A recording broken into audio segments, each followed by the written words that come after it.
Fake Dating the Alpha, a paranormal werewolf shifter romance, written by Lily Robert.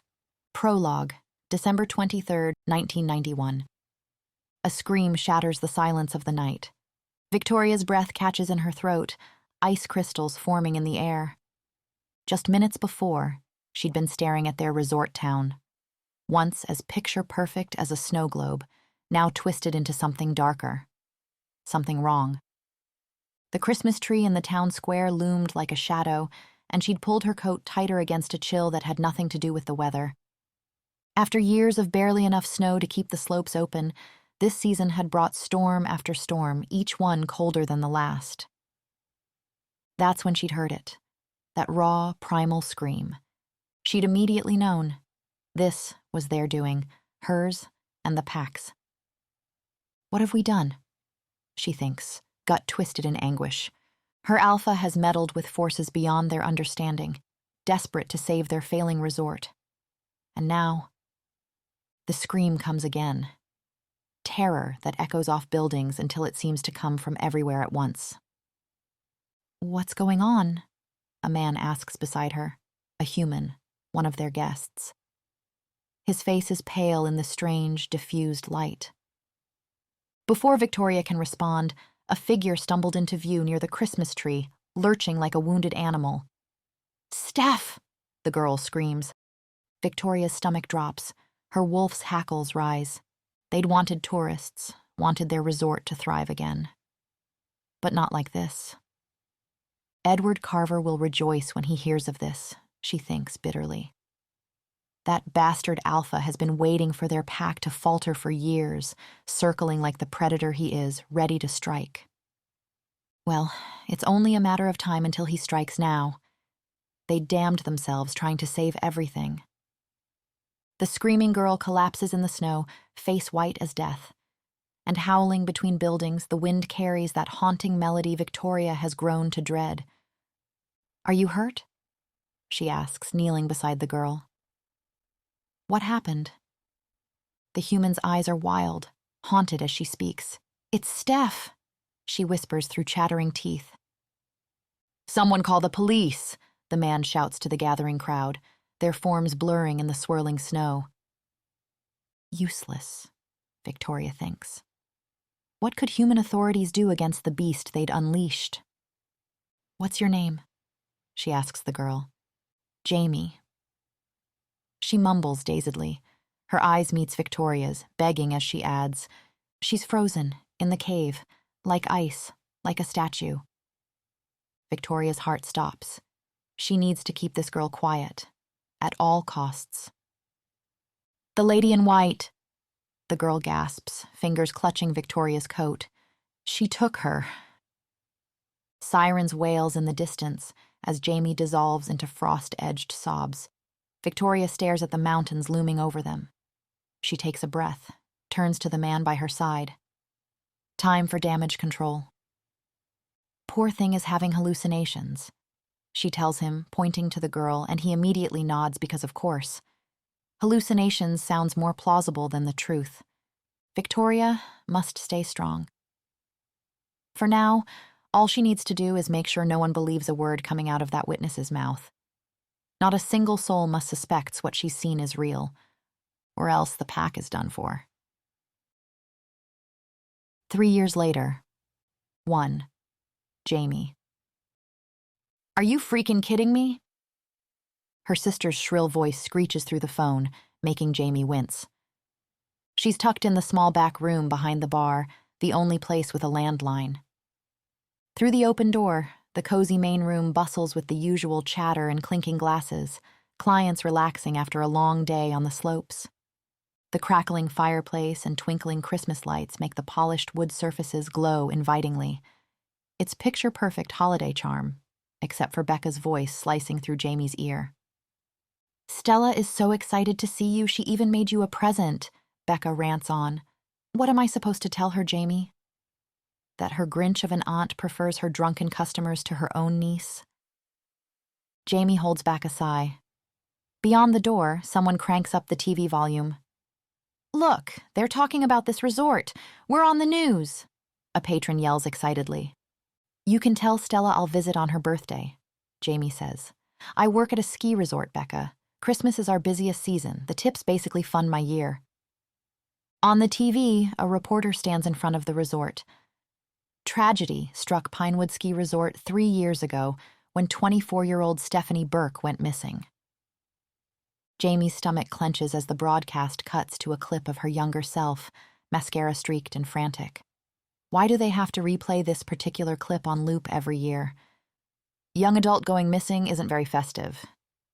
As expected, curious patrons from the bar crane their necks toward the back room, recognizing her. Jaimie focuses on Becca's voice.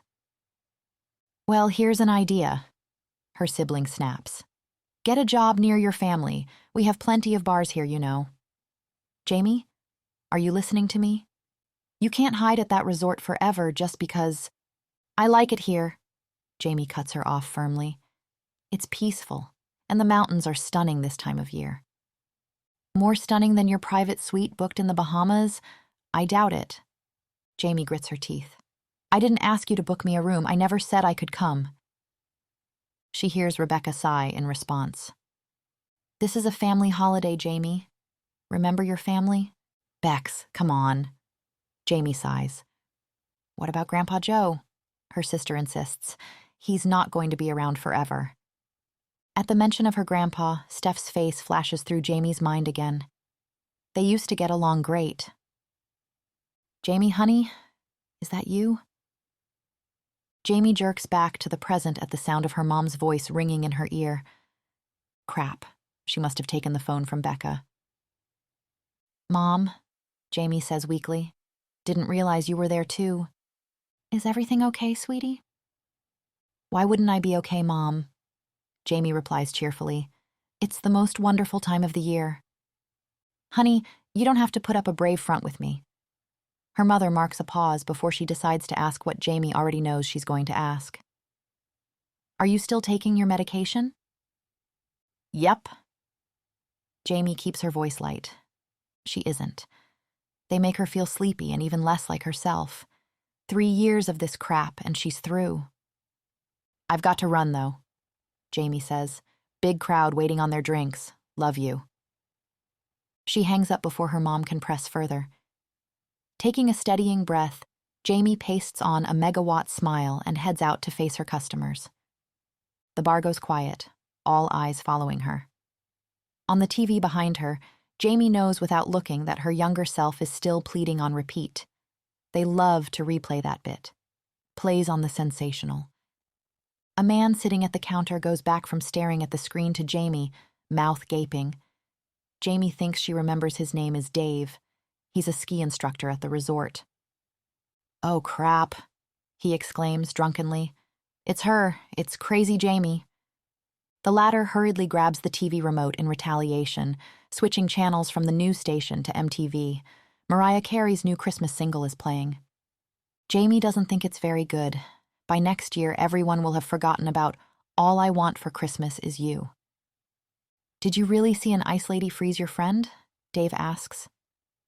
Jaimie ignores him, thinks of popping one of her meds into her mouth, then remembers she flushed them down the toilet, and berates herself. Steph's frozen face is flashing before her eyes. Not real, Jaimie tells herself. The whole thing had been an hallucination, caused by stress, the cold, and the altitude. Dr. Goldberg says her mind created the images as a result, and he is right. Still, in her mind, Steph's dead eyes stare in frozen terror. Always. 2. Edward. I must say, Victoria swirls her wine, I was surprised you agreed to meet. Edward raises an eyebrow. Oh? He has to admit Victoria Grant is just as beautiful as he remembers. She sits across from him in the hotel's lounge, all elegant lines and Arctic beauty, much like the luxury resort she's meant to inherit one day. She won't, though, not if Edward can help it. This resort will be his. From his corner of the mahogany bar, Edward takes in the space through practiced senses.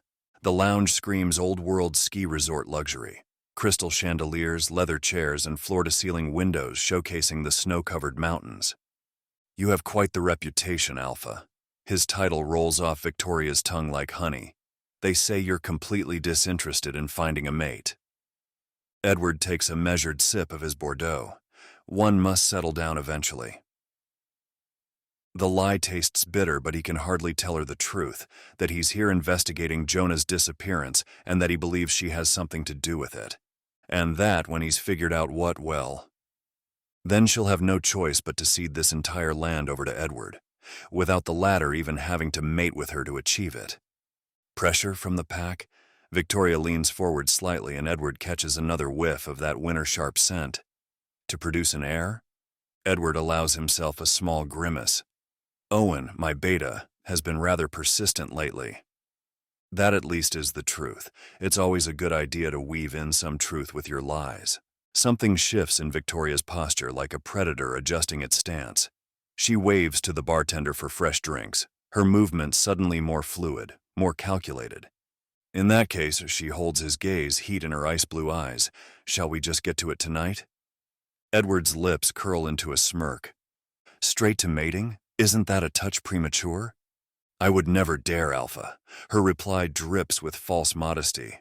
The bartender sets down their fresh glasses. Edward's nose twitches. Something's off about the wine's bouquet, but before he can focus on it, Victoria speaks again. How long are you planning to stay? She traces the rim of her glass. I imagine you'll want to be home for Christmas. Edward waves off the comment. If it wasn't for the gaudy decorations plastered all over town, he'd have forgotten the holiday entirely. It's a long time away, he says, making Victoria raise an eyebrow. It's in 3 weeks. I don't really celebrate Christmas. Edward pauses, choosing his next words carefully. Though I was hoping to run into Jonah while I'm here. Victoria's smile doesn't quite reach her eyes. He would have loved to see you. Always speaks very fondly of you. A strange shimmer catches Edward's attention. The chandelier light reflecting off Victoria's hair looks almost like falling snow. He blinks, forcing himself back to the conversation. Fond of me? He asks. He always shook in his boots whenever I appeared. Is that why you were hoping to see him? Victoria's hand slides over his, and Edward finds the contact oddly pleasant. Which is strange. He usually hates being touched. You make it sound as though I definitely won't be seeing him. He pulls away, noticing something flicker across Victoria's face. Surprise, perhaps, at his abruptness. But what did she expect? No one had seen Jonah in almost a year, not since he'd moved here to be with his mate. He's on holiday. There's a new guardedness in her eyes. Edward finds himself inappropriately amused by her expression, and he snorts. When it occurs to him, he can't remember the last time he'd snorted at anything. With his mate, I presume? He says, full of mirth. Victoria's smile turns indulgent. Of course. You know how these things are, Alpha. Jonah and Reem haven't even been mated for a full year. You couldn't keep those two apart if you tried. The room feels warm, the lights of the chimney bright and hypnotic. Everything seems softer somehow. Pleasant. Edward finds himself sharing her smile, though he's not quite sure why. Jonah's fine, Victoria says, and Edward thinks, yes, of course he is. Why wouldn't he be? You, on the other hand, are looking a bit flushed, Victoria pursues, making Edward frown. Do I? She smiles. It's a cold, calculating smile Edward thinks he should be worried about, but it's difficult to worry about anything. It's not like you to be flushed, Victoria says. They say you've forgotten how to have fun altogether. She leans in, her mouth close to Edward's ear. You know what I think? I think the reason you're not mated isn't because you're picky like you'd like us all to believe. It's not? Edward asks. No. Victoria smiles. I think it's because you're boring. No one wants to Edward. He closes his eyes. Boring? Really? He doesn't think so. He can be interesting, surely, if he'd tried. What was I saying? He asks, his tongue feeling oddly heavy. The room has taken on a dreamlike quality, the chandelier lights creating halos that shouldn't be there. That you'd like to take things upstairs? Victoria's foot brushes against his leg under the table. Her scent has changed. Or has it always been this overwhelming? Edward frowns. He doesn't remember suggesting that at all. Really? I said that? Victoria nods, and so he assumes it must be right. His enhanced hearing picks up footsteps approaching, different from the other guests, more purposeful. A hotel clerk appears, his cologne too sharp against Edward's sensitized nose. "Excuse me, Mr. Carver, your assistant is on the phone for you. He says it's urgent." Victoria's hand finds his arm. "Take it in my office," she offers, her smile oddly bright in Edward's increasingly blurry vision. More private than the lobby.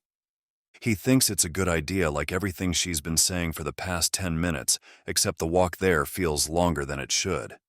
His enhanced hearing picks up Victoria instructing the clerk to direct any other calls to the front desk.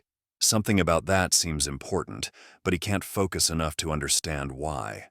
Her office is all glass and chrome, moonlight streaming through floor-to-ceiling windows. Edward drops heavily into the leather chair, grabbing the receiver. "What is it?" "Sir, I have the Richardson Pack's new trade agreement." Sam's voice sounds frustrated. "They're demanding an answer tonight about the timber rights and—" He stops. "Sir, did you hear what I said?" Edward squints at the ceiling. "Aren't we all looking for answers?" There's a pause on the end of the line. "Sir, are you feeling okay?" "Of course," Edward replies. "You sound a little, Sam clears his throat audibly. "You sound drunk, sir." Edward would have probably been offended if he had the energy. "Well, I'm not. Only had 2 glasses of wine with Viola." "You mean Victoria?" Sam asks. "Pretty sure it was Viola." Edward decides after a beat. Alarm creeps into Sam's voice. "Where are you exactly?" Edward looks around. "Her office?" "I think—" "Her private office?" Sam's tone sharpens. "Look, Alpha, you need to get out of there. Now." "You're the one that called me." Edward protests sluggishly. "Look, I'm pretty sure you've been drugged," Sam says, his voice sounding so very far away. A crystal paperweight on Victoria's desk captures Edward's attention, fractals of light dancing like ice. "Sir, sir." "Stop shouting," Edward mumbles. "You're in danger." Sam's panic cuts through the pleasant haze. "Please, Alpha, run. Jump through a window if you have to. Just get out." Something in Sam's tone pierces the fog. Edward's training kicks in. He needs pain, clarity. He slaps himself hard, then grabs an ornate letter opener from Victoria's desk, driving it into his thigh. The sharp pain brings a moment of lucidity. Window. Run. He can do that. The glass explodes around him as he crashes through. Cold air hits him like a slap, snow cushioning his fall. Edward forces himself up, stumbling away from the hotel. The town lights below beckon, promising safety, but they swim and blur before his eyes. That's when he sees it, a massive pine tree, twisted and ancient, its branches reaching out like grasping fingers. Something about it seems wrong, important. Edward takes another step toward it, and suddenly the ground isn't there anymore. He lands hard in what seems to be a tunnel. The air here is different, stale, thick with mold and age. His wound throbs, keeping him barely conscious. Water drips somewhere in the darkness, the sound echoing strangely. Then he sees her. A young girl stands in the shadows, unmoving. Even in his addled state, Edward knows this is wrong. She shouldn't be here, underground, alone. "Miss?" His voice echoes oddly. She doesn't respond. "Are you all right?" He reaches for her shoulder. His fingers meet something solid and impossibly cold. The surface is smooth, pristine, like glass, like ice. The girl is made entirely of ice, her features frozen in an expression of peaceful surprise, as though she'd been caught mid-breath and crystallized. 3. Jaimie. The resort twinkles with lights and garlands as far as the eye can see. Pine garlands drape every lamppost and doorway, but Jaimie is feeling more grinchy than merry as she hefts the trash bag into the dumpster. Right about now, Mom is double-checking their packing list for the Bahamas trip, while Becca and Mark wrangle an overexcited Stella into bed. Grandpa Joe is probably stubbornly tinkering with that unfixable camcorder he broke years ago. Deep down, Jaimie knows they don't really believe her excuses of being needed at work. But the sad truth is, their worried hovering has only gotten more suffocating since the night Steph went missing. Jaimie starts back toward her bar, boots crunching through the fresh snow. What she needs is a silent night and a stiff drink. "Excuse me, miss." Jaimie whirls around at the unexpected voice. A paunchy, middle-aged man hurries toward her, waving what looks like a photograph. "I'm looking for my daughter," he says breathlessly, thrusting the photo toward Jaimie. "Have you seen her by any chance?" Schooling her face into a politely neutral expression, Jaimie dutifully studies the image.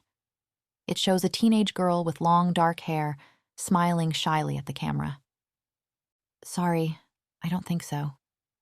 Hope you find her, though." She turns back to the bar, but a clammy hand clamps around her wrist. "Look, I know you were friends with that other girl, Stephanie Burke," the man says. "The one who went missing 3 years ago? Maybe my daughter is with her? If you could just tell me what you saw that night." "I already told the police everything," Jaimie cuts him off, wiggling her arm free. The man's smile slips, revealing a flash of something calculating. Unease prickles down Jaimie's spine. "You're a reporter," she says as realization dawns, "not a worried father." "Look, what matters here is that another girl has disappeared from this resort," the journalist insists. "That makes 3 people in 3 years, that we know of, all vanishing without a trace. If you ask me, we're looking at a serial situation here." "Well, nobody asked you," Jaimie snaps. "And Steph is fine. She sends me postcards." "Sure, those postcards never quite sound like Steph, and they're always postmarked from places Steph swore she'd never visit. And sure, Jaimie hasn't actually heard or seen her friend since that night. But everyone swears Steph is fine. And so, she must be, right?" The reporter opens his mouth to retort when suddenly he's yanked backwards by his collar. With a yelp, he goes sprawling face first into a nearby snowbank. "Fuck off," slurs a deep voice that sounds like whiskey poured over gravel. Jaimie can only gape at the man now standing between her and the sputtering reporter. He's tall, unfairly tall, with dark hair that curl over the collar of what was once a very nice suit before it got drenched in snow. Jaimie's gaze catches on the sharp cut of his stubbled jaw, though it's his eyes that make her breath stutter. Amber brown with flecks of gold, currently with pupils so dilated they nearly swallow the iris. "Thank you," she ventures. He doesn't seem to hear her, transfixed, at the twinkling lights strung along the bar's roof. "Sir?" Jaimie waves a hand in front of his face. "Are you okay?"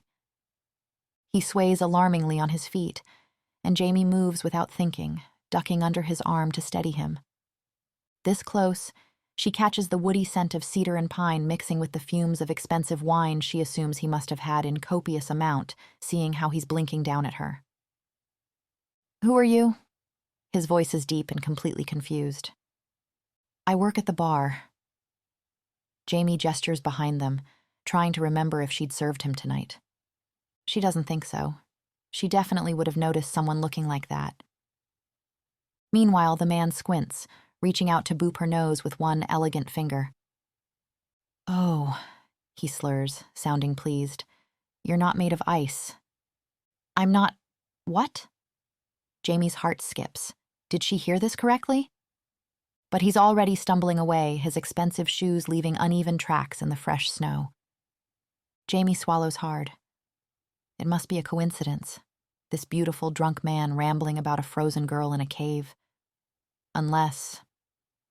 She catches up to her mysterious rescuer, grabbing his arm. "Wait, please. Did you see someone made of ice? Where?"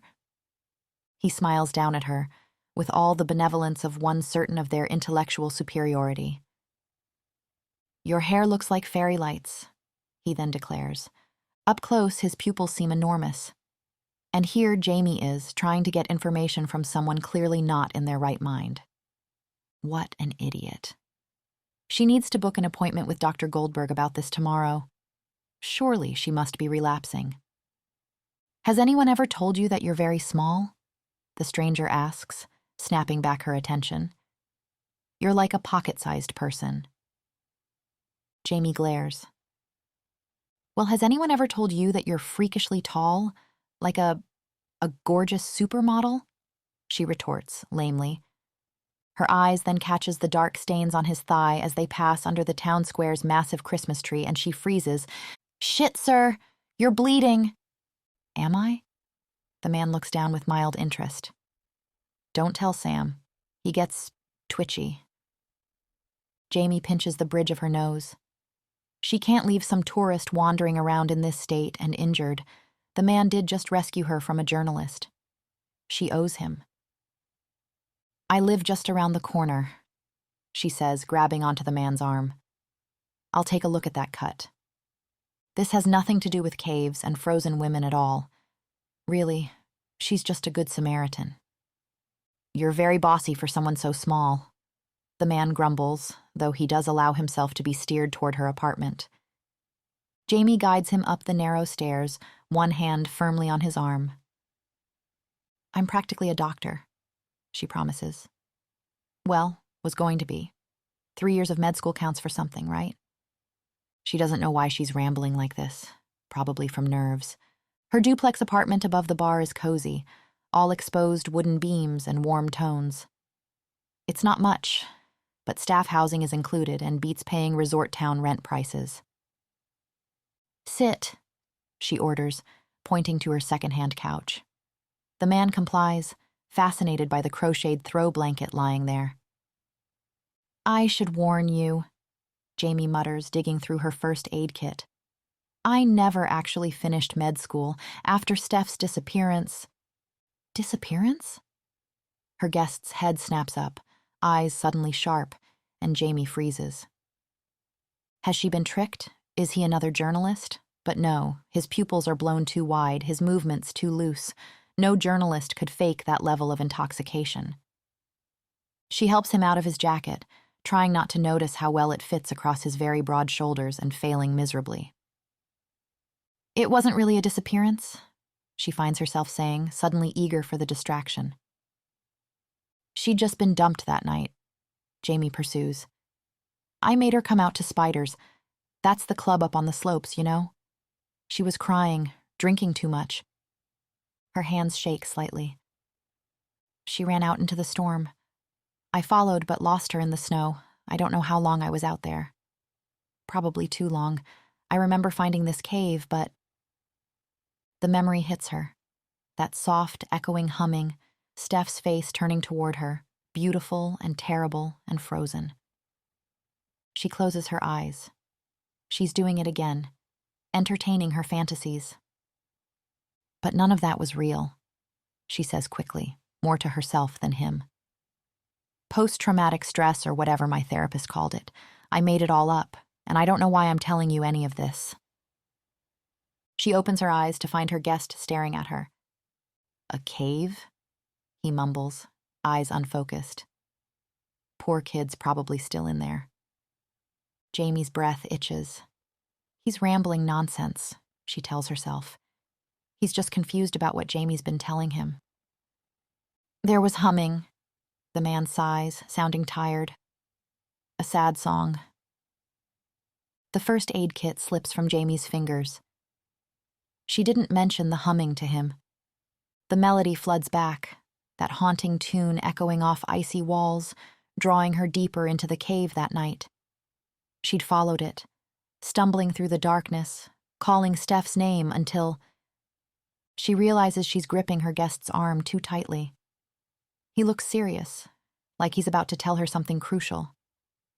Unconsciously, Jaimie kneels closer.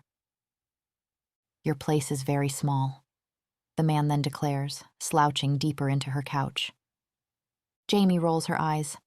Don't move, she orders, going back to examining his leg. But her determination quickly morphs into confusion, because where the blood-soaked tear had been, there's only smooth skin. No cut, no scar, just dried blood. It's healed? She breathes, confused. The man chuckles, warm and low. Of course, I stabbed it at least an hour ago. Wait. Jaimie frowns, looking up. You stabbed your own leg? Their eyes meet, and that is when it occurs to Jaimie how close she and this stranger are. It's been a while, a long while, since she's been this close to anyone this attractive. Actually, Jaimie's fairly certain she's never been anywhere near someone this attractive. Christmas lights from outside cast shadows across his face, highlighting those ridiculous cheekbones. Against her will, her face goes hot. If you're fine, then you should probably go. She attempts, throat feeling dry. Sadly, his smile turns knowing, as if he could read her thoughts. Should I? His fingers brush her jaw, feather light, and then he leans to nuzzle her neck and Jaimie gasps. What are you doing? She asks, sounding traitorously breathless. The man's breath is warm against her skin as he sighs contently. Can I ask you something? He slurs, sounding very drunk. Do you think I'm boring? Oh, definitely not. Jaimie gulps. She needs to get this man out of her apartment ASAP before she does something truly stupid, like climb him like the well-dressed tree he is, but his wrists are sliding against her skin in strange, deliberate patterns, and she doesn't entirely mind. All right, she kind of likes it. A lot. There, he says eventually, looking pleased with himself. You're safe now. Safe? Jaimie snorts. When was she ever in danger? Her guest sinks back into the couch, a soft, lazy grin unfurling across his too handsome face. Don't fall asleep, Jaimie warns, noticing his eyes drifting closed. Won't, he mutters, promptly doing just that. Instead of shaking him awake, though, she pulls the knit blanket from the back of the couch and spreads it over him. Anyone wearing a Rolex surely isn't here to rob her. She might as well get some sleep herself. The adrenaline fades as she brushes her teeth, the night's encounters replaying in her mind. Her family's disappointment, the reporter with his leading questions, and now this man on her couch. This beautiful, bizarre man, babbling about a girl frozen in a cave. It's too much, and Jaimie needs to lie down. But she's only halfway to her bedroom when she hears it, soft humming from the couch. Terror strikes, and she freezes by the door. It's the same song, the exact same haunting tune that had led her through the darkness that night, searching for Steph. It must be a coincidence, she tells herself, watching the man hum to himself in his sleep. This song probably plays in one of the tourist stores or something. The melody sends ice down her spine nonetheless, and the uncomfortable pit in her stomach doesn't leave Jaimie by the time she settles in bed. Outside, the first fat flakes of snow begin to fall, shining like stars against the inky night sky. Interlude. The Spirit. She watches as he stumbles into her hollow beneath the ancient pines. She sees him speak to her newest friend, the girl who cried so prettily before the frost took her. The girl doesn't answer. They never do, once winter claims them. His blood stains her snow.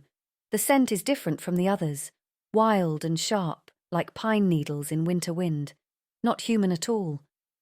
She drifts closer as he collapses beside the frozen girl, his breath making clouds in her air. Even unconscious, warmth radiates from him like sunlight through ice. Such strange warmth, for one whose heart feels as frozen as her peaks. Most are afraid when they seize her, but this one is already dreaming.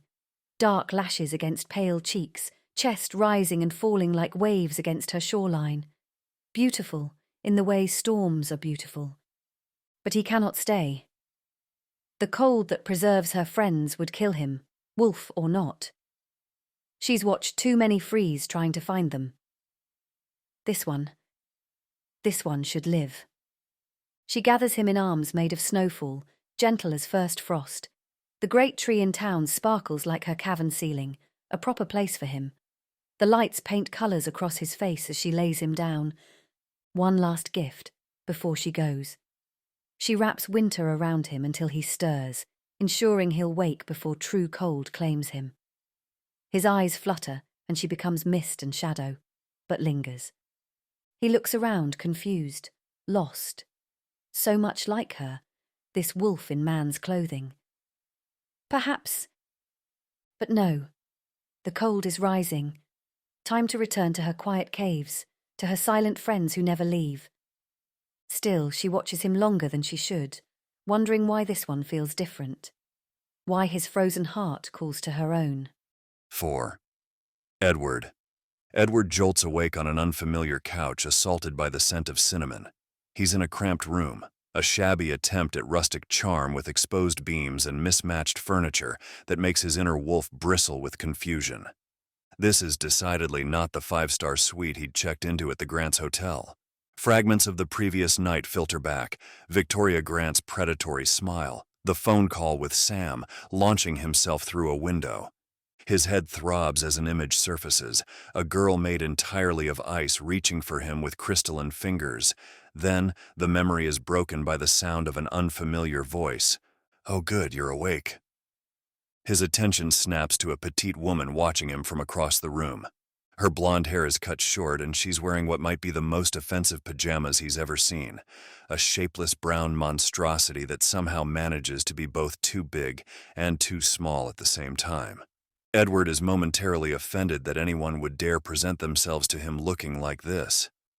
"Who are you?" he asks, rubbing his temples. "Jaimie." She snaps, her scent spiking with indignation, spring rain and something citrusy. She looks personally offended by the question, which is interesting. He assumes she must be part of the Grant's pack, though there's something off about her scent he can't quite place. He can't waste any time wondering what given the circumstances, however. "I need a phone," he declares. The girl blinks at him. "You need, excuse me?" "Phone," he repeats, spotting a bedroom behind her. "Is it in there?" The girl nods almost reluctantly, which makes Edward frown. Not only do the Grants drug him, they ship him off to some clueless girl with no etiquette. He sighs, walking towards the room. "Coffee would be appreciated." He tells the girl in passing.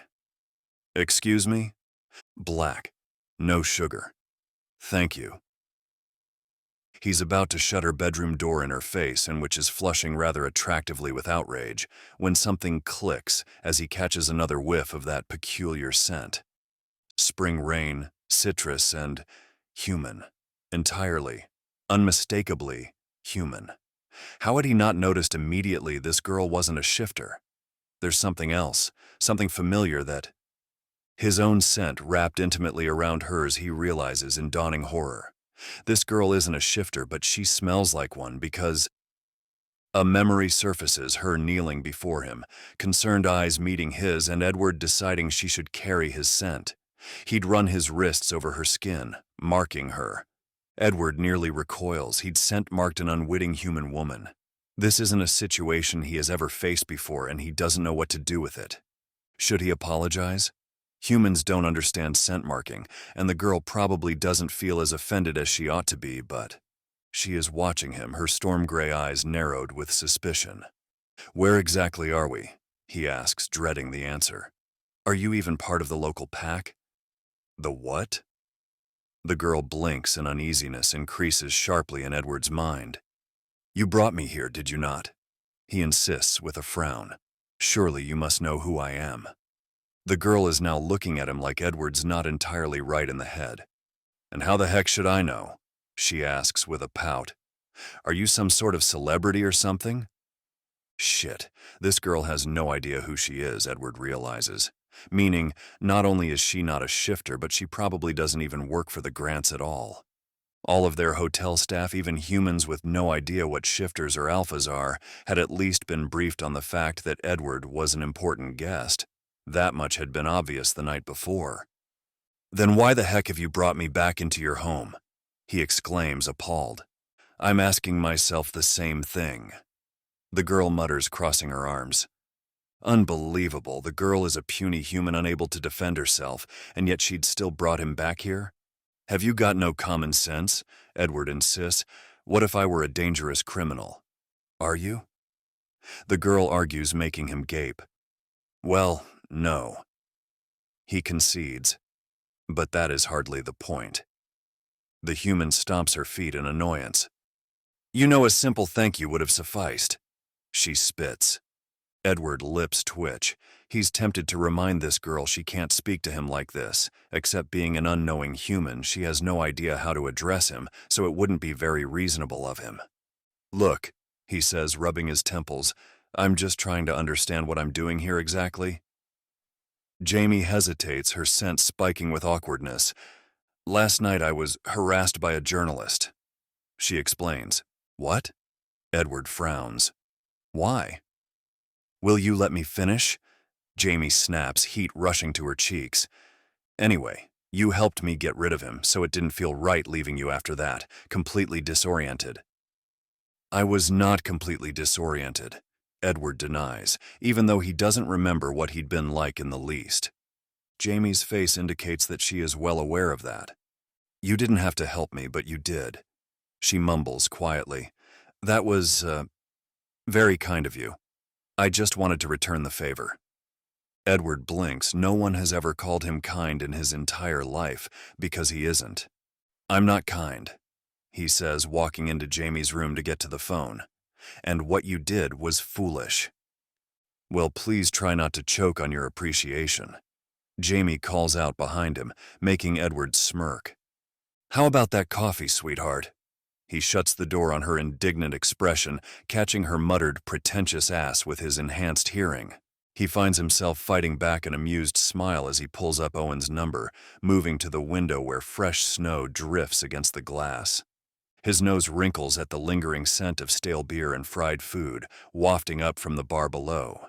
The Grants' resort looms above them on the mountainside, pristine and expensive, exactly where he should be right now instead of in this tiny apartment. "It's me," he announces, catching his own reflection in the window. His usually immaculate suit is wrinkled beyond salvation. Wonderful. "Oh, thank fuck." Owen's relief crackles through the line. "Sam's gone off his wits' end, claiming you've been captured and that the Grants set a trap for you and we should go and rescue you." Well, he isn't entirely wrong.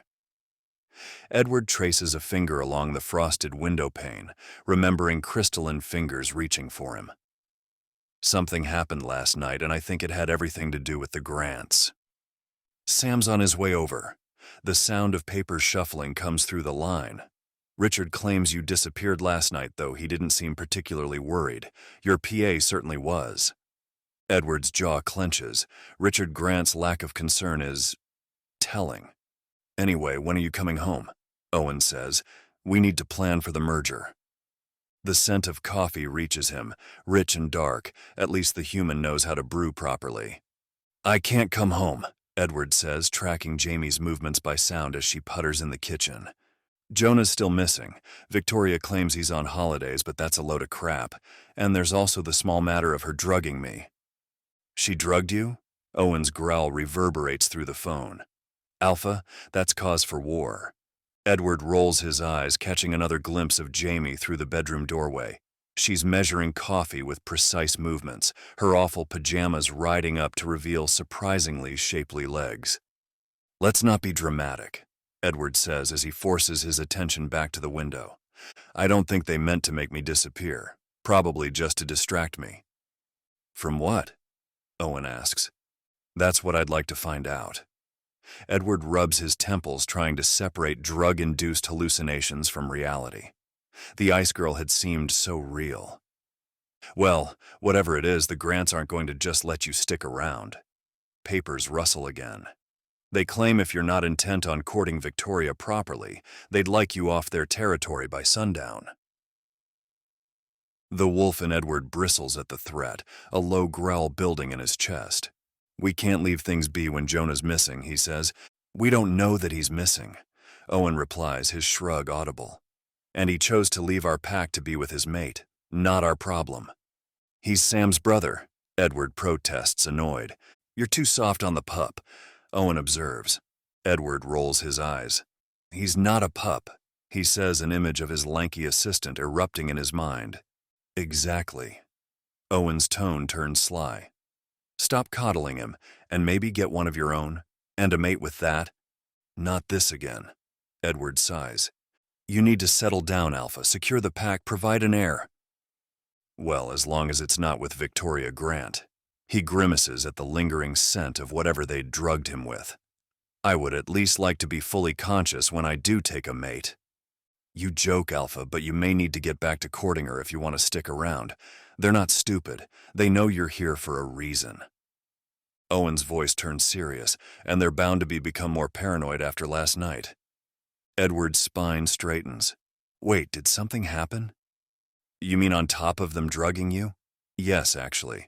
While we still don't know if something did happen to Jonah, someone did go missing from the Grants Resort. A pause. A human girl. Not our problem. The image of ice blue fingers flashes through his mind again. Not our problem? Edward snaps, indignant. If all the disappearances are somehow linked to the Grants, which is likely, how is that not our problem? Do you want the human authorities to come sniffing around shifter business? Owen keeps quiet at that for a moment. How do you know it's linked to them, though? He challenges. Because otherwise they would have asked for our help, obviously. Edward snaps. I'll call you back with an address for Sam, he says abruptly. Give me a moment.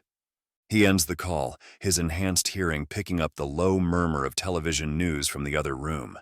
When he emerges, Jaimie is standing frozen before the TV, coffee pot forgotten in her hands. Her scent has turned sharp with anxiety. Natalie Sawyers has last been seen 2 days ago with her parents, the news anchor announces. The Sawyers family had been staying at the local Pinewood Resort. The same resort from which 2 people have gone missing the last 2 years. Edward cautiously approaches, clearing his throat. A teenager has gone missing, Jaimie whispers, eyes fixed on the screen. And in other circumstance, Edward might have been concerned with how pale she looks. But as it is, his attention is focused on the screen. Because they're broadcasting the missing teen's picture, and Edward has seen her before. In fact, he's seen her last night frozen in ice in a cave. He's sure of it. 5. Jaimie. Jaimie can't tear her eyes away from the screen. Natalie Sawyers smiles at the camera, dark hair in neat braids, alive, warm, unfrozen. The image flickers, and for a moment it's Steph's face instead, with that goofy grin she always wore in photos. Her hand trembles around Steph's latest postcard from Miami. Having a blast, miss you. The handwriting is neat, careful. Nothing like Steph's usual chaotic scrawl. Jaimie's been telling herself the difference doesn't mean anything. Just like she's been telling herself that Jeff, the ski instructor who vanished last season, really did just take off without notice. There's no pattern, her therapist had insisted. Sometimes people just leave. But now a teenager is missing. The sound of running water filters down from upstairs, her mysterious guest helping himself to her shower without so much as offering his name. She should probably be more concerned about having a stranger in her apartment, but she can't focus on anything except Natalie's face on the screen. 15 years old. Last seen walking back to her hotel room at the resort. Just like Steph, who'd stormed out of spiders into the snow, just like Jeff, who'd gone for a late-night ski run and never came back. The sound of loud banging on her door from downstairs snaps her attention, and reluctantly she heads down to check out who it could be. The bar doesn't open before 12. Hopefully this won't be another journalist. As she climbs down the stairs to the bar front, though, it turns out to be much, much worse. The banging on her door intensifies, and Jaimie hears a familiar echoing from behind the front door. I told you fools we should give Jaimie a heads up. Who knows if she's even home? Jaimie freezes in her tracks and gapes. Is that her grandpa she hears? Surely not. Surely this is another one of her auditive hallucinations, like the night she'd followed humming to the imaginary ice cave. No way, Becca's voice replies. She would have told us not to come, and you know it. Oh my God, Jaimie yelps internally. Her sister is here too? How? Why? She's supposed to be in the Bahamas. That's not a very nice thing to say, baby. Her mother's voice admonishes. That is when Jaimie's gaze meet a pair of big gray eyes that look a lot like her own behind the front window pane. They widen in excitement on the small face they belong to, a face which expands into an excited grin. Aunt Jaimie! Stella, her 6-year-old niece, waves excitedly at her from outside. Jaimie finds herself waving back weakly as her mother's face appears by Stella's side. Honey, there you are. she exclaimed, sounding extremely relieved to find Jaimie alive. "Open up." She obeys, hurriedly unlocking her front door, and is suddenly face to face with the full Matthews family crisis response team assembled on her snow-dusted front porch. Her mother stands front and center, still wearing her vacation clothes, a bright floral dress jarringly out of place against the gray winter morning. Behind her, Grandpa Joe leans on his cane, grinning like a maniac, his retired ranger jacket pulled hastily over an Hawaiian shirt. Rebecca, perfectly put together even in an emergency, has one manicured hand wrapped around 6-year-old Stella's mittened fingers, while Mark hovers awkwardly behind them in his usual peacekeeper position. "Start caroling," Stella screeches, before launching herself in an off-tune rendition of Jingle Bells. Only her father attempts to follow along while giving Jaimie a sheepish smile. "What are you all doing here?" Jaimie asks, hurriedly ushering her family inside. Grandpa Joe's kiss lands warm on her cheek as he passes. "If you won't come to the Bahamas will come to you."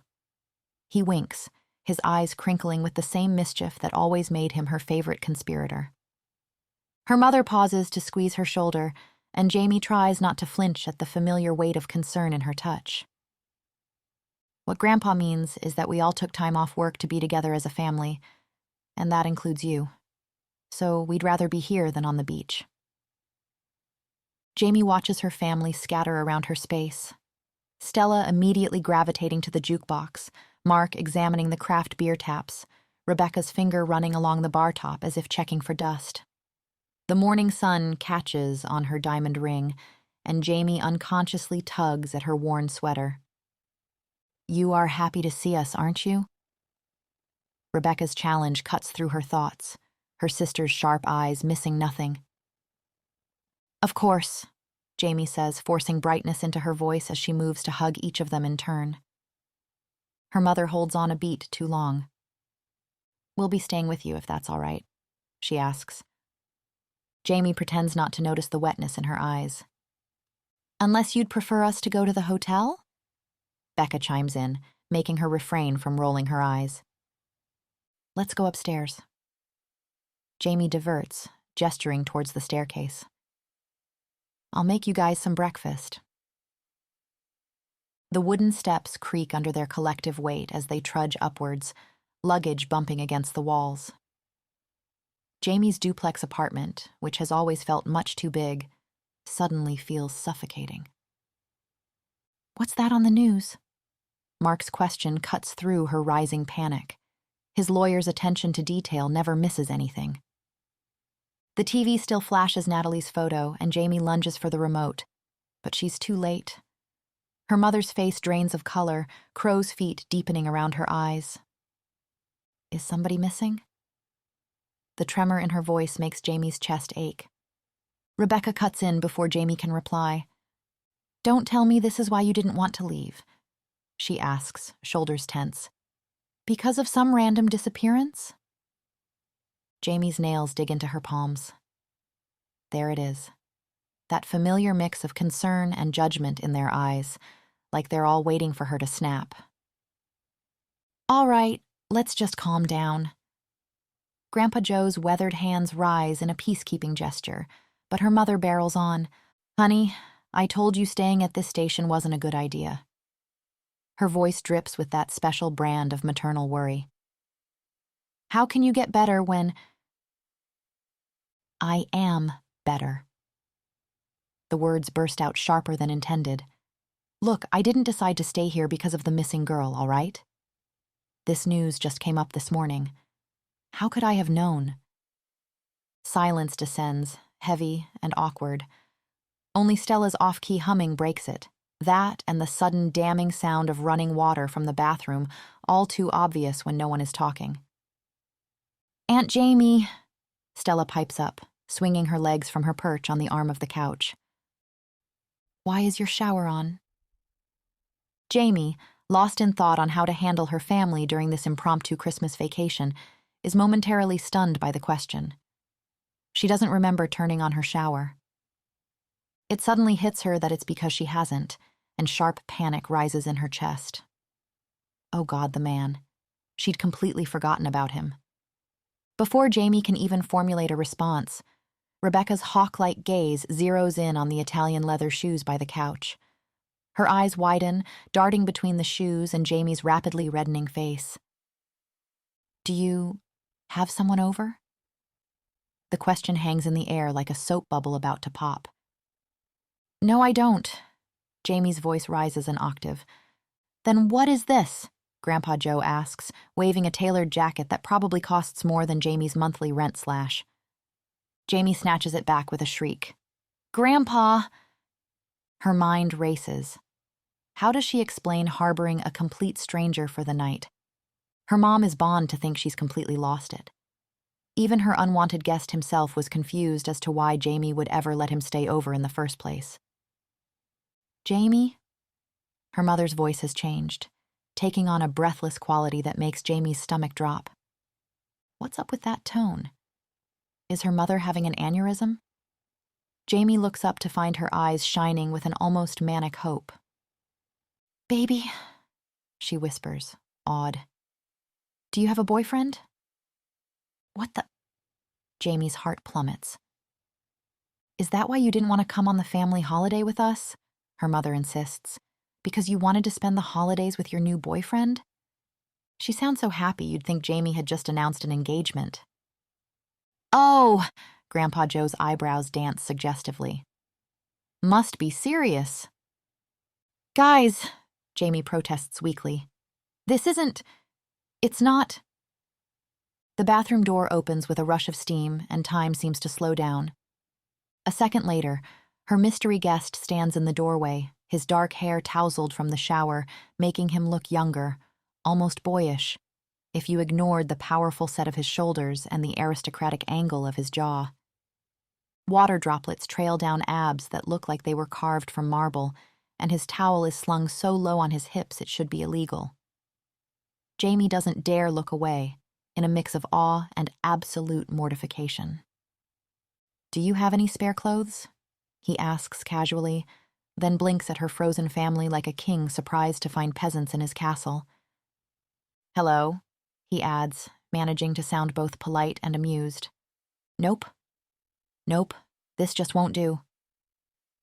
Jaimie grabs his arm, trying very hard not to notice the warm, damp skin under her fingers, and yanks him back into the bathroom. No way that's her boyfriend. She hears Rebecca whisper to Mark as she closes the door. He's way too hot for her. 6. Edward. Steam clouds the bathroom mirror as Edward braces his hands against the sink, organizing his thoughts. The hot water has cleared his head somewhat, though his enhanced metabolism is still working through whatever Victoria slipped him. 2 confirmed disappearances on Grant territory, the teenager from last night, and Jonah. His wolf bristles at the thought. Jonah might have left his pack, but he was still Edward's responsibility. And now there are whispers of others, a ski instructor, a tourist. The Grant's silence on the matter speaks volumes. No alerts to neighboring packs, no requests for assistance, not even an acknowledgement of the problem. Edward's reflection slowly emerges through the condensation. Territory is everything to wolves. Nothing happens in an alpha's domain without their knowledge. If the Grants aren't asking for help, it's because they already know what's happening.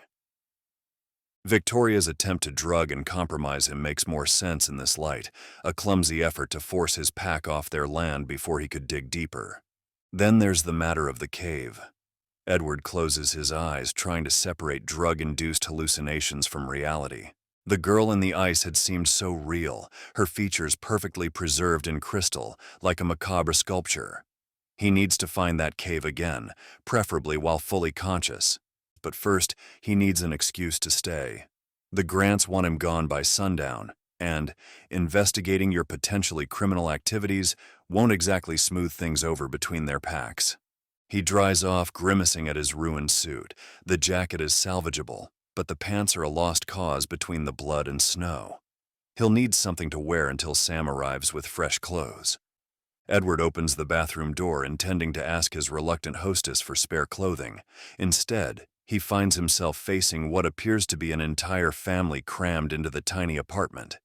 His enhanced senses pick up their collective spike of surprise and appreciation if he's reading their scents correctly. They all share Jaimie's coloring, that striking mix of dark blonde hair and storm gray eyes, except for one dark-haired man who stands slightly apart, clearly an in-law. A child peers around her mother's legs with undisguised curiosity. Edward's brain, still slightly fuzzy, attempts to process this development. He's relatively certain these people weren't here when he got in the shower, unless Victoria's drugs are more persistent than he thought. "Do you have any spare clothes?" he asks Jaimie, whose face has turned an interesting shade of pink. Her scent is a riot of embarrassment, anxiety, and something else that makes his wolf perk up with interest. "Hello," he adds, because his mother raised him with manners, even if she didn't anticipate this exact scenario. Jaimie moves faster than he would have expected, small hands surprisingly strong as she drags him back into the bathroom.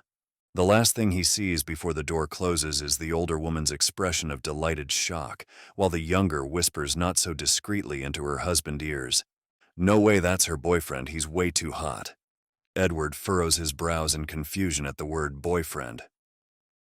Jaimie's determined expression crumples the moment the bathroom door closes behind them. Her eyes keep darting between his face and chest, mouth opening and closing without sound. "You wanted a word?"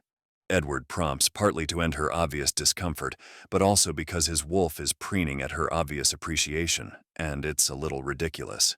Jaimie awkwardly clears her throat. "Yes, well," she settles her gaze on a point over Edward's shoulder. The latter belatedly realizes that while nudity means little to shifters, humans tend to be more sensitive about such things. Jaimie isn't just embarrassed, though. Her scent is sweetening slightly as her eyes roam back and forth between Edward's eyes and his chest. He silently berates himself for how pleased it makes him feel. He has much more important things to think about than how her pulse quickens when he shifts his weight. "I have a request," the human manages. "Oh?" He instantly encourages as Jaimie takes her breath. "Would you mind pretending to be my boyfriend?" she blurts, meeting his eyes. For a bit." "What?" The question catches him completely off guard.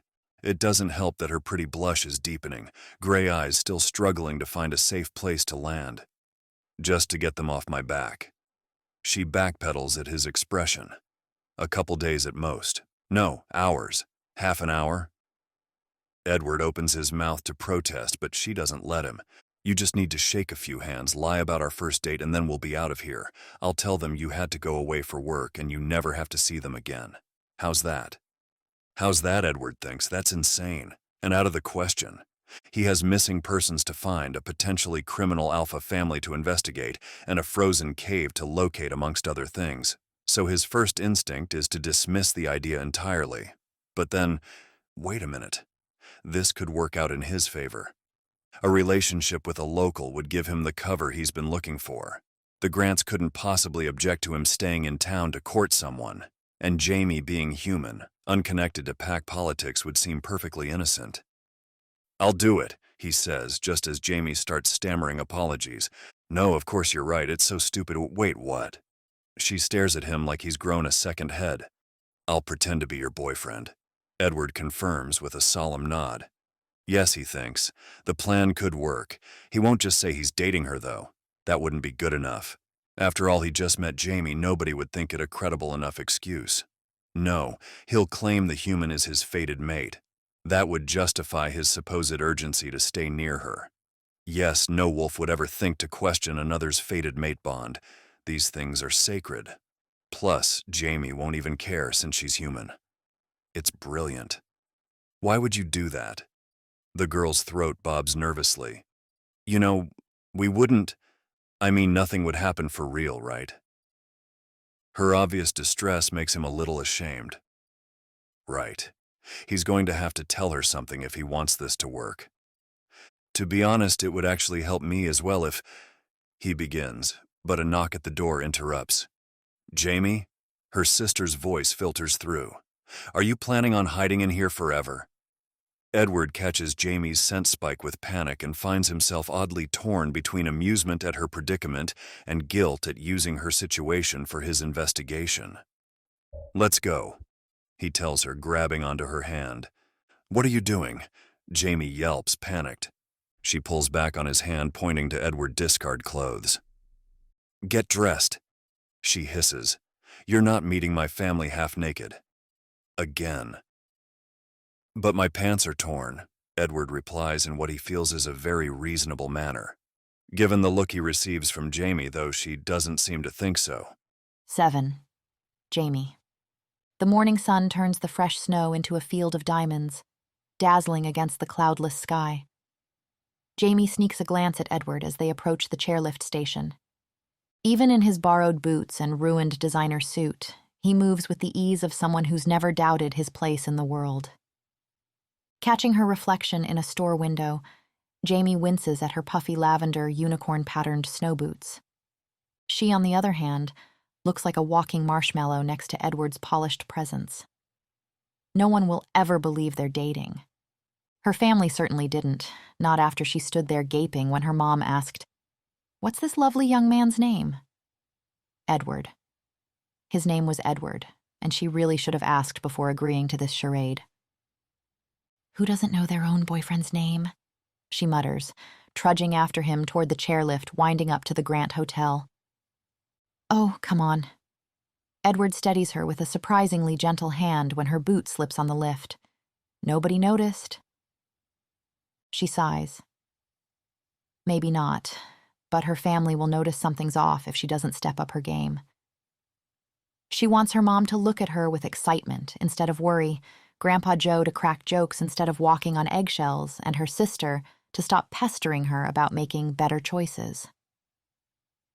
"We should use this time to get to know each other," she says firmly. "Build our cover story. You know, if we're going to be selling this relationship." The chairlift sways gently as they ascend, but Edward remains silent, his dark eyes scanning the slopes with unsettling intensity. "What do you do for fun?" Jaimie asks, searching his face. It's so stern she can't picture it smiling. "I must have taken this lift last night," he muses. "Yes, that makes sense. Otherwise, my clothes would have been more damaged." "Okay, next question. How did we meet?" she prompts, trying to redirect him. "At your bar?" He shrugs, still distracted. "Do you know of any caves near the Grant Hotel?" The word cave sends ice through her veins. She can't think about caves, can't let herself wonder if Natalie is there, frozen like Steph. Not with her family watching her, waiting for her to crack. "Who asked who out?" she blurts. "Never mind, I asked you, obviously." That finally earns his attention. "Obviously?" He arches an eyebrow, confusion flickering across his features. Jaimie gestures between them, laughing nervously. "You know, why would you ask me?" Edward blinks, like he sincerely hasn't realized he looks like a Greek god, while Jaimie definitely does not. "Never mind," she mumbles. Through the mist, the Grant Hotel emerges like a fairy tale. Soaring stone towers and gleaming windows perched atop the mountain, surrounded by dense forest and jagged peaks. "What do you know about this place?" Edward asks. "The hotel? Not much." Jaimie adjusts her hat against the wind. "The Grants own the resort and everything else for miles. They're like royalty around here." "Is that so?" His tone carries an odd amusement, like he knows something she doesn't. "Actually..." Jaimie's voice trails off as she spots a woman who looks like she stepped out of a fashion magazine. "See that stunningly beautiful girl? That's Victoria Grant." "You don't say," Edward quips, helping her off the lift with steady hands. "She runs the resort for her dad, Richard. Oh my God, she's coming over." Jaimie's heart skips as the statuesque blonde approaches, her white gold hair glowing like a halo. "And she's looking at us," Jaimie whispers. "Why is she looking at us and waving?" "Hello, Edward." Victoria's voice is honey over ice. "Glad to see you in one piece. Where'd you run off to last night?" Panic grips Jaimie. The woman who signs her paychecks knows her fake boyfriend? Edward's smile doesn't reach his eyes. Here and there. Victoria's brows arch. Should I have the staff pack your things? Jaimie's stomach drops as Edward stiffens. That won't be necessary, he says, his voice suddenly commanding. His hand settles on Jaimie's lower back. This is Jaimie. We met last night. Did you? Victoria's gaze sharpens and Jaimie swears the woman sniffs the air. Her ice-blue eyes widen. Did you send... I did. Edward cuts her off with a brilliant, dangerous smile. I've grown quite fond of Jaimie. I knew from the moment we met that we'd share a deep connection, almost like our souls connected. Victoria's face goes chalk white. Your souls... She looks between them, her voice tight. You mean she's your fated... That's right. Edward's arm tightens around Jaimie's waist. Jaimie is mine. Yours? Jaimie squeaks, wondering when this charade spun out of control. And I'm not leaving. Edward's grin flashes teeth. Now, let me know when my assistant arrives. Victoria growls, a sound that raises the hairs on Jaimie's arms, then storms off. Jaimie, still frozen in Edward's embrace, stares after her. Something is happening here she doesn't understand. She didn't buy it. Edward mutters against her hair, his breath warm. What? Jaimie asks. He spins her to face him, his movements fluid and controlled. She didn't buy it. You and I need the Grants to believe it. Why? His lips lower to her ear. I'm investigating her and her father. The words hit like ice water. What? Her father... Edward growls, clapping a hand over her mouth. Be discreet. Don't talk to me like that. She slaps his hand away. Frustration flashes across his perfect features. It makes him look less composed, less aristocratic, less unreachable, but no less beautiful. I'm going to kiss you now, he says. Jaimie blinks. Kiss me? His hand cups her jaw with surprising gentleness. Victoria isn't stupid, and your nervous rambling isn't helping. What if I don't want you to kiss me? She challenges. Then I wouldn't force you, Edward says solemnly, but don't expect me to play along if... Jaimie yanks him down by his scarf, crushing her mouth to his. For a moment, it's overwhelming. He's so much larger than her, one hand spanning her waist while the other cradles her head. She feels delicate, safe, owned by the way he holds her, all measured and controlled. She might have enjoyed it even, if there hadn't been a mechanical tint to it all. Like Edward is doing what he's supposed to do and not what he actually wants to do. Heat and frustration war in her chest. Before she can think better of it, she threads her fingers through his hair and pulls. The sound he makes, raw and completely spontaneous, shoots straight through her. For just a moment, control seems to slip in the way his lips part, in the way his grip tightens and with how he presses against her. Then he pulls away, straightening his jacket.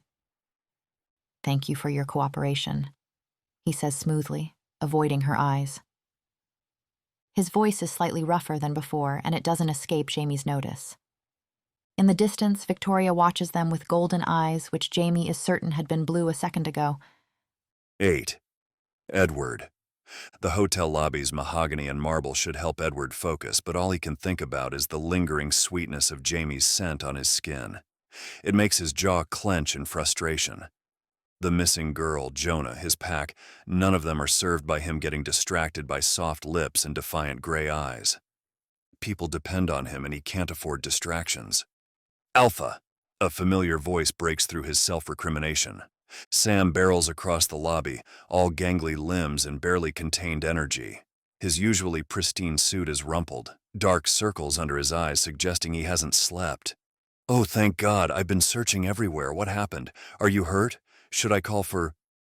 Sam. One word is usually enough to stem his PA's enthusiasm, but not today. To think you were out there all night in the cold. Sam continues, practically wringing his hands. When Owen said not to worry, I told him, you can relax. Jaimie cuts in.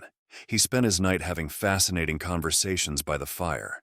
Not with me, though, with himself, but hey. Oh! Sam's expression melts into pure relief as he meets her gaze. Are you the one who found him? I can't thank you enough. What do you mean by that? Edward asks before he can stop himself, already dreading the answer. Jaimie's smile turns distinctly feline. I mean, you talk in your sleep, big guy. I do not. The rebuff come out more defensively than he'd like. Jaimie is perfectly unimpressed by it. Yeah, and sometimes you hum too. She grins.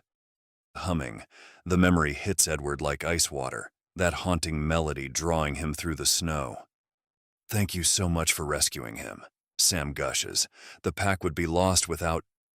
Oh, come on, she didn't rescue me. Edward protests, but Jaimie waves him off. My pleasure, well, in a manner of speaking. She flashes Sam a brilliant smile that makes something possessive stir in Edward's chest and extends her hand. I'm Jaimie. His assistant reaches out automatically, then freezes at Edward's involuntary growl. There's a beat of silence, not even a second, and then his PA immediately drops into a submissive pose that would be comical if Edward wasn't so mortified by his own reaction. Apologies, Alpha, Miss Jaimie, he says, lowering his eyes respectfully. For what? Jaimie's brow furrows. Edward forces his wolf down. He's playing a role. That's all this is. The territorial response is method acting. I would never presume to touch what belongs to our alpha. Sam explains reverently. I'm sorry, what? Jaimie looks between them like they're speaking another language. Edward seizes the opportunity to redirect, pointing at the hotel restaurant in the back. Would you mind making dinner reservations for tonight? For us and your family? Her eyes narrow in suspicion. Are you dismissing me? We need to maintain appearances, he says evenly. Underneath it, though, his wolf bristles at her challenge. Everyone in his life always follows his lead without question. It's necessary, efficient, right. So why does part of him thrill at Jaimie's refusal to do so? Fine. She jabs a finger at his chest, but this better be a two-way street. She stalks off, leaving Sam staring after her in awe. Wow, no wonder she's your mate, Alpha. She doesn't let you boss her around, and I know you secretly enjoy that a lot. She's not actually my mate, Sam. Edward snaps, feeling vexed. What? Sam looks immensely confused, but Victoria said, I just told Victoria that so she lets me stay. I needed a reason to stick around and investigate. Jaimie's going along with the whole thing for some reason. I'm not sure what it is. I think she wants to get her family off her back. They seem to stress her, which is strange because they're all nice enough folks. Edward interrupts himself. Jaimie is arguing with the concierge and the morning light is turning her hair to gold and why is he even noticing such a thing? For fuck's sake, he has responsibilities, a mission. He doesn't get to indulge in distractions. So Jaimie is not your mate? Sam asks again. Of course not, Edward snaps. Can you imagine if she were? The sheer inconvenience? Sam gives a small nod. I guess it wouldn't be ideal. He concedes. With her being human and all, there really wouldn't be much of a future for her amongst us. I need to find that cave again. Edward interrupts, muttering more to himself than to Sam. The cave? Sam's voice turns hesitant. What are you talking about, sir? Edward keeps his voice low, though his eyes track Jaimie's movements automatically. Last night, I saw Natalie Sawyers, that missing teenager. She was frozen in ice, perfectly preserved, like some kind of twisted sculpture. Frozen? Sam's voice rises an octave before he catches himself. But why would anyone? Do you think Jonah? I don't know. Edward's jaw clenches. But I need to find her before the Grants realize I've stumbled onto whatever they're hiding. I should go with you. Sam attempts. Out of the question. You stay here and keep an eye on Jaimie. I'll be going alone. Go where? Jaimie materializes beside them, making Sam jump. Her scent carries notes of irritation beneath the lingering sweetness. Business to attend to. Edward straightens his jacket. I'll meet you later. Later. Jaimie's eyes narrow in outrage. We're supposed to get to know each other right now before my family grills us tonight. Yes, well, Sam knows me like the back of his hand. Edward waves dismissively, already mapping the quickest route to where he thinks the cave might be. He'll tell you all you need to know. Sam opens his mouth to protest, but Jaimie beats him to it. Well, what about you? How are you planning to get to know me well enough to fool everybody? I don't need to. His lips curl into a smirk. I'm great at improvising. Edward turns before Jaimie's indignation can affect him more than it already has, striding toward the door. He needs to find that distinctive pine tree he remembers from last night. Did he just delegate our date to you? He hears Jaimie ask Sam, incredulous. Oh, he often does, Sam replies cheerfully. He thinks it's more efficient. Jaimie's creative cursing follows him out into the snow. His wolf wants to turn back, to prove he can handle one simple conversation without pawning it off on his assistant. But he's trained himself better than that. Duty first. Always. Edward follows his own scent from the night before, picking up traces of Victoria's drug mixed with pine and frost, though amidst it all is Jaimie's spring rain scent, which clings to his skin. He thinks he remembers her small hand on his arms anchoring him. When she'd checked his injury, he thinks, there'd been no carefully measured distance in her touch, though perhaps he doesn't remember it correctly. People always handle him carefully, like he might snap at any wrong move. Edward picks up his pace. The hotel's lights fade behind him with each step. No birds call. No animals move in the underbrush. The silence feels wrong, especially to his enhanced hearing. Dark clouds gather overhead, turning the morning light gray and hostile. Edward stops. Around him, black trees cut sharp lines against white snow.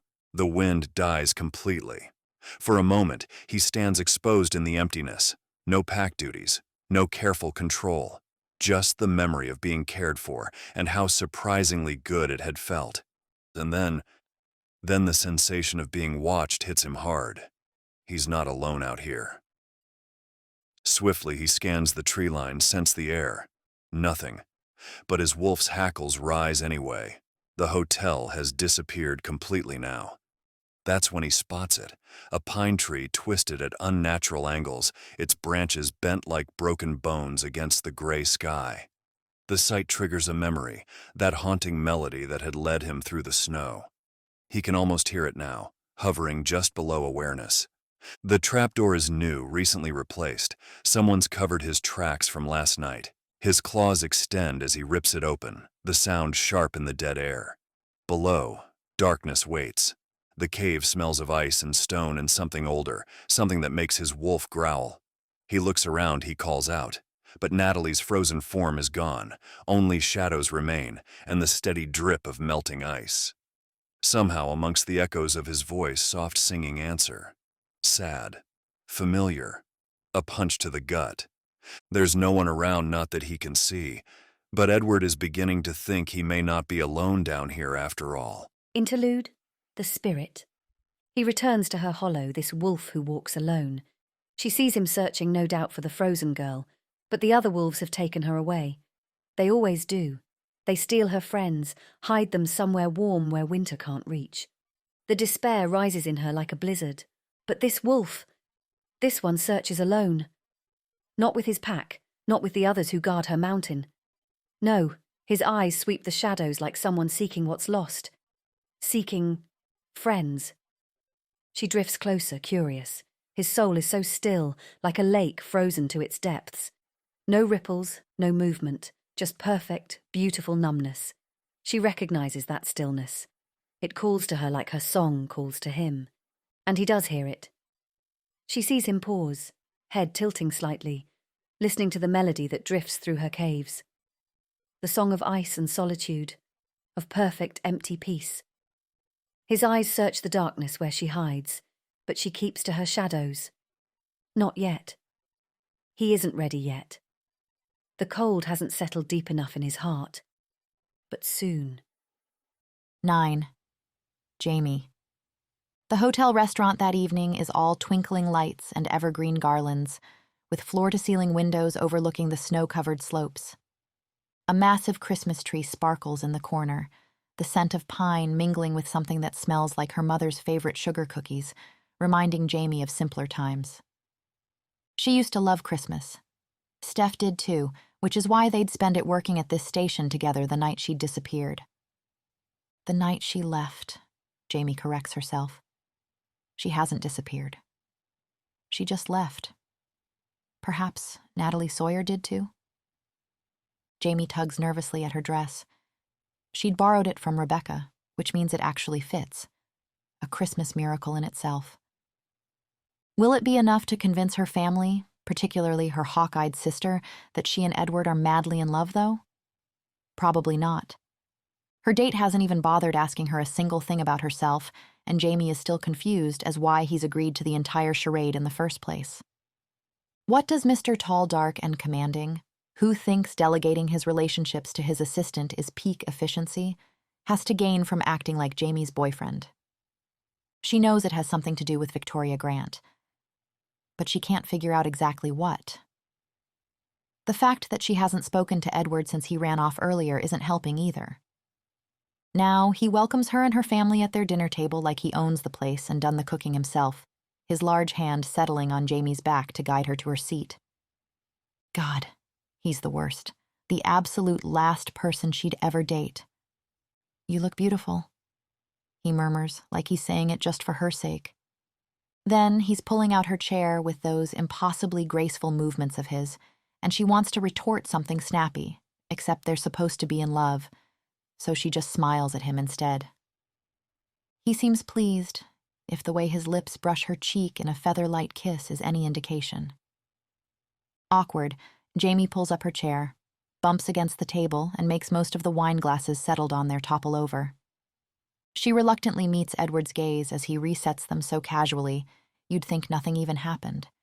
His smile brief but soft in a way that reminds her of how he'd looked, half asleep on her couch. The memory does funny things to her stomach. Okay, fine. Maybe not the last person she'd ever date, she decides. Third on the list. On a good day. Thanks for agreeing to dinner with us, Edward, Rebecca says.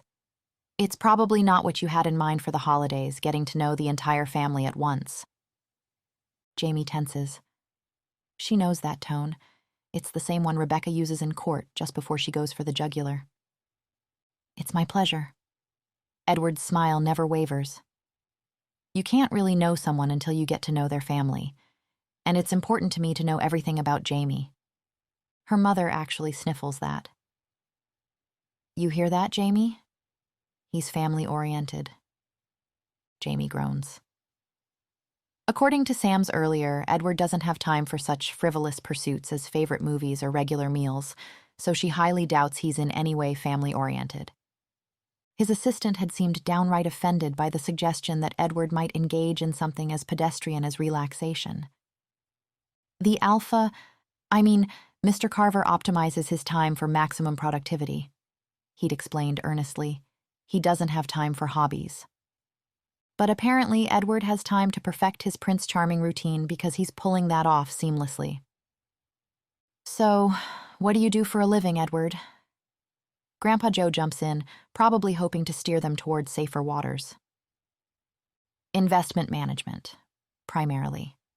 Edward replies, My family owns different businesses. He's a business owner, her mother squeals, looking about ready to book the wedding venue. God, she's going to be so disappointed when they inevitably break up. Edward is hitting every item on the perfect son-in-law checklist. He asks her mother about her tutoring business with just the right mix of admiration and curiosity. Compliments Rebecca's recent legal victory with specific details that make Jaimie suspect he had Sam research her entire family. Even remembers that Grandpa Joe used to be a ranger, steering the conversation toward conservation efforts with the kind of precise interest that has her grandfather beaming. The Grants and I actually work closely together on how to best preserve this very resort, he tells him. Climate change has largely impacted the weather, and winters were getting hotter and hotter the last few years, which is neither good for business or the environment. Jaimie pouts. It's impressive how they're all eating out of the palm of his hand. She wished she had the same confidence he so easily displays. These days, Jaimie always feels like she never manages to say what she is meant to say. And being away from her family, people whose opinion she actually cares about, she'd convinced herself it didn't really matter, but now... "How did you two meet, Jaimie?" Grandpa Joe asks, hoping to rope her back in the conversation. She briefly glances at Edward, frowns at how that smooth confidence settles over his features like a mask. She can practically hear the romantic story he plans to feed them, something appropriately magical involving Christmas lights. "He showed up so completely wasted at the bar one night, I felt sorry for the poor guy and let him crash on the couch," she says, giving Edward a little smirk. A heavy, awkward silence immediately descends upon their table after that. Every gaze turned to Edward, as if looking for confirmation. Jaimie rejoices at the way he's suddenly at loss for words. "Oh, well, awfully generous of you, Jaimie," her mother comments eventually. Jaimie's smirk widens. "Well, I couldn't let him freeze to death, could I?" She jokes, entranced by the blush spreading steadily on Edward's cheekbones. She expects him to cut in with a smooth, perfectly controlled comeback. But then, he keeps stubbornly silent, and the silence stretches for what feels like entirely too long. And now, Jaimie feels like she was mean.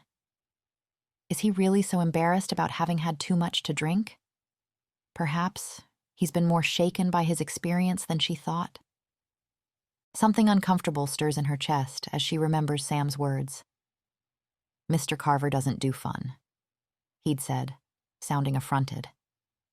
She's about to say something to defend Edward's honor when Rebecca jumps in.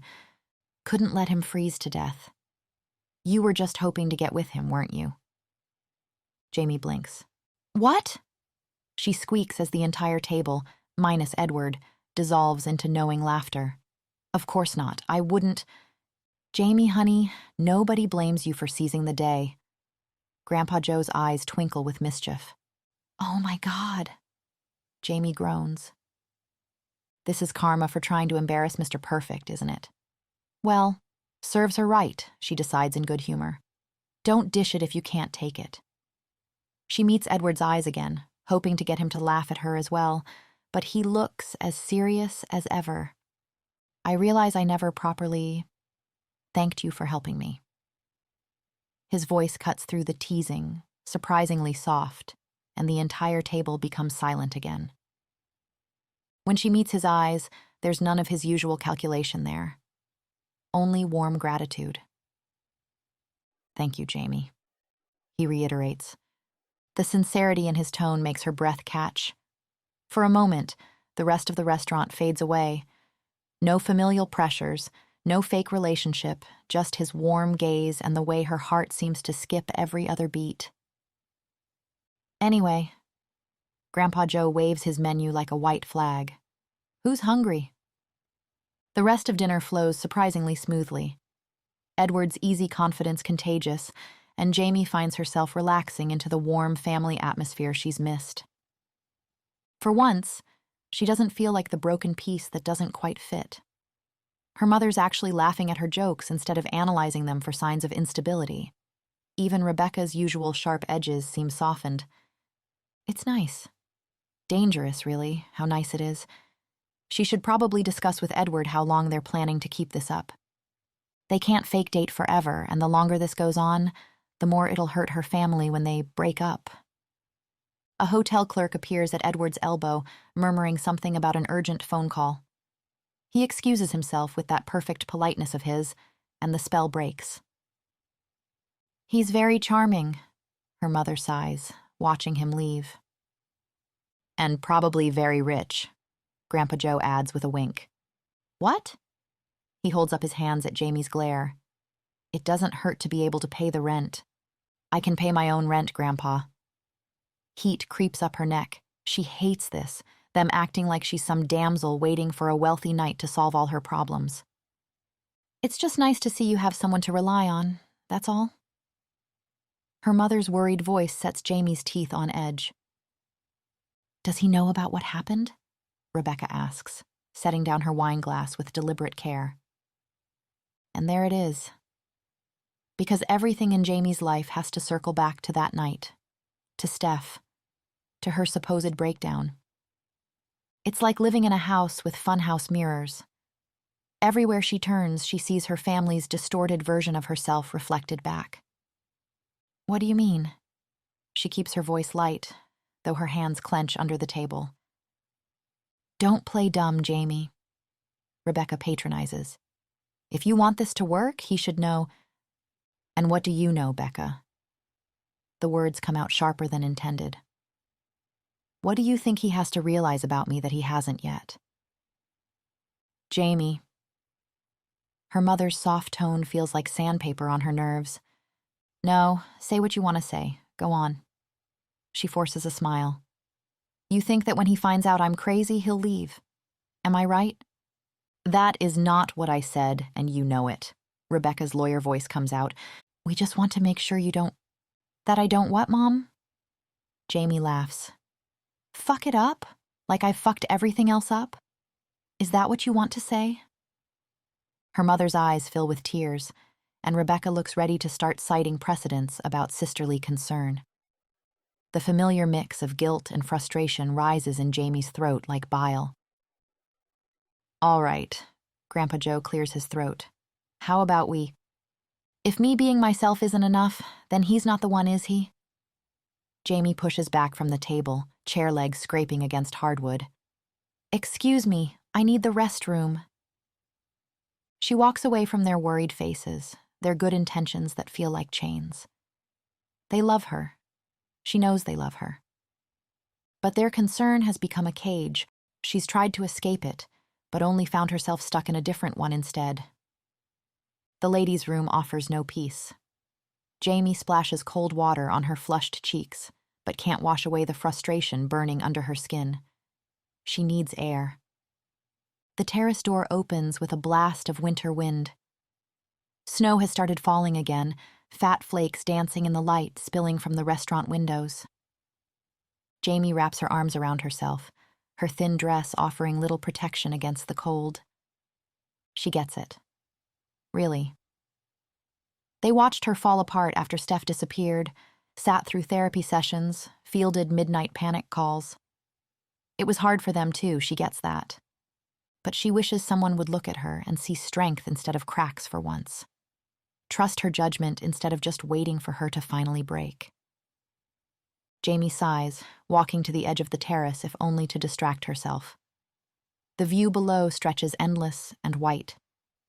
The slopes look otherworldly in the darkness, untouched snow glowing blue beneath the winter moon. It should be peaceful. Instead, the silence weighs heavy, making her breath steam in the frigid air. Movement catches her eye. A figure weaves between the trees at the edge of the resort, small, graceful, like a dancer in the snow. Jaimie blinks hard, her heart stumbling. It can't be. She's not seeing things again. She's not. But the figure is definitely female, and suddenly Jaimie can't breathe. Logic screams that it's not Steph. It can't be Steph. But what about Natalie? A teenage girl, lost in the cold, looking for help. Hello? Her voice carries across the empty slope. Are you okay? No response. But... The figure pauses. Jaimie's already moving, taking the terrace stairs 2 at a time. Her heels sink into the snow as she runs, dress whipping around her legs. The cold bites through her skin, but she barely notices. Natalie, is that you?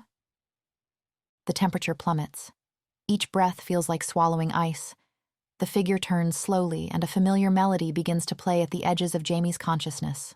Soft, sad, searching. Every instinct screams at her to run. But like that night 3 years ago, she finds herself moving forward instead, drawn by that haunting song. She knows how this ends. She's been here before. She keeps walking anyway. 10. Edward. So we'll liquidate the Thompson holdings before the quarter ends, Edward says, pinching the bridge of his nose. He's found a quiet corner of the hotel lobby beside a massive stone fireplace that does little to mask the lingering scent of Victoria's perfume. She's been through here recently, probably watching him. The market's unstable and I don't trust their new management. He concludes. Fine. Owen's voice crackles through the speaker. As you command, Alpha. Now.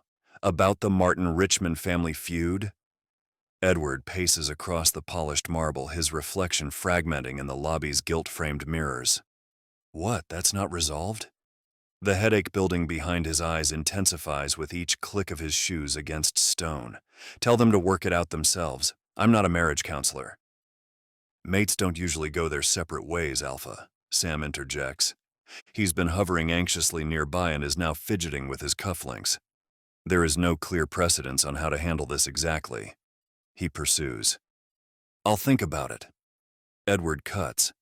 He catches the scent of dinner service starting up that reminds him he's kept the Matthews family waiting and concludes. Now, if you'll both excuse me, I have to go back to my mate. The words slip out easily, and sure enough, Owen immediately backs down. Edward watches a group of tourists trudge past as he files that observation away. Pretending Jaimie is his mate might be the most effective strategy he's discovered for avoiding pack politics. Usually, Owen would have 3 more crises requiring immediate attention. You didn't tell him the truth, Sam asks once the call ends, his whisper barely audible over the crackling fire. Edward scans the lobby, noting the positions of security cameras and staff, before responding. Why would I? He'd just waste my time pestering about either coming home or claiming Victoria Grant, if not both. And we're here to find your brother, aren't we? Sam's eyes well up, the scent of salt hitting Edward's nose. Alpha, I can't thank you enough for… Edward interrupts immediately. Just doing my job, Sam. He reminds him tersely. Jesus, he knows the kid means well, but he gets so emotional sometimes it's uncomfortable. Come up to my suite later, Edward waves.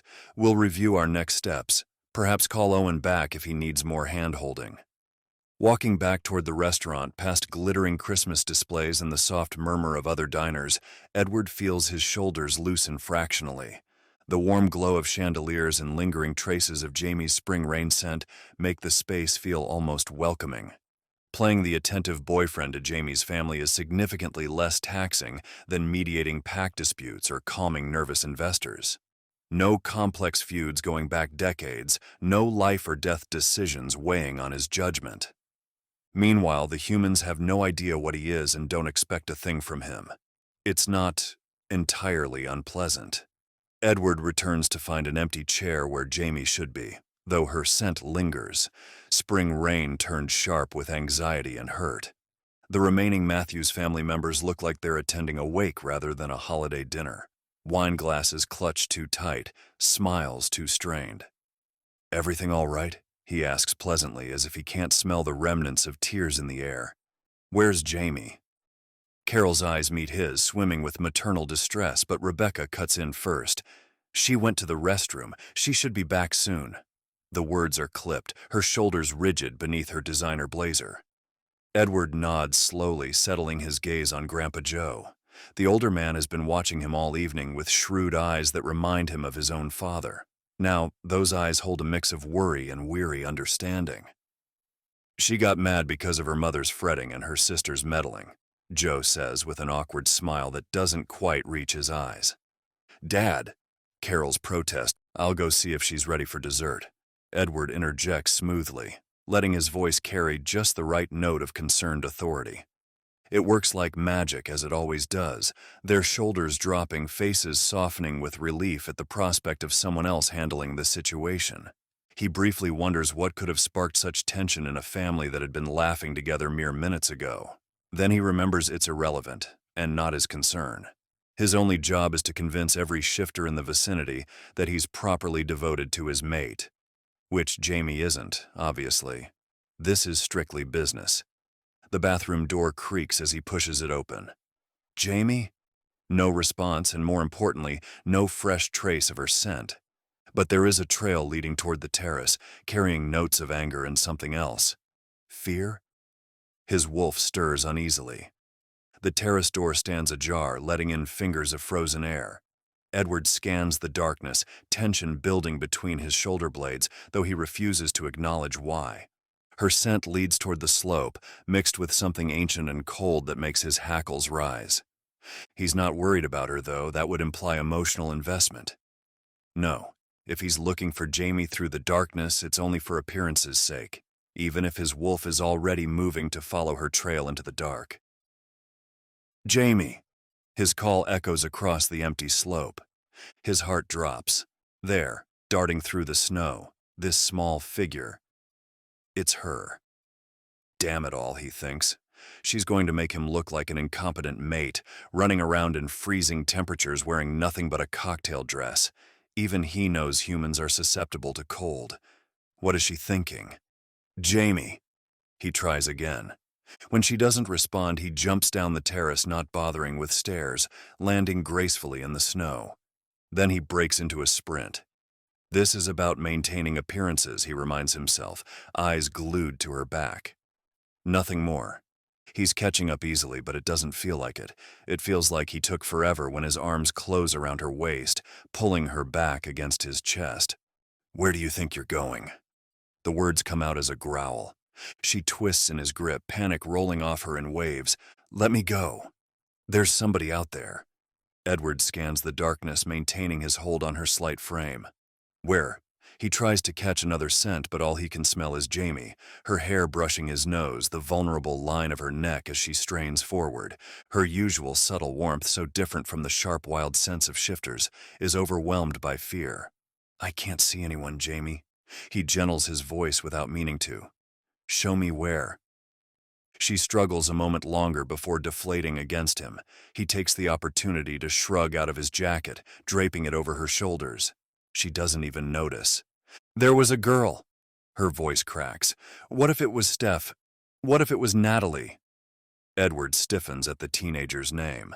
If Jaimie saw what he saw last night, then he should. But no, he can't leave her out here shivering and clearly distressed. Frustrated with the whole situation, he scoops her up. She weighs almost nothing in his arms. What are you doing? She protests, though instinctively curling into his warmth. Didn't you hear me? There is somebody out there.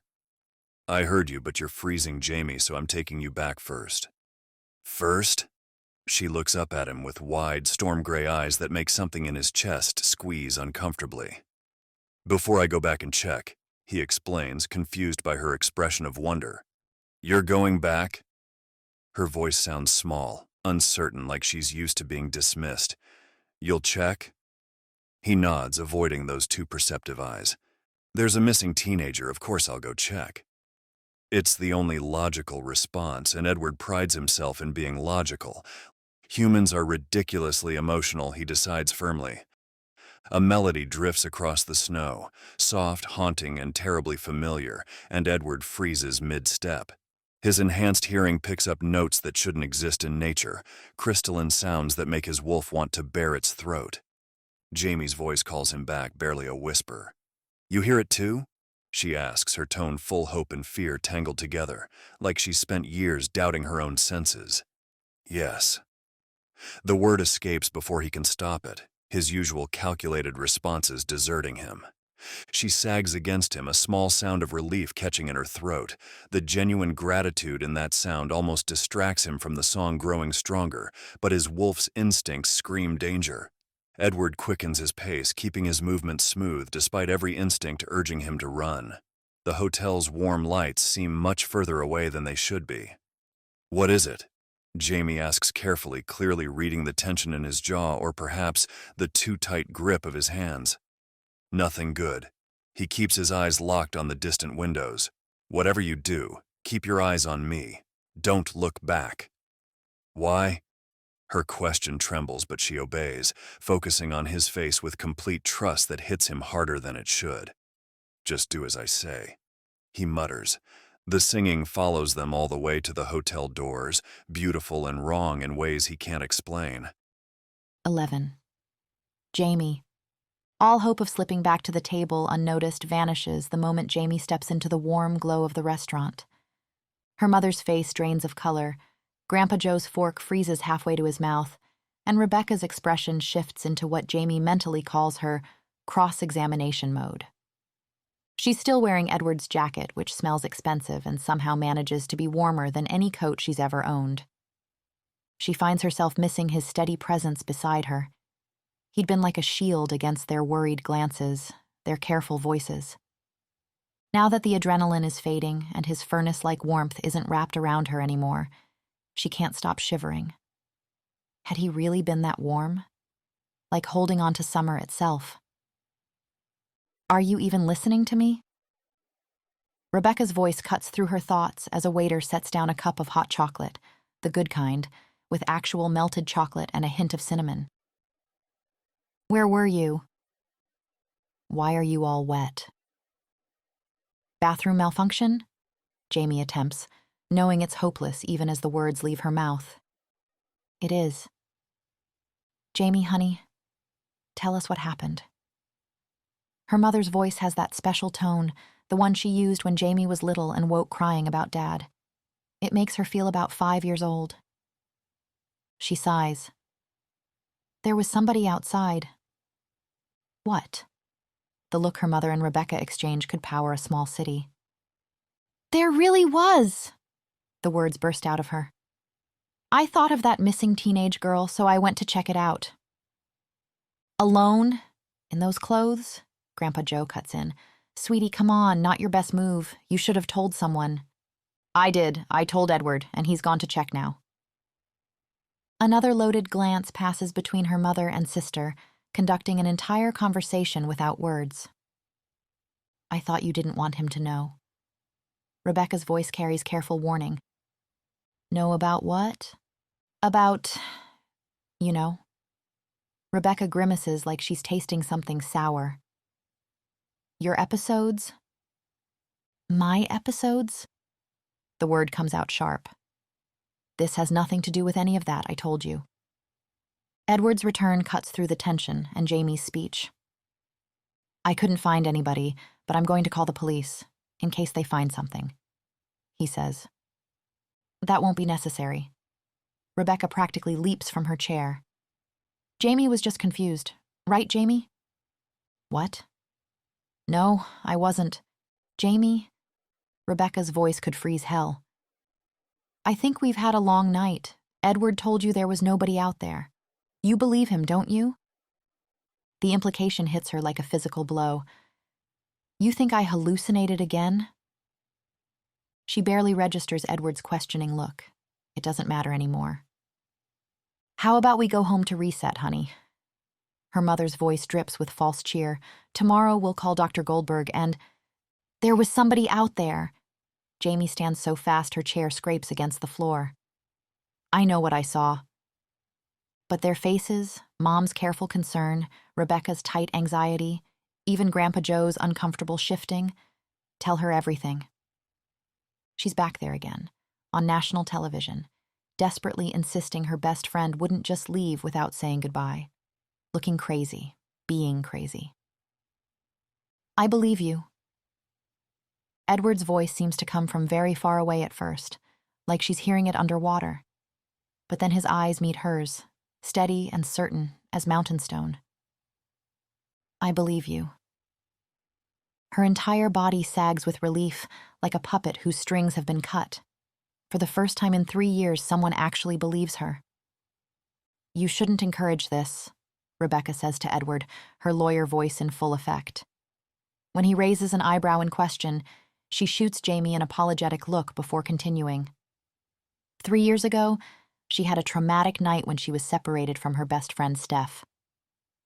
Becca! Jaimie's warning comes too late. Steph is fine, by the way. Her sister barrels on. But for a while we didn't know that, because she hadn't bothered telling anyone, including Jaimie, that she'd left the station. And Jaimie here had... She was under a lot of stress. Her mother's arm wraps around Jaimie like a shield. It was hard for her, thinking her friend had been kidnapped. Edward's gaze moves between them, his expression growing increasingly perplexed. Suddenly, Jaimie feels bone-tired. What does it matter what her fake boyfriend thinks of her breakdown? They're not even really together. I hallucinated finding Steph in a cave, she says flatly. For the longest time, I was convinced I'd found her, frozen in ice. Edward's eyes sharpen. Frozen in ice?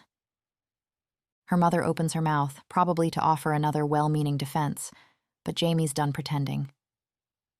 Yeah, that's right. I thought my friend had been turned into ice. The words taste bitter. Still see it sometimes when I close my eyes, her face frozen in fear. She pauses, might as well go all in. Oh, and there was this lady with her. She was unreal, like a mirage made of snow. But she moved, and she sang. Let's go. Rebecca grabs her arm. Let's go home. Jaimie resists. She can't face it. Their worry, their shock, their careful diagnosis of her mental state masked as concern. How about you guys head out? Edward's voice cuts through the tension, impossibly calm. Jaimie can sleep here tonight. With me. The suggestion hits like a thunderbolt. Her family looks equally stunned. Why are you staying here instead of with Jaimie if you're dating her? Rebecca's arms cross, lawyer mode reactivating. It's just for tonight. Edward's smile never wavers. I thought it'd be romantic. He turns to Jaimie, something calculating in his gaze. But I can cancel the champagne if you're not up for it? There's clearly no champagne waiting upstairs. No romantic evening planned. Edward wants something from her. Information probably, given how his expression changed at the mention of ice. She should say no. But the alternative is going home to worried whispers and carefully hidden phone calls to her therapist. Yeah, okay. She forces a smile. Sounds great. The way Edward's eyes gleam tells her she might have just made a deal with the devil. But right now, even that seems better than another family intervention. Jaimie keeps her eyes fixed on her feet while Edward handles everything. The dinner bill, her mother's worried hovering, Rebecca's thinly veiled suspicion. He manages it all with practiced ease, his presence a solid wall between her and their concerned glances. The steady pressure of his hand at her back should be uncomfortable, but isn't. Maybe because she knows he's just playing a part. There's something almost comforting about his lack of genuine concern for her mental state. She traces the pattern of the marble floors rather than meet his gaze. She's seen that particular flavor of judgment too many times over the past 3 years. The elevator ascends silently, mirrors reflecting her pale face and Edward's unnaturally still form beside her.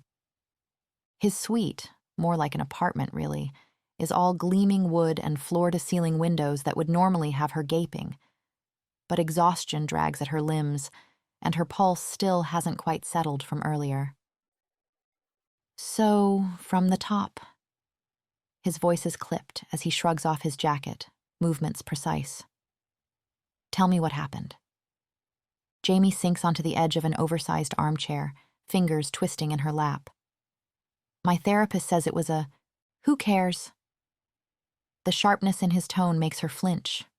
He's pacing now, restless energy in every step. Your therapist is obviously idiotic. Fire them. He snaps. Now let's get back to what happened that night, the night your friend went missing. She looks up, startled, and finds him watching her with an intensity that makes her breath catch. He's gone completely still, like a predator focused on prey, like her words might hold the key to something vital. Hope flutters in her chest, dangerous and unwanted. She won't be fooled again. Jaimie's head spins, her pulse pounds in her ears.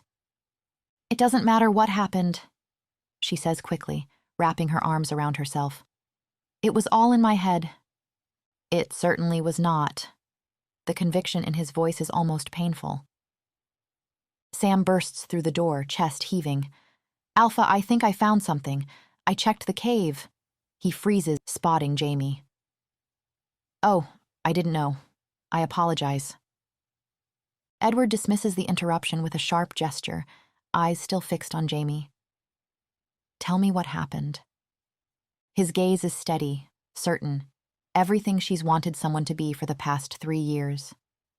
Her hands shake slightly as she pushes her hair back, which is exactly why she can't trust it. Look, I don't know why this matters to you, she says. Because there are people missing. It's not just Natalie. Frustration edges his voice as he crosses the room in 3 long strides. It's his brother, too, Edward says. She meets Sam's eyes and recognizes that particular brand of desperate worry, the same one she used to see in her mirror before the postcards started coming, before she accepted the truth. His fingers twist together just like hers do. I'm truly sorry, she says softly, watching him deflate. But I can't help you. You saw something that night, he protests, and it wasn't real. Her hands tremble as she digs through her purse, pulling out the postcard, her talisman, Dr. Goldberg had called it. Proof that she's not crazy, that Steph is fine, that the ice and the singing were all in her head. The corners are worn soft from countless moments of doubt. My friend didn't go missing. She just left. She holds out the card like a shield. Look. She writes to me. But instead of disappointment, Edward's face lights with triumph. He moves so fast she barely sees him cross the room. Sam, come here. He passes the postcard to his assistant, who nearly trips in his haste to take it. Look familiar? Sam's face drains of color as his eyes scan the text. It's the same one Jonah sends me. Same location, same text. His fingers tighten on the paper until it crumples. So he really is missing. Sam's voice cracks. He's really gone. Edward nods grimly. Perhaps Reem is too. We haven't seen her since we've arrived, he says before turning back to Jaimie. You didn't hallucinate that night, and your friend didn't write this, Jaimie. He waves the postcard like evidence in a trial. There's something going on here. People are missing, and the only person who knows something, who might have seen something, is you. 12. Edward. Edward watches Jaimie from across the room, tracking the rapid changes in her scent. Sharp anxiety giving way to hope, then fear, then back to doubt. No. She shakes her head, her scent spiking with frustration. No, not possible. She sits hunched in an armchair, head in her hands, heartbeat a wild staccato. Even her breathing is uneven. Edward bites back a sigh of frustration. He's been patient long enough. He needs her to tell him about that night, about the ice lady she mentioned. Every detail could be crucial. He crosses to her side, kneeling beside the chair to catch her downcast eyes. This is real, Jaimie. He keeps his voice steady, controlled, but she just shakes her head again in those quick, agitated movements that remind him of a trapped animal. It doesn't make sense. It can't be real. Why would someone take Steph and leave an ice statue of her behind? I don't think that was a statue, Edward explains, choosing his words carefully. I think that was Steph. Jaimie's eyes finally snap to his, pupils dilated with shock. Do you hear yourself? She asks. How does that make sense? Edward winces. Of course she can't accept this. Her world doesn't include magic or supernatural beings. At least, she doesn't know it does. How to bridge that gap without revealing too much? I saw someone too. He confesses, watching her body go rigid. I saw Natalie. The admission feels dangerous, but Edward presses on. I fell into a cave and saw her statue. Or, well, her, turned into an ice statue. He typically avoids sharing information with humans, but her cooperation is vital. Even if his wolf bristles at such vulnerability. You saw her? Jaimie gapes. When? The night we met, Edward replies, annoyed with how her eyebrows arch skeptically at that. Oh, right. Jaimie snorts, disbelieving. You mean the night you were so drunk you couldn't see straight? He rolls his eyes, catching another shift in her scent, something almost playful beneath the anxiety. First of all, I was not drunk, I'd been drugged, and second of all, wait, what? The playfulness vanishes and Jaimie's tone is gone, replaced by outrage. You'd been drugged? Against your will? Edward doesn't understand why this detail matters, but he nods. Yes? Anyway. By who? Her heart rate spikes again, this time with anger. Did you tell the police? Sam scoffs behind them. He doesn't need the police. Edward shoots him a warning glare. I'm trying to keep a low profile, he then tells Jaimie, so the people who've done it don't try to keep me off their property. He watches understanding dawn in her eyes, replacing confusion as her mind quickly puts the pieces together. Are you saying the Grants drugged you? Edward allows himself a small smile of approval. Perceptive, he thinks appreciatively. Yes. Why? Why would they do such a thing? Her eyes go wide. You don't think they're behind the disappearances? Her disbelief is blatant. It makes Edward wince. I think they at least have some knowledge about it, he replies. But for some reason, which I assume has to do with their finances, they're not talking about it. Doubt clouds Jaimie's features again, her scent turning sour with fear. This is crazy.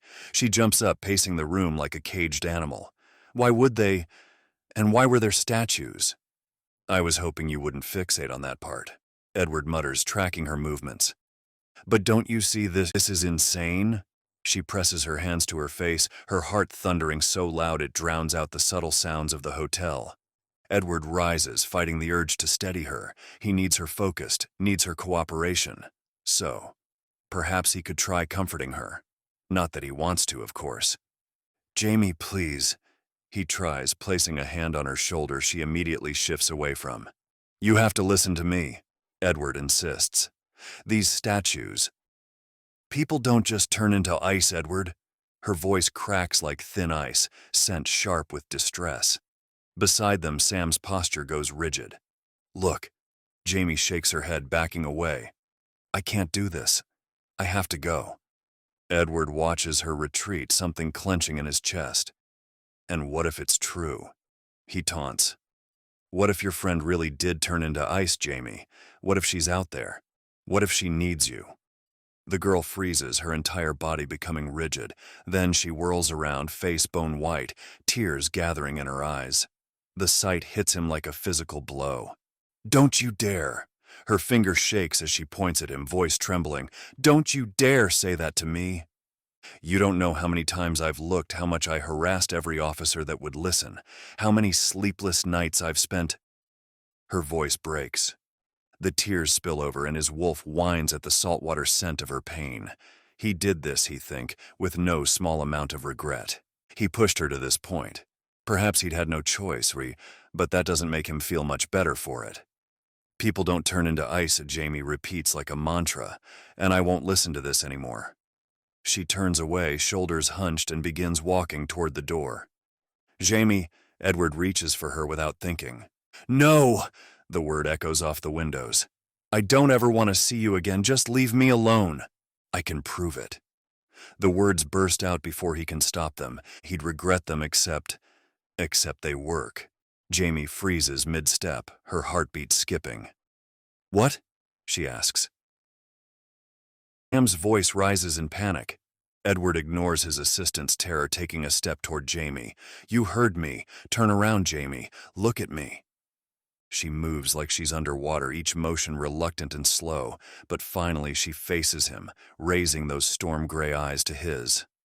I can prove it, Edward assures her, his voice absolute certainty. Her lips pinched together, hurt warring with curiosity in her scent. How? She gasps, the word breaking on a desperate note. Yeah, Sam adds nervously. How? Shut up, Sam, Edward growls. His assistant starts fidgeting, probably already guessing Edward's intentions before Edward himself has fully committed to them. But, Sam grimaces, but sir, how are you planning to prove it? Jaimie cuts in. Do you have an ice statue hidden in the bathroom? Edward shakes his head, but I can give you an idea of how they were made. Sam's gulp is audible. Edward forces himself to ignore it. He's already committed to this path. Suspicion narrows Jaimie's eyes. All right, she challenges. Fine. How are the supposed ice statues made then, big guy? Edward lets his lips curl. Magic. Jaimie, who must think he's kidding, stares at him, clearly waiting for more. But when nothing follows, her whole body deflates in tired resolve. "Goodbye, Edward." She sighs. He raises his hand and somehow, miraculously, she stills. "I said I'd prove it, didn't I?" he says. It gets him a slow, reluctant nod. Edward smiles, holding her gaze. "Try not to scream." "What?" Jaimie frowns, confusion coloring her scent. Sam whines in objection, but Edward's focus narrows to Jaimie's face, willing her to keep watching. Then he reaches for his wolf and lets the change take him. It is swift, he's an alpha after all, but still agonizing, bones cracking and reforming, muscles tearing and knitting back together in the space of seconds. When it's done, a massive white wolf stands where Edward had been, amber eyes fixed on Jaimie's face. For one endless moment she stays perfectly still, expression blank. Then her scream shatters the silence like breaking glass. 13. Jaimie. A deep, male voice filters through Jaimie's consciousness as she blinks awake in an unfamiliar bed. She's in what looks like a luxury hotel suite, and Edward is by the window, phone pressed to his ear. "Yes, Miss Matthews. She's just woken up. We should be there in about half an hour." His eyes meet hers, expression unreadable, though last night comes back in pieces. Him finding her in the snow, defending her to her family, bringing her here. "How are you feeling?" He approaches the bed with careful steps. Another memory surfaces, his face tight with frustration.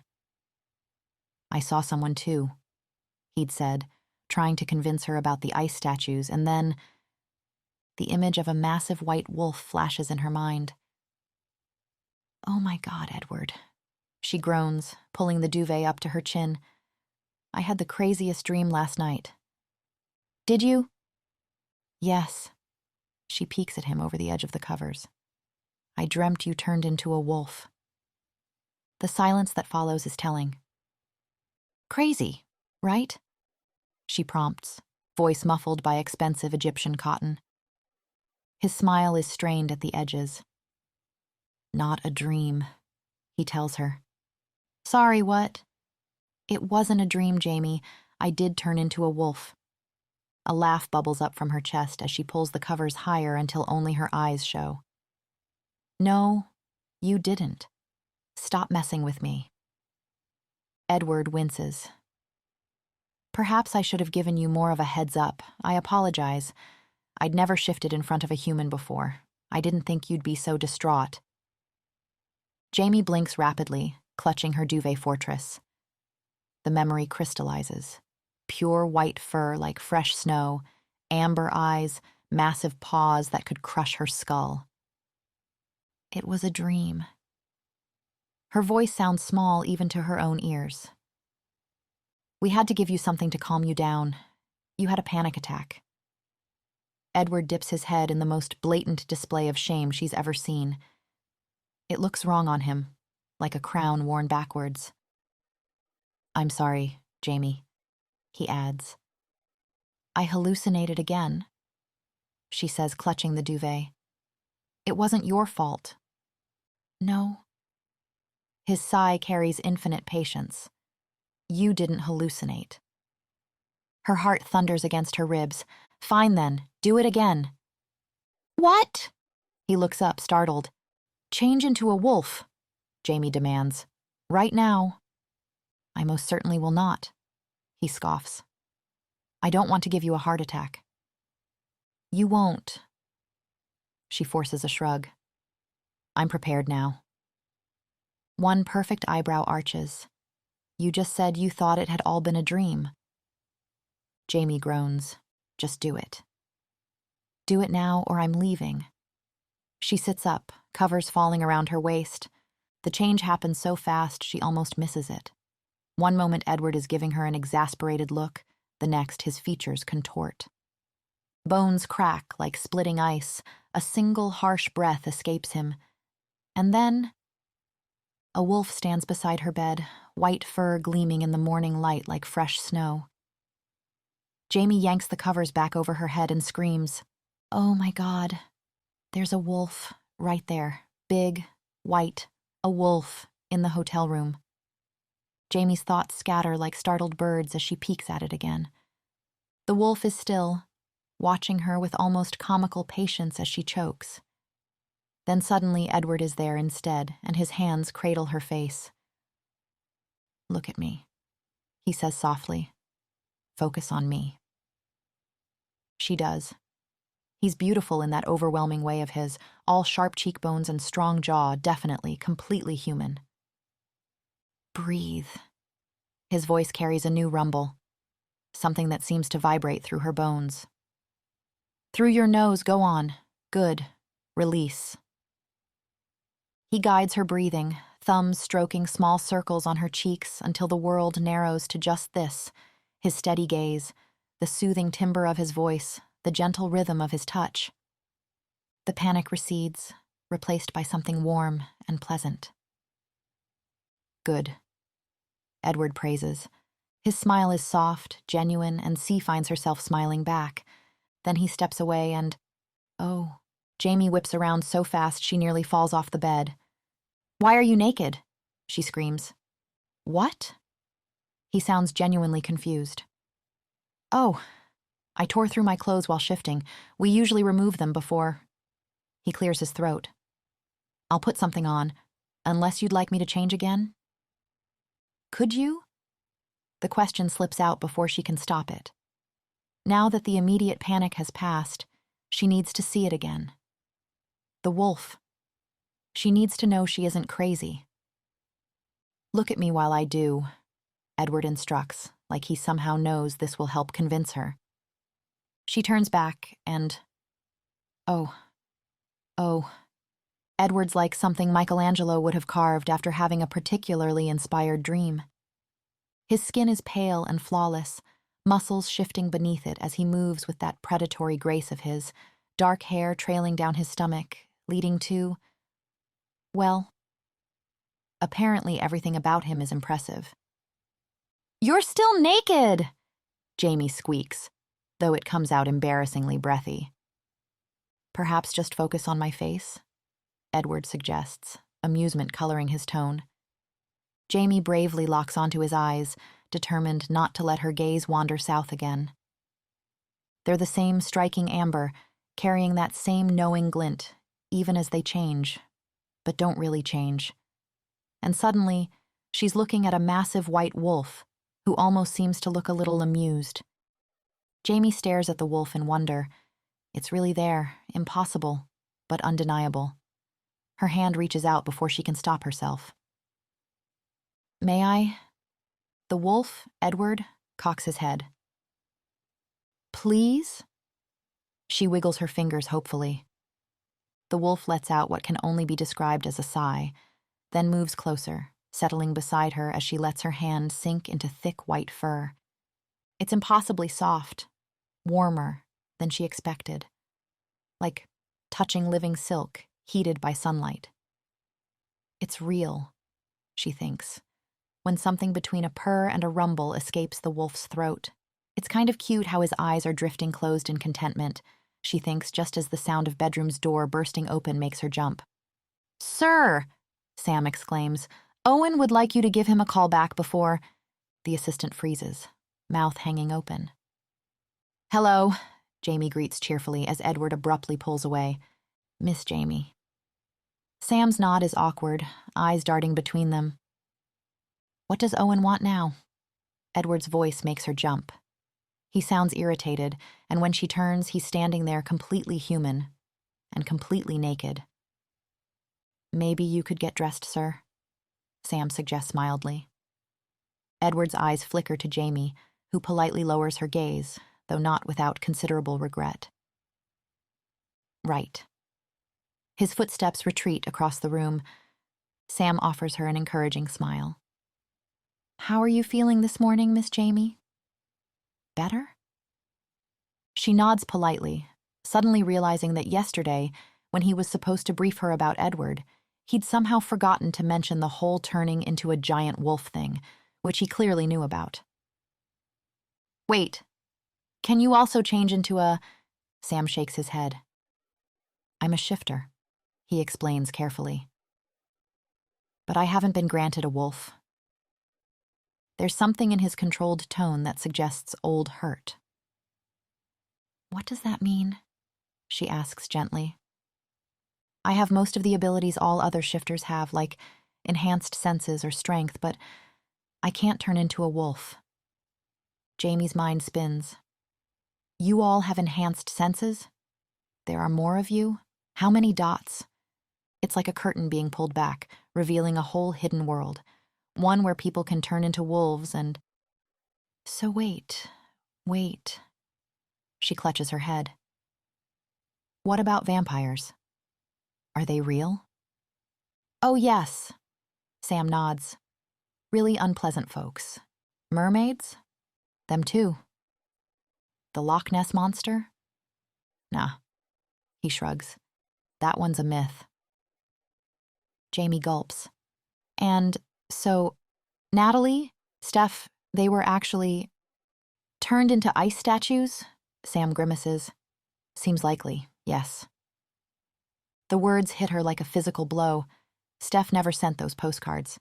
Steph had been in that cave and maybe still is. "I have to go look for her." Jaimie launches herself off the bed. Her heart pounds with conflicting emotions, wild relief that she isn't crazy, mixed with horror crashing in. "Oh, God," Jaimie whispers. "I abandoned her. I let them convince me I was crazy, and I abandoned her." Edward, who's reemerged from the bathroom, takes in her distress with knowing sympathy. "It wasn't your fault, Jaimie. Everyone banded together and convinced you what you saw hadn't been real. Of course you doubted yourself." Jamie's eyes snap to his, resolve settling in. "I want in," she declares. "In? On whatever it is you two are planning to do." Edward and Sam exchange a loaded look. "You are planning to find everyone, right?" Jaimie asks, voice rising with anxiety. "His brother? Natalie? Steph?" "We are, but..." Edward clears his throat. "I can't promise you they'll still be alive when we do." Jaimie nods, throat tight. "We still have no idea what exactly was done to them," Sam adds. "Turning into ice is not exactly common occurrence." "So what's our next move?" Jaimie asks. "Meeting your family for breakfast because they're freaking out." Edward points to a box by the door. "Get dressed." While Edward instructs Sam about covering their tracks with Owen, Jaimie opens the box to find a white wool ensemble that probably costs more than her monthly rent in her size. "Before we go." Edward's voice comes from much closer. She turns to find him standing near enough that she can feel his warmth, smell his crisp, winter pine scent. Sam has disappeared, and suddenly the room feels very small. "Come here." Edward beckons, his voice carrying that gentle command. She finds herself moving before she can think better of it. His hands are impossibly warm as they catch her wrists, running his own against them in deliberate strokes. When his eyes meet hers, asking permission, she can only nod. Those large hands settle on her neck, and her pulse jumps beneath his fingers. "What are you doing?" Her voice comes out embarrassingly breathy. "Scent marking you." His thumbs trace small circles on her skin. "It's a thing mates do, and since you're supposed to be mine, I can't let you walk out amongst other shifters not smelling like me." Memory flashes, his touch that first night when he'd been on her couch and what he'd said. "To keep me safe, then?" She barely recognizes her own voice. Edward nods. "It's also a mark. It claims you as mine." His voice drops lower as he adds, "So that no other wolf will try and take you." Jaimie nods again, mind hazy. "Because you told other shifters I was your... mate?" "Right." His fingers trace her collarbone. "For appearance's sake. I need them to believe I'm here for you, because I can't be apart from you. So I told them you were my fated mate." The words send a shiver down her spine that has nothing to do with fear and everything to do with the way his eyes have gone dark and intent. "What's a fated mate?" she asks. Edward's laugh is soft, intimate in the small space between them. A soulmate of sorts. All wolves have one. But finding your true mate is very rare. I told them you were mine so that no one would doubt our connection.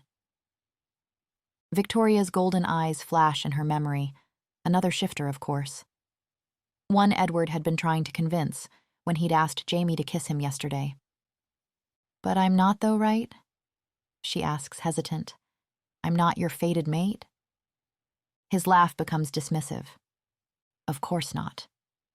He steps away, taking his warmth with him.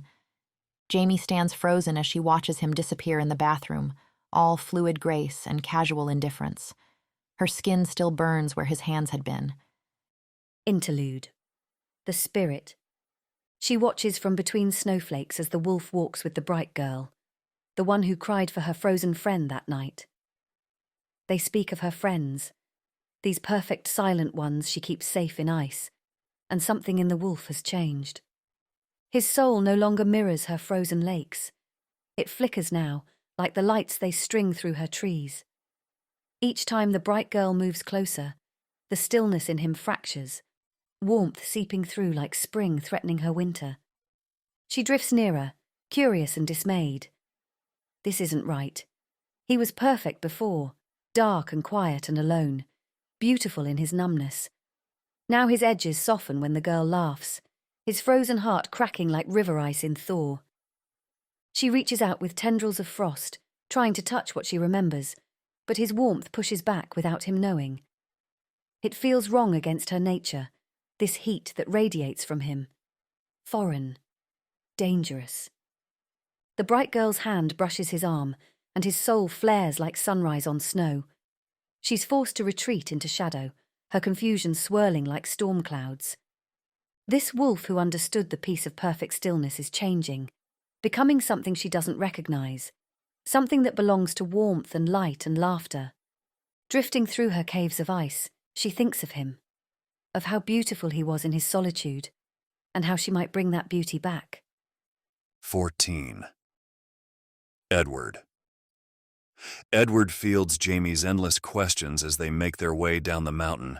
Are the Grants really shifters? Yes. How many shifters exist? More than humans suspect, fewer than wolves would like. What exactly is a pack? And so on, and so on. He answers efficiently, trying to keep her focused on what matters, the night Stephanie disappeared. But 3 years of therapy and repression make excavating those memories like digging through ice. Steph and I went to Spiders. Jaimie points to a modern structure jutting from the mountainside. It's a club, open all day, most of the night, people coming and going constantly. Her voice carries old guilt as she describes Steph's recent breakup, the drinking, the man she'd met at the club. He seemed nice enough, so I didn't think to stop her. Do you think he could have something to do with her going missing? Edward asks. Doubt it. Jaimie shakes her head. I mean, you never known, but I haven't seen him around since that night. It must have been a passing tourist, and since others have gone missing after Steph. Edwards nods as they step off the lift into fresh snow. Jaimie looks transformed in the clothes he'd sent Sam to purchase, a white wool ensemble that makes her look like winter personified.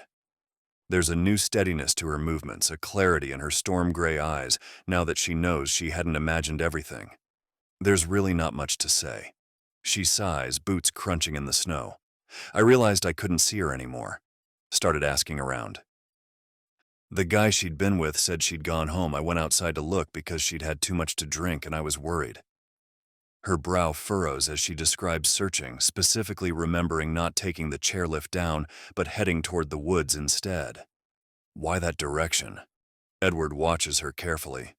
Did you hear singing like last night? She meets his eyes, a shiver running through her small frame. I think so.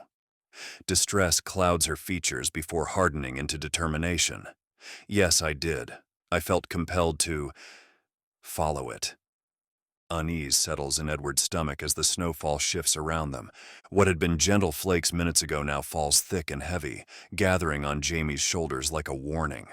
She unconsciously grabs his arm, and he finds himself drawing her closer.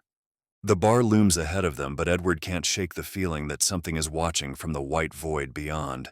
As they step inside, though, Jaimie stops shivering, but tension returns to her shoulders at the sound of voices upstairs. Her scent shifts, spring rain turns sharp with anxiety, and Edward's pulse stutters oddly. Perhaps he's fighting off a cold. "I can't wait to tell them," she mutters darkly, gray eyes flashing with determination. The morning light catches in her hair, turning it to gold, and he finds himself distracted by the way it falls around her delicate face, which is probably why it takes him a second longer than it should to realize what she means by that. When it does, his hand finds her shoulder before he can think better of it. "Jaimie, you can't tell them," he says. She whirls to face him, protest clear in her eyes, but he continues. "We keep our existence hidden from humans for a reason. I could get in a lot of trouble for having revealed myself to you." Edward thinks he should probably lay this important point more thickly, but Jaimie is pouting now, and the clothes Sam selected fit her perfectly, the white wool making her look delicate but strong, and what did he want to say again? "Why did you?" Jaimie asks. Her question catches him off guard with the way she's looking up at him through her lashes. "Why did you tell me?" Edward should have anticipated this, but somehow hadn't prepared an answer. His thoughts feel unusually scattered. "I needed you to believe me, to tell me about Steph." He explains, the words coming out more defensive than intended. Jaimie keeps watching him, expectant, but he finds he has no idea what to say. He doesn't like this sense of loss, the sudden awkwardness that comes with it. Jaimie's pulse races beneath her skin. He can hear it, smell the sweet undertone it adds to her scent. He feels terribly inconvenienced. "Is that all?" she prompts softly. "Is that not a good enough reason?" Edward asks, looking away. "People are missing." Jaimie doesn't reply, but her disappointment, betrayed by her scent, hits him like a physical thing. His chest feels tight. He really must be coming down with something. "Promise me you won't tell them," he insists.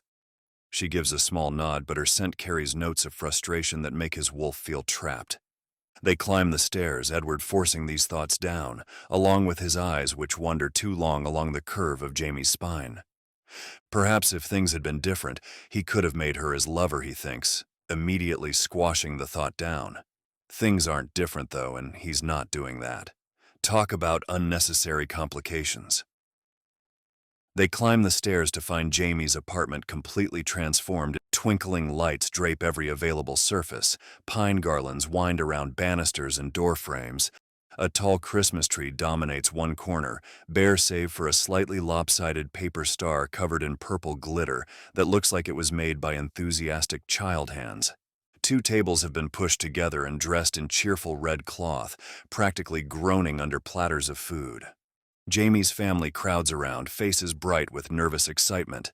Well, except for Stella, who's practically vibrating with pure joy, her small hands clutching what looks like more homemade ornaments.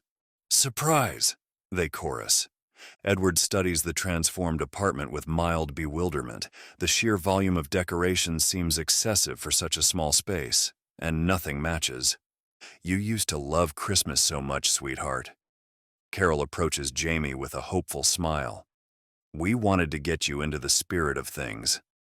Jamie's quiet contentment as she thanks her mother puzzles Edward. Christmas is ages away. Surely this much clutter is premature and impractical. "Look, I've even brought the star you made me, Auntie." Stella points proudly to what might be the most aesthetically challenged decoration Edward has ever seen. But Jaimie's smile is so soft, so genuine, that Edward finds himself reconsidering his judgment. Perhaps these traditions serve some purpose he doesn't quite understand. Then he looks at the purple glitter threatening to shed everywhere again and decides that no, they definitely don't. "Let's eat." Grandpa Joe gestures toward the laden table. "We've made plenty of food and everything needs to go. That's a core family value," he adds, for Edward's sake. The latter blinks, genuinely confused. He approaches nutrition as fuel, precise portions, balanced macronutrients, nothing more. But as he finds himself wedged between Stella's boundless energy and Carol's maternal warmth, facing Jaimie across a sea of plates he can't quite categorize, he understands these people don't see it the same way. "Waffle?" Carol offers him a towering plate of carbohydrates. "I'm all right," He declines with practiced politeness. I'm not very big on sugar. He refrains from explaining the metabolic inefficiency of processed sugars, sensing somehow this wouldn't be well received. You have to try one of my gingerbread cookies, Uncle Edward. Stella tugs his sleeve. I made them with Dad. I'm not your uncle, he corrects, wondering how she's reached this erroneous conclusion. And that's very kind of you, but no thank you. Stella beams up at him with complete disregard for his refusal. Just one. She waves what appears to be a decapitated cookie at his face. No, really, The cookie makes forceful contact with his mouth, and Edward freezes, suddenly overwhelmed by butter and sweetness and something else. Something warm and bright that makes his wolf want to curl up and purr. He chews slowly, analyzing this unexpected sensation. How is it? Stella's innocent smile suggests she knows exactly what she's done. Not bad, he replies, the admission feeling like surrender. You want another? Edward hesitates, his carefully maintained nutritional standards warring with this new, dangerous knowledge. Yes, please, he mutters, steadfastly ignoring Jaimie's poorly concealed laughter. The meal continues in a way that defies all his expectations. There's no clear power structure, no careful deference to the strongest member. No one seems to be leading or following. They just flow. Edward finds himself increasingly fascinated by their dynamics, the way they pass plates and share stories with easy familiarity. He's used to being the center of gravity in any room, the alpha everyone orbits around. Here, he's just Edward. No one waits for his opinion before speaking. No one watches him for cues. It's disorienting at first, like missing a step on stairs he's climbed 1,000 times. But gradually he notices something else, the absence of weight on his shoulders. No one here expects him to have all the answers.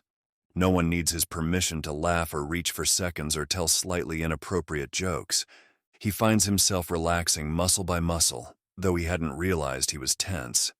It's strange, this weightlessness, like stepping out of armor he's worn so long he'd forgotten it wasn't his skin.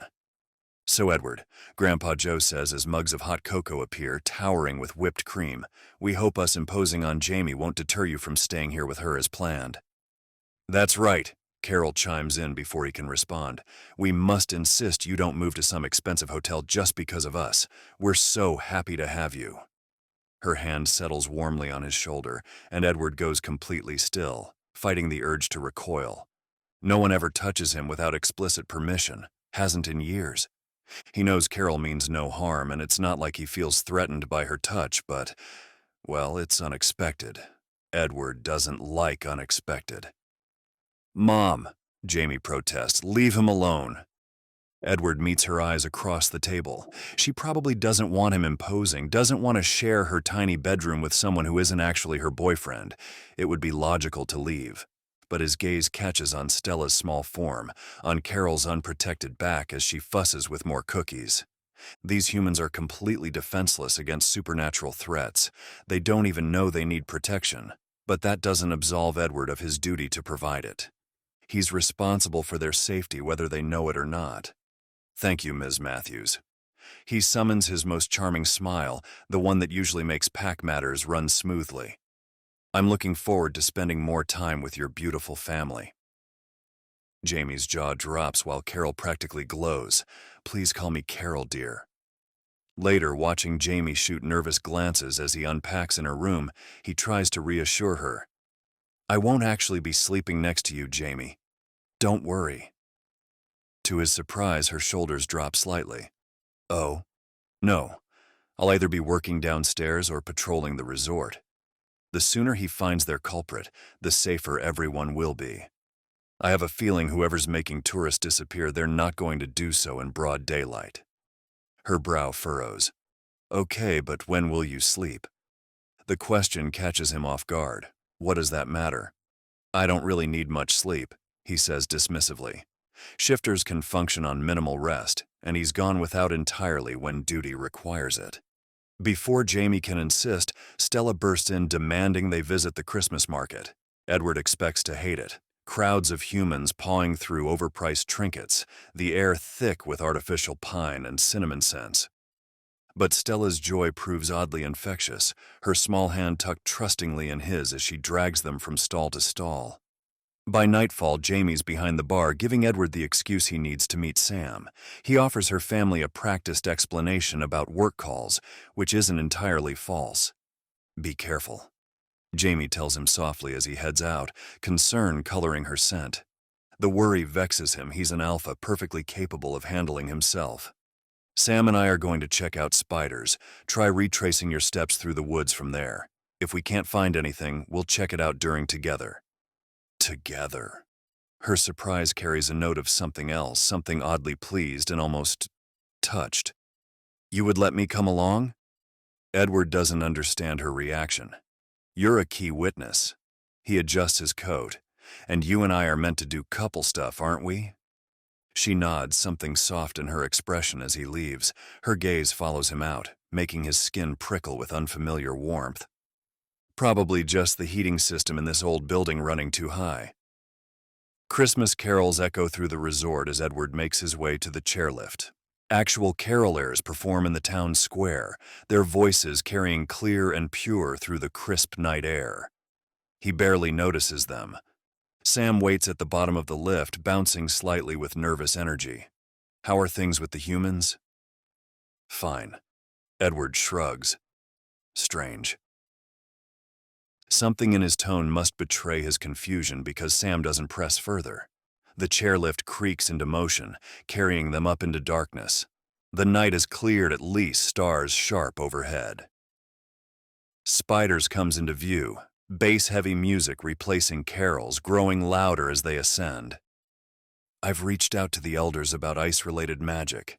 Sam's voice carries easily in the quiet. "They've given me some possibilities." He lists them all to Edward as the lift drops them off by the club's entrance.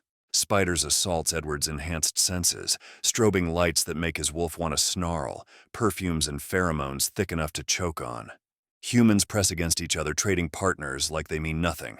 The casual way they touch, claim, discard. It grates on something primitive in him. "Want to get out of here?" Warm feminine arms wrap around his shoulders, perfume burning his nose. "I have a girlfriend," Edward explains, tracking movement by the bar, searching for anything out of place. "I don't mind," comes the reply in a hot breath against his ear, alcohol sweet. It takes him a moment to catch her meaning with how little attention he's paying her. "When you do decide to give your heart to someone, I'm sure you don't expect him to throw it away at the first person who doesn't mind." He tells the girl.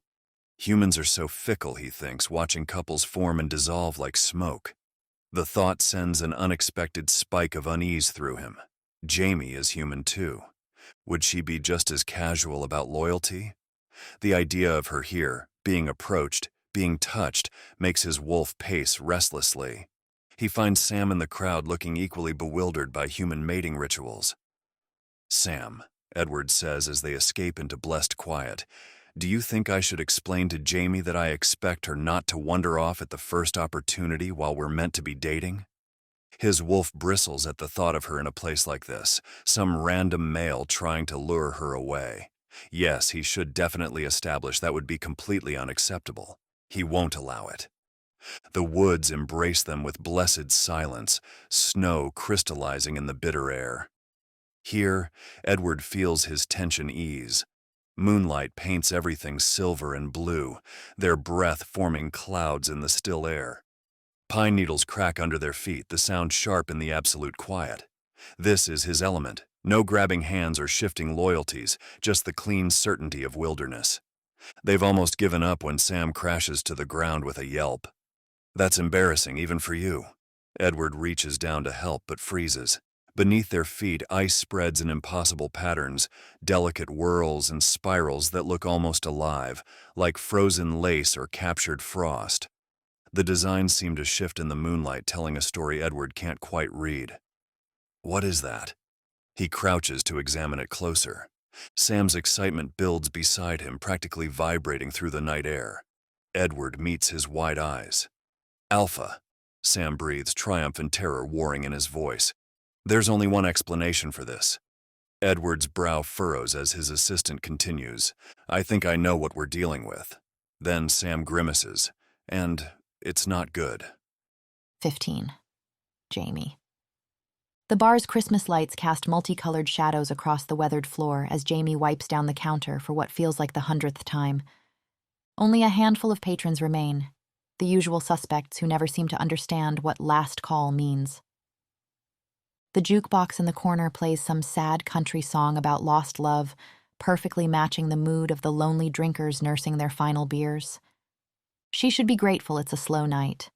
The tourist season hasn't quite kicked in yet, though the Christmas market is starting to draw crowds.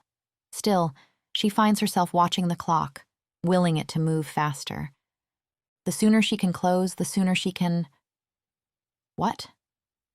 Follow Edward to Spiders like some kind of stalker? Speaking of stalkers, there's Dave again, the one who calls her Crazy Jaimie while demolishing her tequila supply. Tonight, he's got his hands all over a different girl than the soulmate he'd been with before. Jaimie watches him swear undying devotion to his new target, her stomach churning unpleasantly. Would Edward do that? Go looking for company while they're pretending to be together? She has no right to forbid it, even if the thought of his arms around someone else makes her want to smash every bottle behind the bar. Maybe she could pass it off as maintaining their cover. Edward, darling, your fake girlfriend would appreciate if you didn't make out with random women in public or in private. Except she hadn't actually told him that before he left for Spiders, looking like some kind of GQ model who got lost in their small town. Oh God, they're going to throw themselves at him. With those cheekbones and that jaw and those arms. The glass she's drying squeaks in protest at her grip. It doesn't matter. They're not really together. He's allowed to do whatever, or whoever, he wants. But what if Victoria Grant shows up again? What if she drugs him like before? Edward had followed her home so easily that night. Trusted her completely. Jaimie remembers how pliant he'd been, how freely he'd touched her, nuzzled her neck. Now she knows that's not normal for him. He barely initiates contact unless he's marking her for show. Sam's with him, she mutters to herself, but anxiety churns in her gut. The ancient clock above the bar shows 5 minutes to closing. Beyond the frosted windows, snow falls in thick flakes, catching the light from the Christmas market stalls still doing business in the square. There's nothing stopping her from heading to Spiders once she's done here, Jaimie decides. Her family's asleep, and she did promise to help investigate. She practically shoves the last customers into the cold, breaking her previous record for closing speed. The door locks with a satisfying click, and minutes later she's crunching through fresh snow, wrapped in the ridiculously gorgeous coat Edward bought her, which she's definitely being buried in. It's like wearing a cloud, made of warmth. The resort's nightlights paint everything in soft blues and golds, Christmas carols drifting from the still open shops. Any other night, it would look magical. Tonight, Jaimie barely notices, her mind fixed on the club up the mountain where Edward might right now be getting hit on by someone who isn't her. Just to check on him, she tells herself, just to protect their cover. She's not fooling anyone, least of all herself. Jaimie treads through fresh snow toward the chairlift, memories of Steph flooding back with each step. She'd been so dismissive of her friend's heartbreak back then. What did a few months of dating matter? But now she understands how quickly feelings can take root, how someone can slip under your skin in a matter of days. She misses Steph with a sudden, sharp ache, their Christmas shopping adventures, the way they'd steal ornaments from each other's trees, their terrible attempts at holiday baking. The guilt hits harder than the cold. 3 years of not looking, of letting them convince her she was crazy, of abandoning her friend to whatever fate had claimed her. The snow begins to fall harder, thick flakes obscuring the festive lights until the street empties of tourists. Maybe she should turn back. The chairlift probably isn't even running in this weather. But then she hears it. Singing. Her first instinct is to run, but the melody wraps around her like a familiar embrace. It speaks of loneliness, of being misunderstood, of wanting connection. Jaimie's chest aches with recognition. The voice promises understanding, promises an end to solitude, and despite her fear, she follows. The song turns haunting, terrible, but she can't stop moving toward it. She's cold, so cold her fingers have gone numb. But what if it's Steph?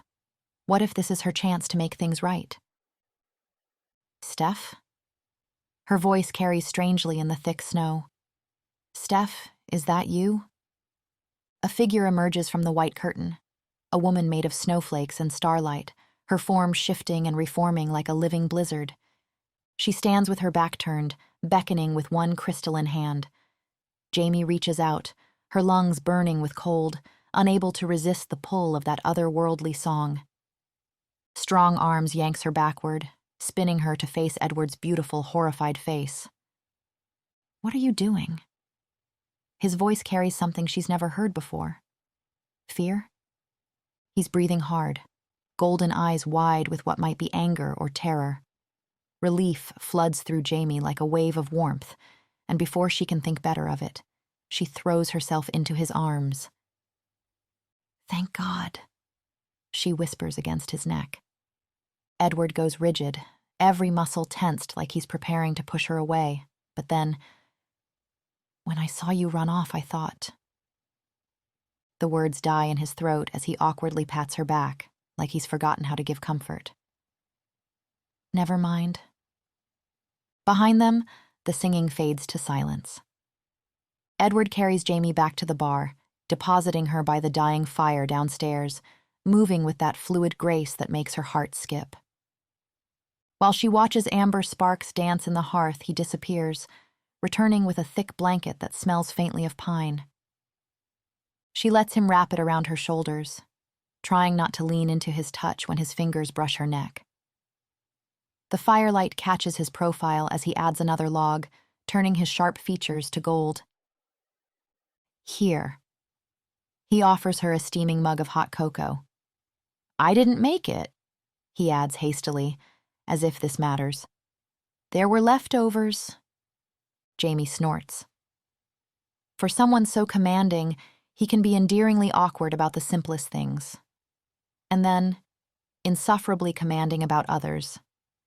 From now on, you're not to wander outside alone. He tells, in a tone that leaves no room for discussion, as if he has the authority to boss Jaimie around. You can't tell me what to do, she exclaims, her blanket slipping as she straightens indignantly. How dare he, after saying she could help. We think we know what's been turning tourists into ice, Edward explains, settling beside her, close enough that his warmth seeps through the blanket. Well, Sam thinks he knows. He's doing more research. She falls silent. For about a second. Well, go on then. Spit it out, she demands. It's a nymph. Edward's expression is so serious she almost laughs. What? A nymph? Like a fairy? Those are real? He rolls those impossible amber eyes, firelight dancing in them. They're real. They're not fairies, and they're powerful.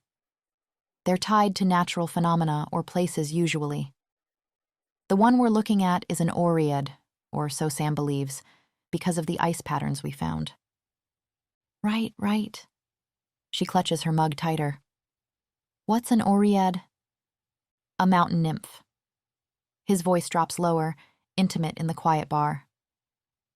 We have records of them displaying ice powers, so it could match our culprit. Though they don't tend to attack anybody, not that we've heard of, nymphs keep hidden, so it's not clear why this one has been turning people to ice and kidnapping them. Jaimie takes another sip, watching Chaim over the rim of her mug. Yesterday, she hadn't known people could turn into wolves, and now there are ice-wielding mountain spirits? The world keeps expanding in impossible ways. I still think Richard Grant and his pack have something to do with this. Edward pursues. The fire catches the tension in his jaw. This is all taking place on his territory, so he should be in charge of protecting the humans and his pack from the nymph. Why? Jaimie frowns. I mean, why Richard specifically? Because he's the alpha of his pack, Edward explains as something shifts in his posture, more regal, more controlled. The leader, the one in charge, basically, and his job is to make sure other supernatural creatures do not. Wait. Does your pack have an alpha leader too? The look he sends her is telling. Oh, that would be you then. She guesses with a small nod. No, that makes sense. It would certainly explain the way he carries authority like a second skin. Anyway, Edward says, the firelight softening his stern expression. We're going to have to find this nymph, stop it, and figure out why the Grants haven't yet, all while making sure they don't try to stop us. Why would they? I don't know, which is precisely why we need to be discreet. He stretches, and her eyes catch on the play of muscle beneath his shirt. Jaimie swallows audibly. That means more fake dating shenanigans, doesn't it? She asks, aiming for casual. If you don't mind. Edward replies. His hand settles briefly on hers, warm and strong, before he snatches it back like he's been burned. It would be very helpful if you could continue being my cover for staying at the resort. He adds. His face grows serious in a way that makes her want to smooth the worry from his brow. I do hope it won't be too much of an impediment, he concludes. An impediment? Jaimie studies him in the firelight, all sharp angles and quiet strength. The man who carried her home through the snow, who's trying so hard to save people who don't even know they need saving. I'll endure it, she replies solemnly. You know, for Steph. Edward's answering smile is so full of gratitude she almost feels a little bit bad for it. 16. Edward. Edward watches Stella drag an enormous plastic candy cane across the bar floor with grim fascination. In the past week, the Matthews family has transformed every surface into what they call a winter wonderland. To Edward, it looks more like Christmas exploded. You have to help decorate, Stella insists, shoving tinsel into his hands. It's family tradition. He opens his mouth to explain he's not actually family, but catches Jaimie's eye across the room. She's untangling lights with her mother, both of them laughing at some shared joke. The sound makes something in his chest twist unexpectedly. Fine. He arranges the tinsel with military precision. Stella immediately messes it up sideways, claiming it to be more fun. Days blur together in a riot of holiday activities. Ice skating, where Carol hugs everyone who makes it around the rink once, including him, though Edward thinks he endures it with dignity. Christmas markets, where Mark and Rebecca hold hands and feed each other sugared almonds like teenagers. Cookie baking, where Grandpa Joe starts a flower fight that leaves white handprints all over Edward's pristine shirt. You're supposed to enjoy it. Jaimie laughs, reaching up to brush flour from his cheek. Her touch lingers, warm against his skin. For appearances, he tells himself. Nights are for working. He leaves his clothes folded neatly behind the bar, shifting into wolf form to search the resort grounds. The snow holds no trace of the nymph, though sometimes he thinks he catches fragments of song on the wind. Reports pile up on his laptop. Pack business doesn't stop for holiday cheer. Edward, dear, you look tired. Carol fusses one morning. She reaches for his face and he barely stops himself from flinching. I'm fine, he says automatically. His wolf hasn't slept in 3 days. The Grants watch them whenever they're in public, so he and Jaimie maintain their cover carefully. His arm around her waist as they shop, her head on his shoulder during family movie night. He catalogs her scent, spring rain and sugar cookies now, purely for authenticity. Mistletoe, Stella announces with suspicious timing, holding a sprig above them. Jaimie's lips are soft against his, tasting of hot chocolate. The kiss lasts exactly as long as necessary to maintain their story. If his wolf whines when she pulls away, that's irrelevant to the mission. You need to sleep. Jaimie whispers that night, catching him reviewing quarterly projections at 3 a.m. I need to work, he corrects. The numbers blur slightly in front of him. Victoria Grant walks past the bar 3 times that day, her golden eyes calculating. Edward pulls Jaimie closer, nuzzles her neck where his scent is strongest, purely tactical. His phone buzzes constantly. Owen with pack problems, Sam with nymph research, investors wanting updates. The Matthews string popcorn garlands and sing carols off-key, seemingly unbothered by the world's demands. Join us, they call. Sometimes, despite his better judgment, he does. The second week brings new challenges. Edward finds himself automatically catching Jaimie's coffee mug before it tips, knowing her morning clumsiness by now. He catches himself humming carols during his nighttime patrols, his wolf's paws leaving tracks in fresh snow. Here, taste this. Jaimie holds out a spoonful of cookie dough. When he hesitates, she adds, "For authenticity." The Grants are watching. They aren't, he'd know their sense, but he accepts anyway. The sweetness bursts on his tongue, mingling with the lingering trace of her fingers on the spoon. Sleep becomes an abstract concept. He runs the perimeter in wolf form until dawn, changes back for breakfast with the family, handles pack business during Jaimie's bar shifts, plays the devoted boyfriend in between. The ice patterns they'd found lead nowhere. The nymph song haunts his dreams on the rare occasions he allows himself to rest. "Whole pack's asking about you," Owen reports. "When are you coming home?" Home feels like a distant concept too. The Matthews apartment smells of pine needles and cinnamon, Stella's laughter and Carol's worried glances, Jaimie's spring rain scent growing stronger on his clothes. The mistletoe incidents increase suspiciously. Stella develops an uncanny ability to appear with it whenever he and Jaimie are close. Each kiss lasts a little longer, grows a little softer. For the cover story, he reminds himself, even as his wolf memorizes the sound Jaimie makes when he pulls her closer. "You're swaying," she observes during yet another Christmas market excursion. "I'm fine." But his enhanced senses are dulling with exhaustion, the winter air carrying too many scents to track. He catches himself responding to Carol's maternal fussing, accepting Mark's offered beer, letting Grandpa Joe teach him proper cookie decorating technique. They touch so freely, love so openly. His wolf, trained to command and control, doesn't know what to do with such easy affection. The Grants circle closer. Edward scent marks Jaimie more frequently, telling himself it's necessary. If his hands linger on her skin, if he finds himself breathing her in even when no one's watching, that's irrelevant. "Rest," Jaimie whispers, finding him reviewing security footage at midnight. "Soon." He lies. His world divides, dark hours searching for a creature that might save or doom them all, bright moments wrapped in holiday warmth he doesn't deserve. Somewhere between Stella's paper snowflakes and Jaimie's sleepy morning smiles, the lines begin to blur. The nymph remains elusive. Edward's wolf grows restless, torn between protecting the family and hunting their threat. Both instincts feel equally vital now, though he can't explain why. 18. Jaimie. The fire crackles merrily as Monopoly money changes hands across the coffee table. Jaimie should be worried about her dwindling finances, but she's too distracted by Edward beside her. He's staring at the board with that glazed look he gets when humans particularly confuse him, like he's trying to decode some alien ritual. "Guys, we're out of marshmallows." Gravity of a natural disaster. A collective gasp of horror rises from the Matthews clan. Edward squints, that familiar crease appearing between his brows as he tries to parse their dramatic reaction to a mere snack shortage. Jaimie pats his knee reassuringly, feeling some of the tension leave his frame at her touch. "I will not stand for this."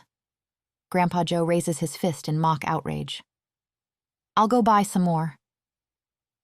Edward goes rigid beside her and Jaimie feels her heart squeeze. He's been so worried about them, barely sleeping to keep watch.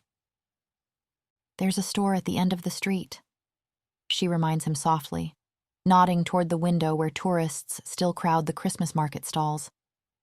"It'll be fine." The tension slowly bleeds from his shoulders. He doesn't even protest, a sure sign of how exhausted he must be. As the game continues, Jaimie pretends to focus on her properties, but she can't help tracking Edward's subtle shifts. His shoulders are gradually curving inward, his usual perfect posture crumbling. His head keeps dipping forward before he catches himself, jerking back upright with less grace each time. She tries not to stare, but catches her mother shooting concerned glances their way. Carol notices what Jaimie has, Edward's eyelids growing heavier, his reactions to the game becoming slower, more distant. Jaimie sends her mother a warning look. "Don't say a word. The last thing Edward needs is to feel watched or weak." Stella gleefully bankrupts Mark, cackling as she collects his last dollar. Her father's protests die in his throat as Edward's head finally drops onto Jaimie's shoulder, his breathing evening out into the deep rhythm of sleep. The room goes quiet. Jaimie barely dares to breathe, afraid to disturb him. His weight is warm against her side, his usual winter pine scent softened by sleep. She catches her family exchanging meaningful looks, but ignores them, focused on the miracle of Edward, perfect, controlled Edward, finally letting himself rest. Just as Jaimie is perfecting her death glare to ensure complete silence from her family, the front door crashes open. "The day is saved!" Grandpa Joe's voice booms across the room. Edward jerks upright so fast Jaimie barely suppresses a groan of frustration. What's going on? He blinks at her, confusion softening his usually sharp features. Is it my turn? Jaimie's too busy mentally composing her grandfather's obituary to answer. "Grandpa!" Stella's protest carries all the outrage of a wronged 6-year-old. "You woke Uncle Edward up." Horror dawns on Grandpa Joe's face as he realizes what he's done.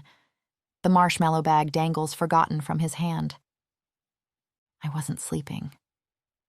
Edward's dignity would be more convincing if his voice wasn't still rough with sleep, a faint blush staining those perfect cheekbones. Jaimie recognizes the tension creeping back into his shoulders, the same tension that appears whenever anyone suggests he might be anything less than perfectly composed and in control. "Hey, whose turn is it anyway?" she asks quickly, watching him relax slightly at the change of subject. But worry gnaws at her stomach. Edward keeps insisting he's fine, that shifters barely need sleep, that he's operating at peak efficiency. But the dark circles under his eyes tell a different story, and she's starting to suspect his shifter facts are more Edward being Edward than actual biology. Later, as she heads down to open the bar, her mother corners her by the stairs. "Darling," Carol's voice carries that danger-sweet tone that means business. "If you don't make sure that poor boy gets some rest tonight, I will, and you know I'm not above slipping him a Xanax." Jaimie snorts, imagining Edward's horror at being called poor boy. He'd probably start citing his company's quarterly earnings in self-defense. But her mother's right. Tonight, she decides, Edward is going to rest, even if she has to sit on him to make it happen, which, now that she thinks about it, isn't the worst plan she's ever had. Jaimie starts with reason, though she knows it's probably futile. "You could nap while I run the bar," she suggests innocently. "The bed's all yours. Maybe you haven't been sleeping because you're too polite to share." But Edward just waves her off, insisting he's perfectly fine, even as he stifles another yawn behind quarterly reports. Right. Time for Plan B. After her shift, she finds him in the back office, barking orders into his phone while rubbing his eyes like a tired toddler. She waits until he hangs up before dropping her bomb. "I think my family's getting suspicious of our relationship." They are? The guilt that floods his face almost makes her abandon her plan. Almost. "Yeah," she nods gravely. "I think it would help if they saw us retiring to bed, together." She emphasizes the last word meaningfully. "You know, for intimacy's sake?" Edward nods with such careful concentration that she has to bite back a smile. 10 minutes later, they're bidding her family goodnight, Edward following her to her room like in particularly proper shadow. Though the moment the door closes, he's already planning his escape, and Jaimie has to stifle back a groan of frustration at how impossible he's being. "When do you think it's safe for me to leave?"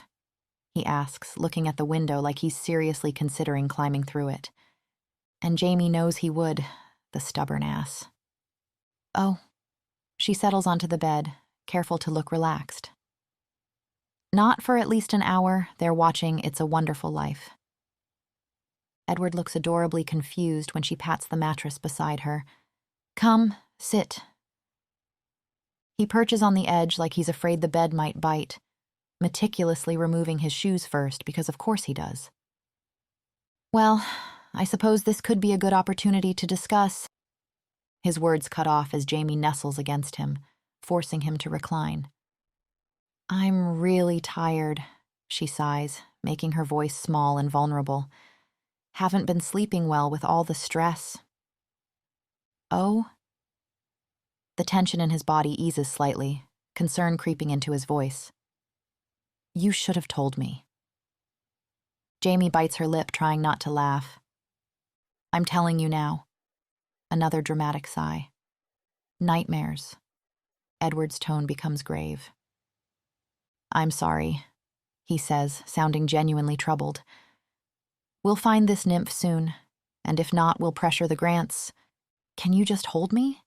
Jaimie interrupts because she wants him to relax, not feel more guilt. While I fall asleep? She can practically hear him weighing the pros and cons against her request. Of course, he finally decides, arms settling around her with careful precision. Gradually, though, his breathing deepens and his hold on her grows less measured. Should probably head downstairs, he murmurs after a short while, words blurring together. Rolling her eyes, Jaimie raises a hand to threads her fingers through his hair. The effect is immediate. Edward melts against her with a soft sound that makes her heart flip. Would you mind setting your alarm? He murmurs, nuzzling closer like an oversized cat. Just going to rest my eyes for a minute. Will do. The lie comes easily as she massages his neck, fighting a triumphant grin. Already mostly gone, he manages a drowsy thank you before sleep claims him completely. Mission accomplished, she thinks with no small amount of satisfaction. Now for phase 3. Carefully extracting herself, she creeps down the stairs with exaggerated care, though she suspects a marching band couldn't wake Edward right now. Still, better safe than sorry. Sam's already at the bar, as expected. He waves when he spots her, then frowns. Where's the alpha? Upstairs, asleep. Jaimie crosses her arms. And under no circumstances will you disturb him, understood? Sam's mouth falls open. But he said we should patrol, and Owen is waiting on his decision regarding... Then tell Owen where he can shove it. Jaimie interrupts, catching Sam's panicked expression before adding, What? Do you want me to tell him? Would you? The relief in his voice makes him sound about 12. Jaimie rolls her eyes but takes the phone. A deep growl comes through the speaker. What do you mean he's asleep? He's our alpha. We need him. Yeah, well, he's also a person. Who needs sleep? Jaimie stresses, wondering if all wolves are this dense about basic biology. He'll get back to you tomorrow. Now have a good night. She hangs up before Owen can protest further. Sam stares at her like she's just performed a miracle. She jabs a finger at him. You heard me, right? No waking Edward before tomorrow morning? Yes, Miss Jaimie. His expression shifts to something almost militant. I'll ensure it. Satisfied that phase 3 is complete, Jaimie heads back upstairs. Edward hasn't moved an inch, sprawled across her bed like some unfairly gorgeous sleeping prince. It is in then Jaimie realizes she will have to sleep here, too. In the same bed. With him. Torn between appreciation of how peaceful he looks and mild panic about their sleeping arrangements, she gathers her courage and carefully climbs in beside him. The last thing she sees before drifting off is Edward's face in the moonlight. Hours later, Jaimie wakes up bathed in early morning light, completely enveloped, strong arms around her waist, a broad chest pressed against her back, warm breath tickling her neck. For one disoriented moment, she tenses, until that now familiar winter pine scent registers. Edward. Her slight movement is enough to break the spell, though. He jerks away from her like he's been burned, and when she turns, he's staring at her with wide, horrified eyes. His usually perfect hair is adorably mussed, sticking up at impossible angles, but his expression is anything but soft. What's going on? Panic edges his voice. Nothing? She blinks, confused by his reaction. until understanding dawns. The promise to wake him, the meetings she'd intercepted. His shock morphs into fury so quickly she almost gets whiplash. Jaimie, he sounds like he's choking on his own outrage. I was supposed to meet Sam. I know. She rolls her eyes, refusing to be intimidated. I told him to scram, the other one too. You told him to what? He actually sputters. And what do you mean, the other one? Owen, I think his name was. She shrugs with deliberate casualness. The look on Edward's face suggests he's seriously considering murder. She might even find it scary if she hadn't felt him practically purring at the slightest head scratch last night. How dare you? Each word comes out clipped, precise. You can't just... Oh, come on, Edward. She cuts him off. You were being unreasonable. Unreasonable? His jaw actually drops. This whole station is in danger, your family included. And your friend's missing. The low blow makes her bristle. You're not helping anybody dropping dead from exhaustion. She snaps back, heat rising in her cheeks. How can someone so intelligent be this dense about basic self-care? Not this again. He groans like she's a particularly stubborn child. I told you I don't need... Shut up! Her voice cracks like a whip. Yeah, you do. Something wild flashes in his eyes, like a cornered animal suddenly realizing it's trapped. It makes her chest ache despite her anger. Look, she softens her tone. You're allowed to rest sometimes, Edward. Nobody expects you to. You have no idea what people expect of me. He interrupts, the raw edge in his voice silencing her. It's true, she realizes. She knows nothing about his life beyond this pretense they're living. But she knows what she's seen. Someone so consumed by his role he's forgotten how to exist outside of it. His expression hardens into something regal and distant. From now on, Jaimie, when I tell you to do something, I expect you to obey. Are we clear? She gapes at him, anger flooding back hot and fast. He expects her to obey? The sheer audacity of this man, thinking he can command her. We are certainly not clear. She launches herself upright. You don't tell me what to do. I'm not your employee. I'm not part of your pack. I'm not even your real girlfriend. His pupils dilate as she speaks, nostrils flaring, but Jaimie won't be stopped. You listen. She moves closer, jabbing her finger into his chest. I can do whatever the fuck I want, and you, another poke, can't. Poke, stop me. A growl rumbles from Edward's chest, but there's something different about it now.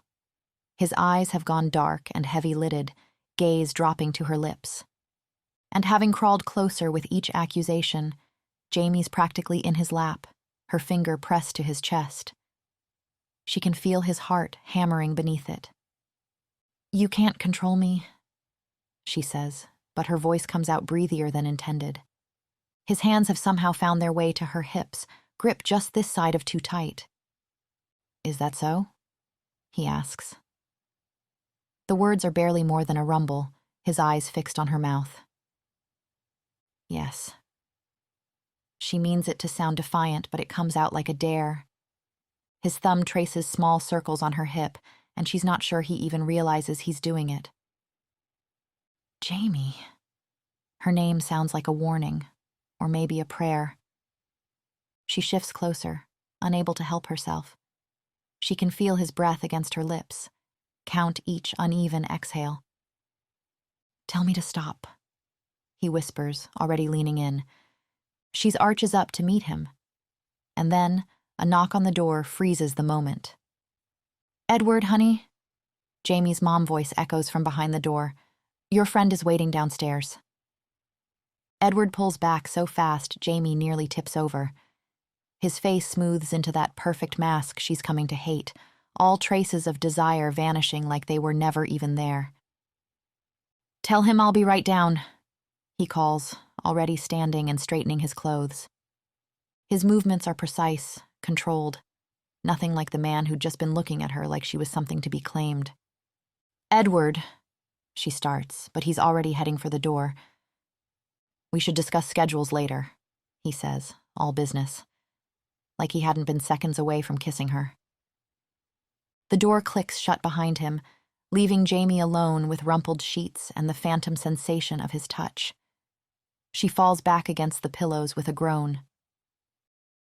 18. Edward. The morning had been humiliating enough, Edward thinks, waking up wrapped around Jaimie like he needed her warmth to survive, finding out he'd been coddled like some incapable pup, and then her family watching him stumble over excuses as though he were some idiot boy caught sneaking out of her bedroom. But it's not the embarrassment that lingers. No, it's the fire in Jaimie's eyes when she'd stood up to him that he can't get out of his head. Her scent spiked with anger, her lips slightly parted as she stood so close he could feel the heat of her breath. It had taken everything he had to pull away from her. His wolf is restless and wanting. The stairs creak under Edward's feet as he descends, but he barely notices. His senses are overwhelmed with spring rain tones mixed with something darker, sweeter. Arousal. His wolf prowls beneath his skin. Most pack members drop their gaze when he barely raises his voice. Meanwhile, Jaimie gets right in his face, all storm gray eyes and sharp tongue. It should infuriate him. And it does. It makes his blood burn, makes him want to push her against the wall, show her exactly what happens to little humans who challenge alphas. He wants to know the sound she'd make, how she'd feel beneath him, if she'd still be defiant when he grips the banister, wood creaking under his fingers. This is madness. She's human, fragile, temporary. The pack would see his fascination with her as weakness.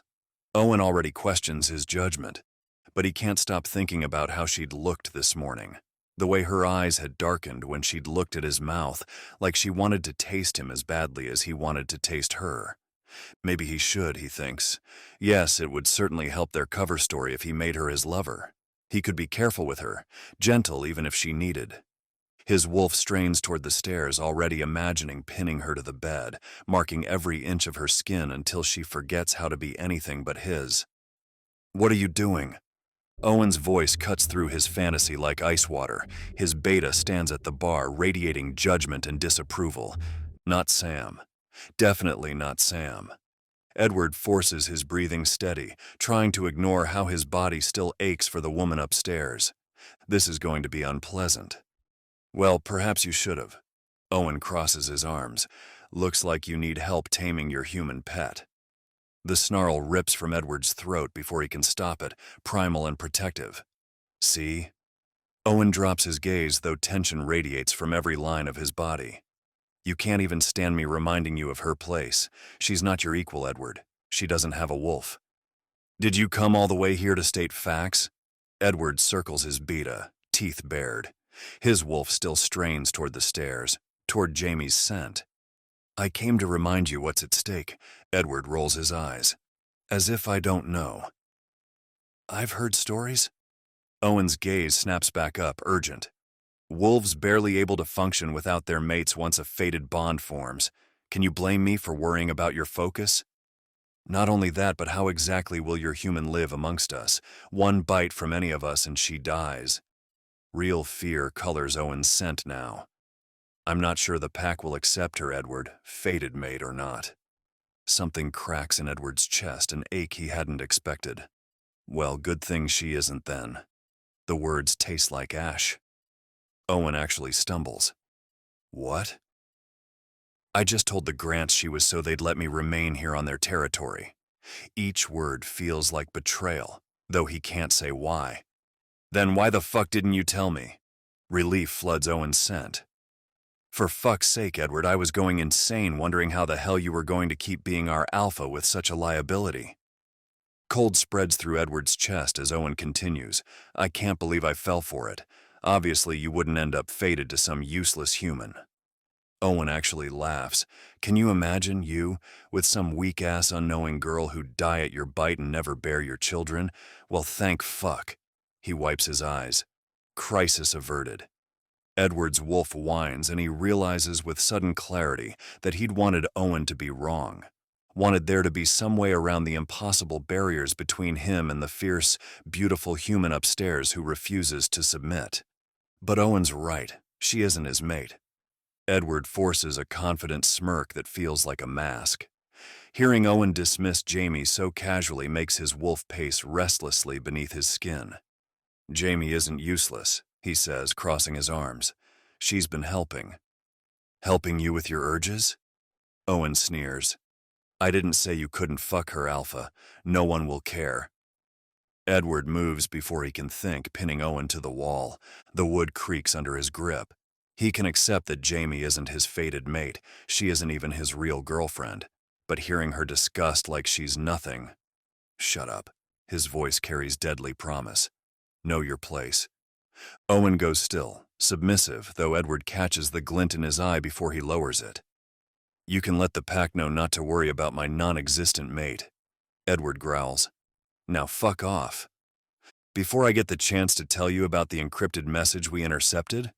Edward rolls his eyes. Trust Owen to withhold critical information until he's been enough of an ass to need redemption. What message? Owen produces a paper from his pocket. Radio frequency, time, date, and place. Tonight at the Grants Hotel? Edward frowns at the coordinates. Someone wants to meet us there? Who? Who? I'd have told you if we knew who. Would you? Edward snatches the paper. The Grants are holding a Christmas ball tonight. Perfect, parade your little human, attract attention, while Sam and I look for whoever sent this. Could be a trap. His wolf bristles at the thought of bringing Jaimie into danger.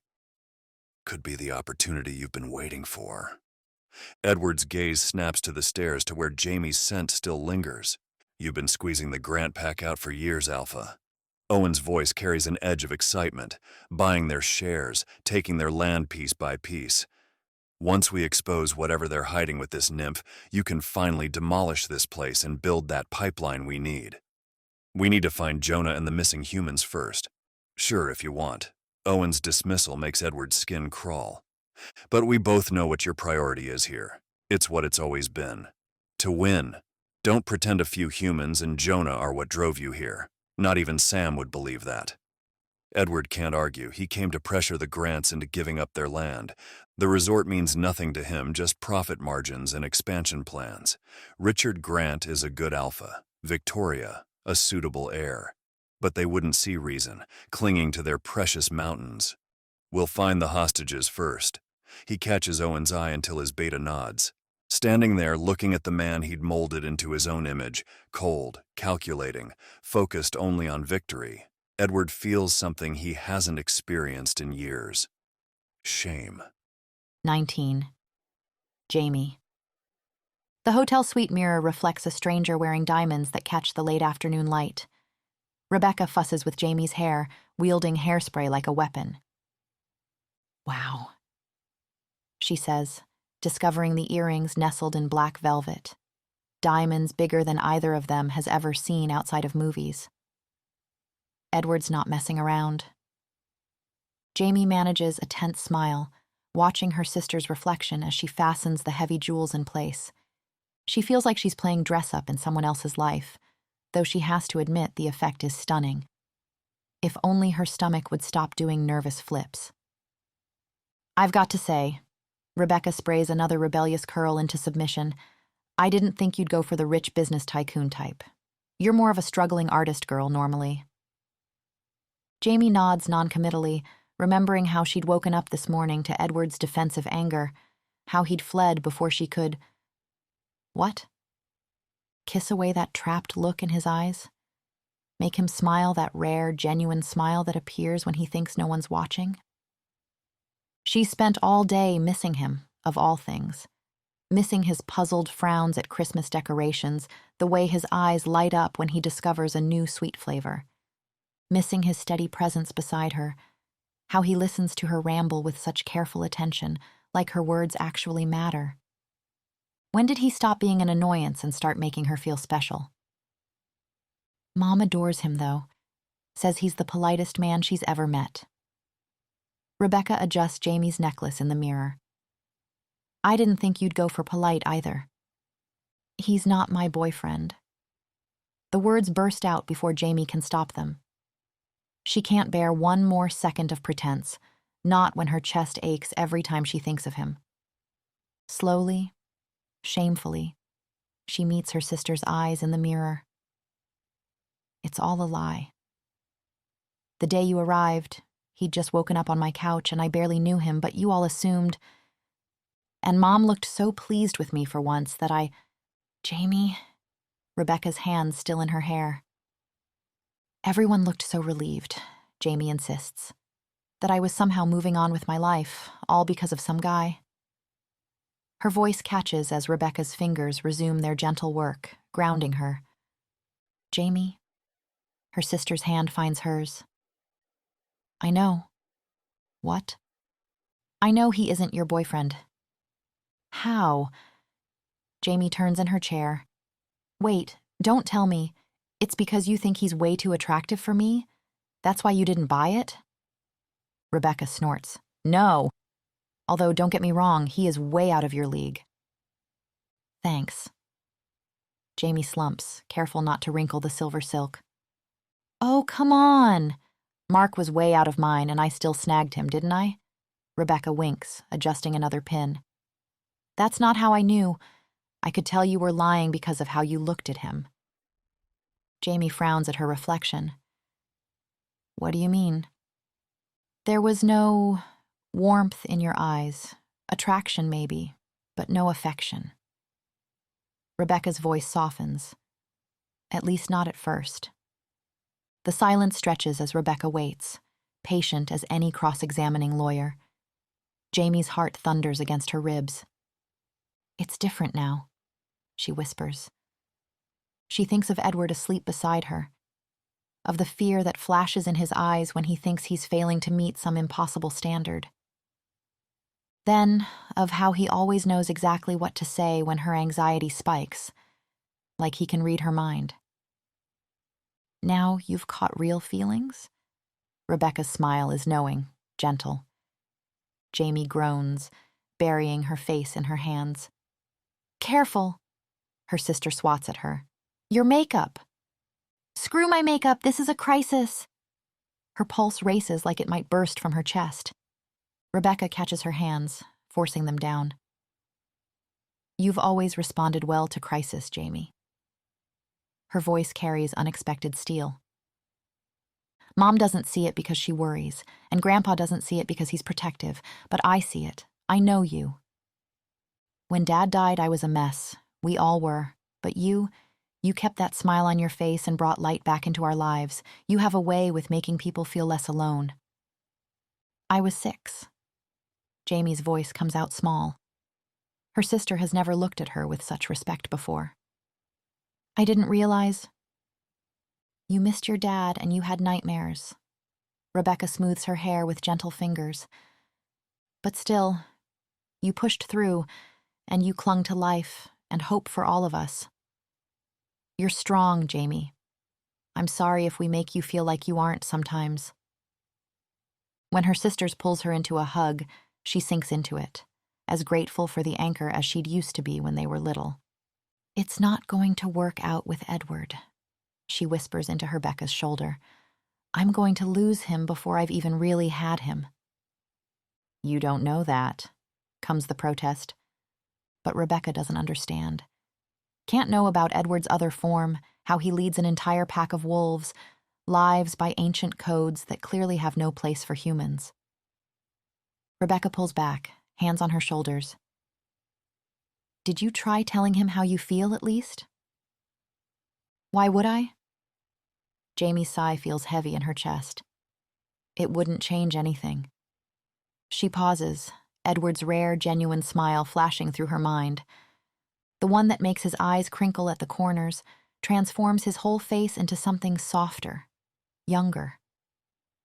Maybe it wouldn't change anything, but maybe that smile would be worth the risk. You think I should tell him? Her voice comes out small. Fuck no, Rebecca snorts. I think you should make him jealous, ignore him a bit, drive him on. Jaimie's nose wrinkles.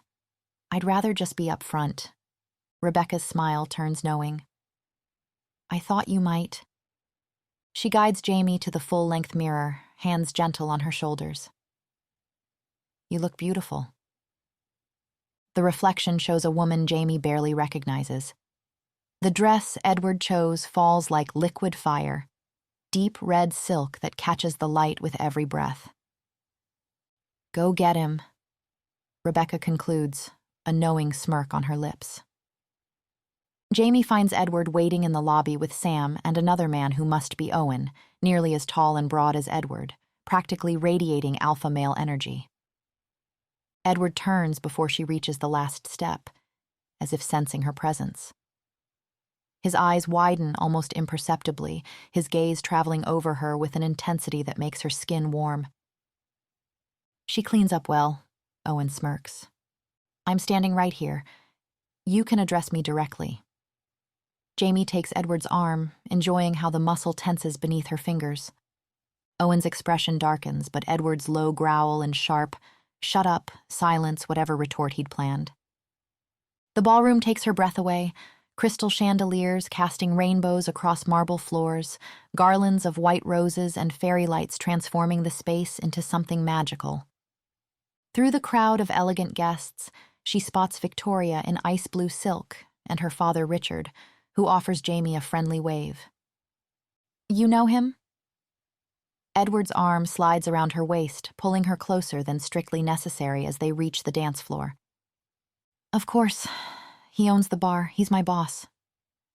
She sends Richard an apologetic smile over Edward's tense shoulder. She's always liked him, found him fair and kind despite his intimidating presence. He'd offered her the job when she couldn't bear to leave after Steph's disappearance. Now she wonders if kindness had really been his motivation. Owen and Sam are going to look around while we play decoy. Edward murmurs in her ear before executing a perfect dip. We received a message telling us to meet someone here tonight. His lips brush her skin as he speaks, impossibly warm. When she meets his eyes, though, they're cold, focused on the mission. She barely stops herself from rolling her eyes. How do I look? She asks, watching his brow furrow. What? He won't quite meet her gaze. Your friend said I looked good. What do you think? Edward's entire body goes rigid against hers. He didn't say you looked good. He wouldn't dare say such a thing in front of me. Why not? Because you're mine. The certainty in his voice steals her breath, sending heat coiling in her stomach even as indignation flares. You don't own me, she challenges, trying to catch his eye. Perhaps not. His voice turns rough. But everyone here must think I do. Her heart pounds against her ribs. Must they? When he finally meets her gaze, something torn and vulnerable flashes in those amber depths. What are you saying? I thought the plan was clear. It hasn't been clear in a while, Edward. She lets the words hang between them. I think you know this. She spots Owen and Sam slipping toward a side door. If you want to create your distraction, now's the time. I didn't say I wanted... The raw emotion in his eyes makes her chest ache.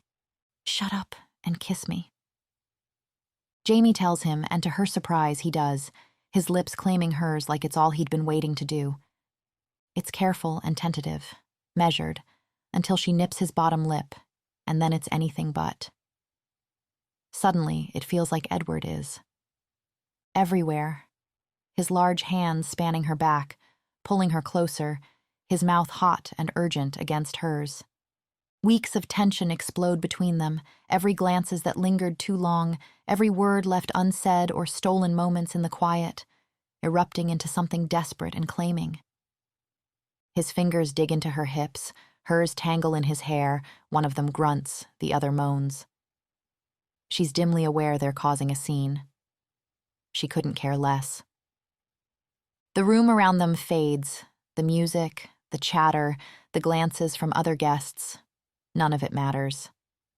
It's just him, his warmth, the steady strength of his body against hers, and the raw, unspoken emotion pouring into this moment kiss.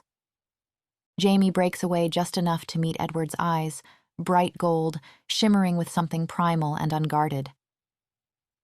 "Do you think that was enough of a distraction?" she asks, and it sounds like a whine. She'd be embarrassed by it if Edward didn't immediately shake his head, something aching in the movement. He opens his mouth as if to speak. Nothing comes out, and then he claims her lips again instead. There are vague, surprised murmurs nearby, maybe. Who cares? It doesn't matter. All that matters is Edward, his hands branding her skin, the barely contained sounds rumbling through his chest, the hard press of his body. She's never wanted anyone like this, like she might die if he stops touching her.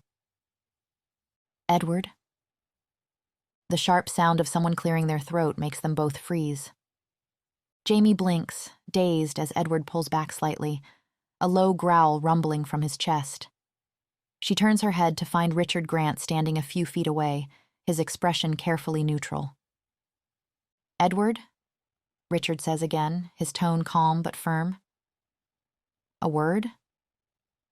Edward's lips curl back slightly, his eyes narrowing into a glare so sharp it's almost dangerous. Jaimie feels the loss of his warmth as he reluctantly steps away, but his hand lingers on her waist for a second longer than necessary. He looks down at her, his eyes still glowing faintly gold. "Stay here," he says, his voice rough and low. The sound of it sends a shiver down Jaimie's spine. It's not an order. It's a promise. She nods, unable to find words, watching as he finally lets go of her and follows Richard toward a quieter corner of the ballroom. Jaimie stands there for a moment, her skin still humming from his touch, her lips still tingling. She feels exposed, embarrassed by how easily she'd forgotten herself, but there's something else, too. Something giddy and electric, thrumming in her chest. This wasn't pretend, she realizes, her cheeks flushing. It had been real. A proper, real kiss, full of real implications. And Edward had enjoyed it as much as she had, she could tell. No one could fake that kind of hunger, the way his hands had trembled against her skin. Her heart pounds as she watches him walk away, his back straight, his movements precise. She touches her lips, still unable to believe what just happened. Her reflection in the ballroom windows shows kiss-swollen lips and flushed cheeks. She should check her makeup, make sure she looks perfect for when he returns. The bathroom is just down the hall, away from the crowded ballroom. Her mind is so full of Edward, his taste, his touch, the way he'd looked at her like she was something precious and dangerous all at once, that she doesn't notice the footsteps behind her. Doesn't register the danger until a hand clamps over her mouth, another arm like steel around her waist. "Don't say a word." A woman's voice cold as ice against her ear. "And come with me." 20. Edward. Edward follows Richard down wood-paneled hallways, his wolf bristling at having his back to another alpha. The Grant Patriarch's office, when they reach it, is everything Edward despises, cluttered with photographs and mementos, a leather chair worn soft with age. Pictures of Victoria as a child scatter the desk, along with what must be generations of Grants. Sentiment, weakness. Edward's own office is steel and glass, designed to intimidate. Richard catches him studying a family photo. This resort you're so eager to demolish, it's not just land, it's people, memories, though someone as cold as you probably can't understand that. Edward's lip curls. I understand what an alpha must do to protect his pack. Your sentimentality hasn't protected yours very well, has it? Protect? Richard's laugh holds no humor. Is that what you call buying my shares under false pretenses? Pretending to help while plotting to take everything? I'm offering you what any good leader would, a chance to benefit your pack. By stealing land that's been in our family for generations? By joining our packs. Edward keeps his voice measured, though Victoria needn't worry. I'm not interested in sharing my throne. A growl builds in Richard's chest, the air growing thick with tension. Then his phone rings. You should get that. Edward tells him when Richard just stares at his desk warily instead of picking up, and because the older man doesn't look like he is going to comply, Edward does so in his stead, his eyes fixed on Richard in challenge. He grabs the phone and promptly puts the call on speaker. "Owen," he then asks, almost certain he'll find his beta on the line. "Right on time." "As expected, sir," comes the reply. Edward grins at Richard. "Did you find who we'd been looking for?" he then asks Owen in a smooth tone. "Sure did," comes the reply. "We've got Jonah's mate right here, and there's something she'd like to say to her alpha. I assume he's right here?" Edward gives Richard a peaceful smile. "Sure is. You say what you need to say, Reem. Don't hold back. We've got you now."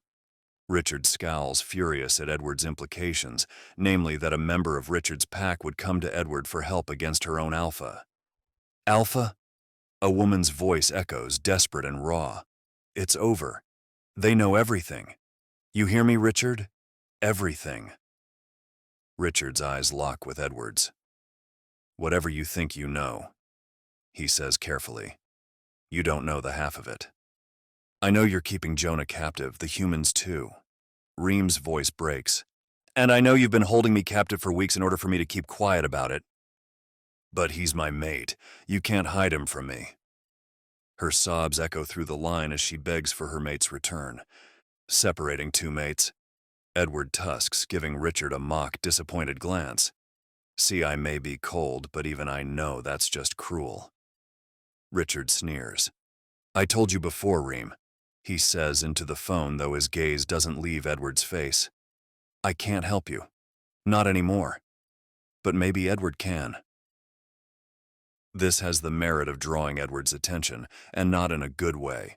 Something tells him he isn't going to like what comes next. "What are you talking about, Richard?" he asks. "Do you need my help with your nymph problem? Is that it?" Richard rises slowly, authority settling over him like a cloak. To Edward's dismay, he doesn't take his bait, neither denying or confessing anything about a nymph just yet. "Before I tell you, let me be clear. What I'm about to ask isn't a favor. It's a demand. One with consequences if you fail to comply." Edward's eyebrows rise. Finally, the real alpha emerges from behind the grandfatherly mask. "And what exactly do you think you can threaten me with?" He lets his own power fill the room. "I have the bigger pack. Proof of your involvement in covering up whatever's harming humans on your turf, meaning there'll be no one taking your side. I even own most of your company. What do you have, Richard?" The older alpha's smile turns predatory. "I have your mate, and if you want Jaimie back, you'll do exactly as I say." 21. Jaimie. Victoria drags Jaimie stumbling through the darkness, her heels slipping on what feels like glass beneath her feet. The air grows colder with each step, her bare arms prickling with goosebumps. "Keep going, and mind your steps." Victoria's grip is bruising on her arm as Jaimie's heel skids across pure ice. They pass through a heavy door and into a corridor that gleams with frozen walls, like entering the heart of a glacier. Their breath clouds in front of them, the only sound their heels clicking against the frozen floor. "What is this place?" Jaimie's voice echoes strangely. "Shut up." Victoria pushes her forward into what can only be described as an ice cave, walls of translucent blue-white rising to a domed ceiling, like some twisted underground bunker carved from winter itself. And in the center... "Steph!" The scream tears from Jaimie's throat. Her best friend stands frozen in perfect, terrible detail, exactly as Jaimie remembers from that night. One hand raised as if to ward something off, fear etched into features preserved in crystal clarity by the ice. Jaimie stumbles forward, wraps her arms around the frozen form. The cold burns through her silk dress, but she can't let go. "I'm sorry," she whispers against the ice. "I let you down. I'm so sorry." Then she sees the others.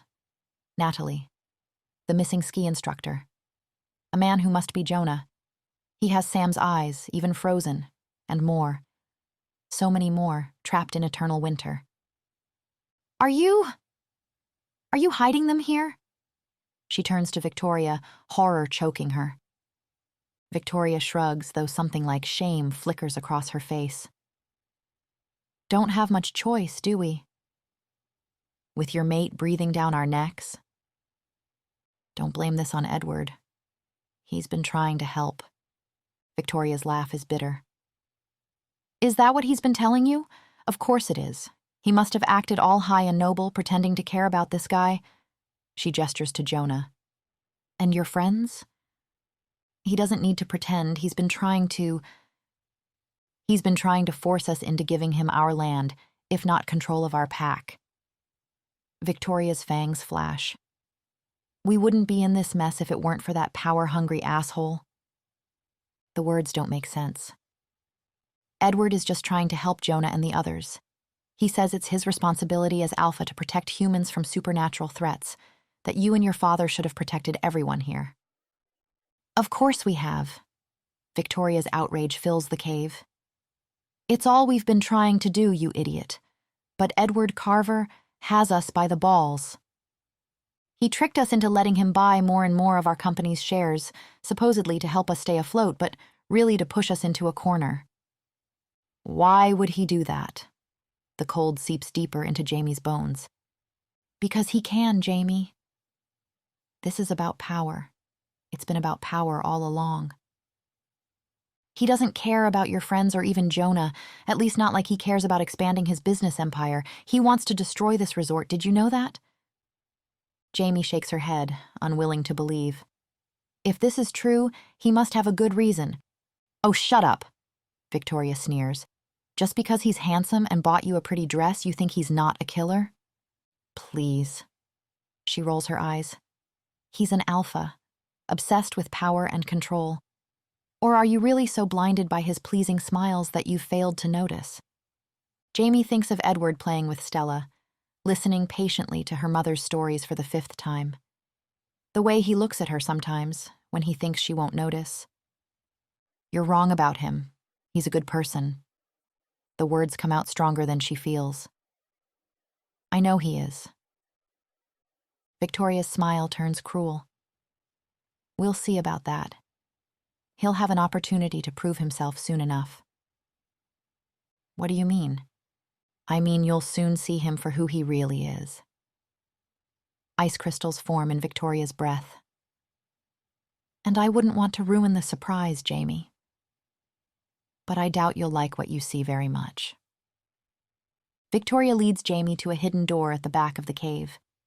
Behind it lies a control room filled with monitors showing different areas of the hotel, the opulent lobby, the crowded ballroom, the restaurant. This used to be the security floor before, Victoria explains for some reason. But it's like the ice of the statue spreads down here. This might have been relevant information if Jaimie wasn't focused on one of the screens. Her breath catches when she spots Edward on one of the screens, standing in what must be Richard's office. His face is a mask she's never seen before, cold and distant, something predatory lurking in his eyes. What is it? He doesn't look at you like this. Victoria's sneer carries a hint of pity. You're his mate. It's different for you. Lucky for us, I suppose. Before you, we had nothing on him. Guy has no weakness. Well, had. What do you mean? Jaimie watches Edward's rigid posture, the dangerous set of his jaw. Just listen. Victoria presses a button and sound fills the room. I have your mate. And if you want Jaimie back, you'll do exactly as I say. Richard's voice crackles through the speakers. Victoria's hand lands unexpectedly on Jaimie's shoulder. Don't be scared. We won't actually hurt you. The almost gentle tone surprises her. We just need to put pressure on Edward. Jaimie can't look away from Edward's impassive face as he asks, Or what? Bastard, Victoria mutters beside her. Do you even need to ask? Richard sounds confident. Aren't you worried about your mate turning to ice like Jonah and the others you supposedly want to rescue? Jaimie holds her breath, searching Edward's stern features for any sign of the man who'd kissed her so desperately an hour ago, but his eyes hold only cruel amusement. Do I worry? His casual shrug makes her stomach drop. I might have if Jaimie were my mate. I suppose I would have felt compelled to worry, wouldn't I? How inconvenient that would have been. His smirk turns vicious. Lucky for me, though, Jaimie isn't my mate. I've just been saying she is so you'd let me wander as I pleased. Jaimie tries to bury her hurt. She knew this, after all. She's always known. You didn't seem so indifferent to her earlier at the party, Richard notes, though his confidence wavers. Edward's laugh is cold enough to rival the ice cave. I didn't say I didn't find her pleasing to look at, but I also find your daughter pleasing to look at. And unless I wasn't clear before, I don't plan on throwing away my plans for a pretty girl. The words hit like physical blows. Jaimie's chest constricts. So whatever it is you want to do to Jaimie, Richard. Edward settles back in his chair like a king on his throne. You go right ahead. See if I care. 22. Edward. Richard settles into his chair, fingers steepled under his chin. The resort wasn't making money like before, and as you know, Edward, thanks to you we needed money more than ever. Edward sighs, weary of the accusations. I didn't make your business fail, Richard. You did that all on your own. Well, you certainly seized the opportunity to bring us down lower, didn't you? Richard's sneer fades into resignation. Winters didn't bring enough snow. No snow meant no tourists, and no tourists, well, even less money. We were getting desperate. I knew we'd have to sell, and selling meant ceding the pack to you. Edward doesn't bother hiding his satisfaction. It had been exactly what he'd been counting on. But then the snow came back miraculously. He leans forward. How did you manage that? You know how. Richard meets his gaze steadily. The nymph. Edward draws a sharp breath. They'd been right all along. How did you find one? How did you bring it here? How do you control it? I don't. Richard grimaces. Well, not exactly. He pinches the bridge of his nose. When I was a child, my mother told stories about nymphs. How they protect nature, make it thrive. How their powers bring balance, but I'd never seen one, never thought I would. So how did you come across this one? Richard hesitates before shrugging. I might as well tell you. You want this land, you should know what comes with it. He pauses, gathering his thoughts. One night I drove to town to meet a contact, an elder from another pack with knowledge of magic. I thought maybe he could help with the snow. I was desperate, thought if I could just make the weather colder. He catches Edward's skeptical look. Don't look at me like that. I knew it was hopeless, or I thought it was. I walked into the bar where we'd agreed to meet, except when I crossed the threshold I ended up somewhere else. Somewhere else? Edward's frown deepens. What do you mean? I mean I was suddenly in a bookshop in an entirely different country. Pretty sure it was the United States. There was a flag outside. Wait. Edward holds up a hand. You teleported to the United States from a bar down the mountain? He expects Richard to laugh it off, but the older alpha's expression remains grave. Yes, look, I'm not exactly sure where I ended up, but I never made it to that bar. Instead, I met a man who claimed to be a magician. Said if I ended up there, it must be because I had a wish to make. I don't follow. Can't say I did either. Richard's laugh holds no humor. But this young man... He swallows. I'm not sure what he was, Edward, but there was something wrong with him. Wrong how? Something dark, twisted, corrupt, I don't know. I could tell he was dangerous, but he said he could grant any wish I had, so I got curious. Could he solve my weather problem? Edward stares. Wait, so you wished for a nymph and you got one? Richard's expression is deadly serious. Yes, that's exactly what happened. The silence that follows feels heavy with implications. Edward's wolf stirs uneasily, sensing something much darker than territorial disputes at play. Yes. Richard's voice is heavy. I asked if he could give us our very own mountain nymph, one with power to bring back the cold and snow. He said it would be done, but only in exchange for what I loved most. Edward blinks, momentarily stunned out of his usual composure. And you agreed? The "you're an idiot" goes unsaid but hangs in the air. Richard's answering glare is sharp. What choice did I have? I was going to lose everything anyway, wasn't I? Edward's retort dies in his throat. He prides himself on being practical, not cruel, and Richard has a point. Anyway, Richard continues, I made the wish. Got the nymph. And yes, it brings the cold like I wanted. But it also freezes people, scaring off tourists. So despite having gotten what I want, you're going to lose it all anyway. The irony isn't lost on Edward. He pauses, mind racing. In all his years as Alpha, he's never encountered magic this powerful, this dangerous. His wolf bristles at the implications. So what was your plan, Richard? Why take Jaimie and threaten me? Even if I did leave you alone, you'd still have a dangerous nymph. Other packs would come asking about the disappearing humans eventually. I know, which is why I was hoping to convince you to make a wish, to fix it all. Edward actually startles at that. Why do you need me? Why can't you make another wish, or ask the magician to take back the one you made? Richard's laugh is bitter. I tried, but there are rules. 1 wish per person, no takebacks, and what you love most in exchange. I wasn't about to let anyone from my pack make the same mistake I did. But it's okay if I do. Edward's lip curls. You'll lose Jaimie anyway if you don't try. Richard sneers. Edward rolls his eyes to hide the tightness in his chest. This again? I told you I don't care about Jaimie. The lie tastes bitter, and if he paid a little more attention, he'd notice how he likes himself less just for saying. But he can't afford to pay attention to these things when Jaimie's been captured and people need saving from the nymph. So he goes on. And even if I did, you won't hurt her, Richard. You're not like me. You like her. She told me how kind you were after Steph disappeared. You felt bad, didn't you, seeing her called crazy when you knew she wasn't? Richard pales satisfyingly, and Edward concludes triumphant, I know you won't hurt her. Well, what shall we do then? Richard spreads his hands. You want this land? How will you use it if the nymph endangers everyone who crosses it? You need her gone as much as I do. Edward's wolf goes still.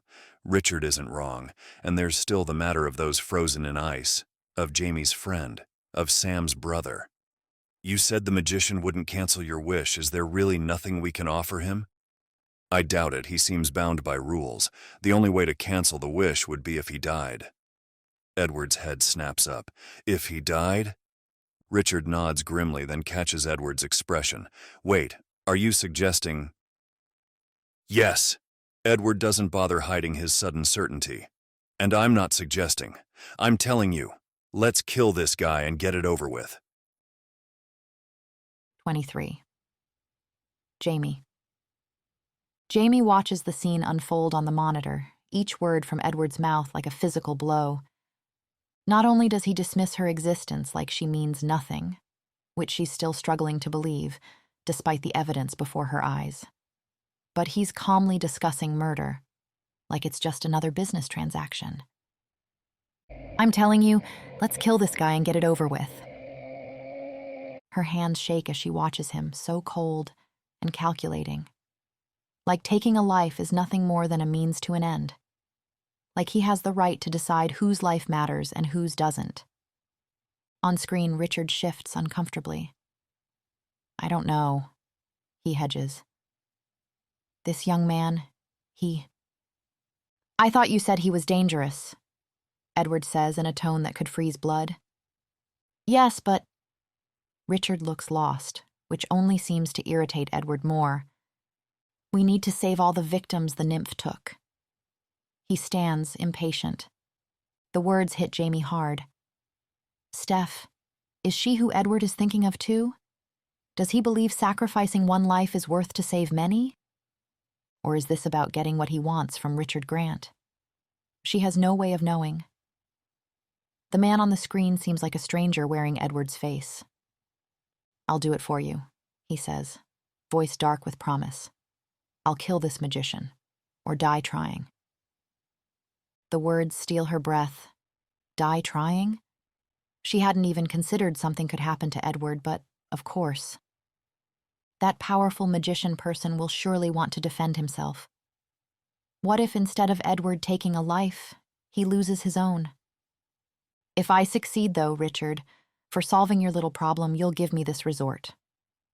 Edward extends his hand like he's closing a real estate deal, not plotting murder. Do we have a deal? Jaimie watches, helpless as they shake hands. She's not sure what terrifies her more, the thought of Edward never coming back, or how she'll face him if he does. She keeps trying to reconcile this cold-blooded stranger with the man who'd rescued her from a journalist, without even knowing her. The one who lets Stella braid his hair, and who pretends to laugh at Grandpa Joe's joke. The Edward who'd held her this morning like she was precious, and who'd kissed her like he couldn't bear to stop. But maybe that Edward had been the real lie all along. 24. Edward. Edward stands before Richard's office door, hand hovering over the brass handle. The wood feels warm beneath his palm. Ordinary, nothing to suggest it might become a portal to somewhere else entirely. The magician said if you wish strongly for something, you should arrive in his shop. Richard paces behind him, footsteps echoing on hardwood. Yes, you've said. Edward's jaw clenches, several times now. So really focus on what you want. Money, conquered territories, stolen lands. Richard! The words come out as a growl. The other alpha isn't helping, just making Edward more aware of how ridiculous this all feels. He closes his eyes anyway, tries to concentrate on his goals, acquiring Richard's land, building the pipeline, watching his company's value soar. All the things that have driven him for months. The door swings open to reveal the hotel hallway, exactly as expected. Doesn't seem to be working. He observes, his voice carrying dry amusement. You've got to wish for it with all your heart. Richard sounds increasingly desperate. Edward sighs, steps back into the office. The door closes with a soft click. Another try yields the same result, just more hallway, more failure. Come on, make an effort. Richard's voice rises. You have to yearn for something. You try yearning for something. Edward snaps, patience wearing thin. I can't. I already made a wish. Edward closes his eyes again, changes tactics. He pictures finding the frozen victims, Jonah and Steph among them. Jaimie's face appears unbidden, her relief, her joy at having her friend back. Something tugs in his chest, a pull that feels almost... We need a plan B. He steps back into the hallway, shoving the feeling aside. Richard yanks him back into the office. For fuck's sake, Edward, don't you have anything you want out of life? Anything at all? Edward stares at the door. Perhaps that's the problem. He already has everything he's supposed to want. Power, wealth, respect.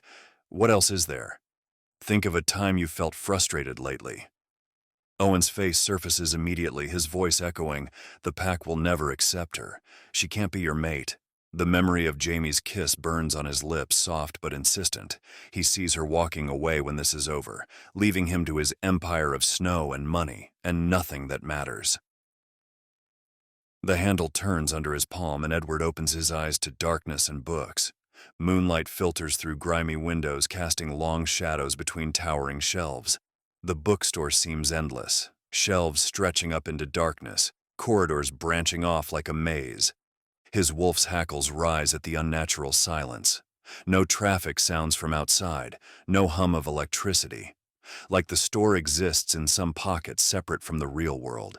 He moves silently between the shelves, every sense straining. Someone capable of granting wishes, of creating nymphs from nothing. They must be ancient, powerful, the kind of being that could snuff out his life with a thought. Edward's mind conjures images of some ageless creature wearing human skin, waiting in the shadows, the sort of thing that trades in souls and broken dreams. A floorboard creaks somewhere in the darkness. Edward freezes, muscles coiled. His wolf rises close to the surface, ready to shift at a moment's notice. One chance. That's all he'll have against something this powerful. A deep, guttural groan echoes through the darkness. Edward's claws extend slightly. He'll need to be careful. Strike fast before it can use its magic. Perhaps pretend to make a wish. Get close enough. For the first time in his life, this isn't about territory or power. This is about making something right. Edward moves silently between towering shelves, each step measured, his wolf coiled tight beneath his skin. Heavy breathing comes from just ahead, behind a stack of leather-bound books. He approaches, breath held, and finds a young man sprawled on the floor who lets out another pained sound when their eyes meet. "Can I help you?" he slurs, waving a bottle that promptly spills most of its contents down his shirt. He blinks at the wet fabric like it's performed a magic trick. Edward stares. Hard. The supposed magician is rail-thin, his skin pale like he hasn't seen sunlight or a proper meal in months. Copper hair sticks up in all directions, and cat-green eyes rimmed with red give Edward a glazed, questioning look. "Are you the magician who grants wishes?" Edward feels ridiculous even asking. "Yes." The young man replies in a tone that makes it clear he thinks Edward's an idiot. He extends an imperious hand that Edward finds himself taking, hauling him upright. The magician sways dangerously until Edward steadies him. "Suppose you must have some kind of request," he says, raising the bottle to his lips. "Are you sure you're the magician?" Edward asks, because surely he can't be. "Pretty sure," the man replies, peering into his empty bottle. "Whiskey?" When Edward doesn't respond, he shrugs. "Never mind, think we're all out." "Wonder how that happened." Edward deadpans. The helpless shrug he receives in response almost makes him feel sorry for the guy. Almost. Then he remembers the cursed land, the frozen victims. He should be glad to find his target so vulnerable. "So what can I do for you?" The magician stumbles toward a worn couch in the corner. Edward's eyes tell him one thing: young, drunk, defenseless. But his wolf senses something else. An ancient darkness that makes his hackles rise. Like something very old wearing very young skin. Like this is the kind of creature that could freeze a girl's best friend in ice and make her think she's crazy. "I was told you were capable of granting any wish," Edward says, as his gaze catches on a Christmas tree tucked in the corner. Draped in mismatched ornaments that clash horribly, its lights twinkle steadily, the only warmth in the gloomy store. "I didn't put it there." The magician pouts, following his look. "What?" The tree. Something vulnerable crosses his face. Looks terrible, doesn't it? Edward stares, thrown off by this mundane conversation. "Yes, I suppose it does." The magician's answering smile is small but genuine. Edward's hands clench uncomfortably. "You granted a friend of mine a wish," he says. The words burst out, harsh in the quiet store. "Oh," the magician's face falls. "Yeah. It all went to shit. Though I suppose that was the intention?" Something ancient flickers behind those green eyes, turning them cold and inhuman. "I wouldn't say the intention, but that is usually what happens, yes." Edward steps closer. "We have a nymph running around, freezing people." "Right." The creature wearing a young man's face sighs. "And I suppose you want me to fix it?" "You suppose right." Just like that, he's young again, sinking deeper into the worn couch. "I can't take back a wish." "So I've heard." Edward's claws press against his palm inside his pocket. "But I also heard that should I make a wish, you would have to grant it. Anything I want. For a price." The magician shrugs like Atlas setting down the world. "But yes, except wishing to annul another wish. That I can't do." "What if I wished you dead?" Edward looms over the couch. "Would you grant me that?" The magician's head lolls to the side, eyes closed. For a moment, Edward thinks he's passed out. Then, "Is that your wish?" he asks. "Yes." Edward searches his face for any sign of the power he knows lurks beneath. But there's only exhaustion and resolve. "All right then." The magician nods, settling deeper into the cushions like he's preparing for sleep. "I should probably tell you I'll be taking what you love most, but, well, if I die, you'll get it back. Should you really want it. And all the wishes you've made will be canceled?" Edward asks for confirmation. "If the wisher desires it, yes." Edward's claws extend fully, but something makes him hesitate. The crooked Christmas tree, the empty whiskey bottle, the way the magician seems almost relieved at the prospect of death. He came here to kill a monster, but the creature before him seems more lost than evil. Still, Jaimie's friend is frozen in ice, Sam's brother too. Innocent people paying the price for magic gone wrong. He can't afford mercy just because his target looks young and sad. Can he? So is that it then? The magician asks. Do you wish me dead? He asks the question like he'd ask about the weather, like whatever Edward will answer will be perfectly meaningless. Perhaps that is what stills Edward, or maybe it's how young and lost that magician looks curled into the threadbare couch. But he hardens his heart. This is what being alpha means, making the hard choices no one else will. If he has to carry this weight, live with this regret, then so be it. Can you do something for me? The magician asks tiredly. Edward takes an instinctive step back, muscles coiling anyway. Before you wish for my impending demise, can you grab that present for me? Edward tenses, fangs itching to drop. Here it comes, the trap he'd been waiting for. He flexes his claws, reminding himself why he's here. But the other man just waves vaguely toward the corner. What? Edward asks, from under the tree. The magician sighs like Edward is being particularly slow. Edward circles the couch in a wide arc, keeping the magician in his peripheral vision, senses straining for any hint of attack. His footsteps echo in the vast space as he approaches the sad little tree. But there's just a clumsily wrapped package in bright silver paper, tucked beneath the lowest branches. Adrian. Edward reads from the crooked tag, voice carrying in the empty store. The magician makes a grabbing motion over the back of the couch without turning around. Is that your name? Edward asks. Do you see anybody else in here? The other snaps. Admitting he doesn't, Edward approaches cautiously, expecting something. An attack. A trap. Instead, Adrian just grabs onto his gifts and sits up straighter, swaying slightly as his fingers trace the paper like it might disappear. The silence stretches until Edward can't stand it.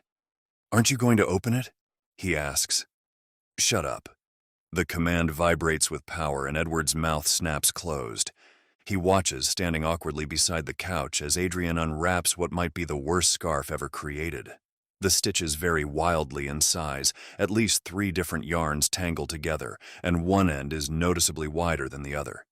It carries a scent, however, warm, floral, distinctly human and female. My assistant made it. Adrian explains, the words carrying a weight of meaning Edward can't quite parse.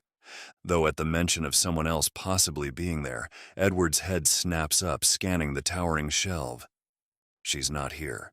Adrian explains like he knows what Edward is thinking. She went to celebrate Christmas with her boyfriend. Edward had never heard quite so much loathing packed into a single word. He watches the supposed all-powerful magician bury his face in lumpy wool, breathing in the scent like it's keeping him alive. Well, go on then. He murmurs, sleep clouding his voice. Make your wish. Edward looks around the vast empty store, at the tree and the badly wrapped present. Now's your chance, he thinks. Adrian's hand falls limply from the couch, the other one still holding on to his ugly scarf. His head tilts back, exposing the line of his throat. It would take Edward seconds to end this, to snap his neck before he could even wake to defend himself. With a heavy sigh, he turns and walks away, footsteps echoing through the stacks. The door closes behind him with a soft click. The fire crackles in the hearth, casting warm shadows across her mother's living room.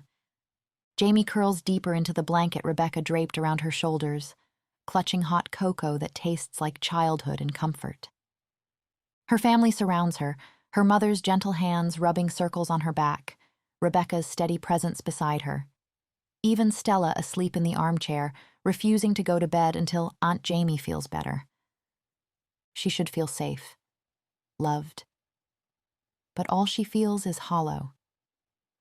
Honey, I'm sorry you thought you had to lie to us. Her mother's voice carries that special kind of hurt that makes Jaimie's chest ache. She shakes her head, unable to explain that she hadn't just been lying to them. She'd been lying to herself. From that first real smile, not the practiced charm he used on everyone, but the genuine one that had made his eyes crinkle at the corners. She'd been lost. She couldn't let him leave, even knowing it was all pretend. Victoria's words echo in her mind. You really think because he's handsome and buys you things he can't be a killer? And yes, she had. She'd let herself be fooled by strong arms that made her feel safe, by the way he listened to her mother's stories with genuine interest, by how he'd slip extra cookies to Stella when he thought no one was looking. She'd fallen for all the little ways he'd woven himself into their lives, knowing it was just another calculated performance. The worst part is that he never really pretended otherwise. He told her exactly what he was, cold, practical, focused on power above all else. But she'd convinced herself she saw something more, something real beneath the mask. Now the man she thought she loved is out there planning murder, plotting to destroy people's lives for profit. The beast he'd warned her about all along. At least you know now, Rebecca offers quietly. But that's the problem. Jaimie doesn't trust what she knows. Years ago, she'd been so certain about what she saw that night with Steph. Everyone had convinced her she was wrong, crazy, until she doubted her own mind. Now her heart insists there was something real in the way Edward looked at her, in how carefully he'd held her this morning. But her mind remembers his cold voice.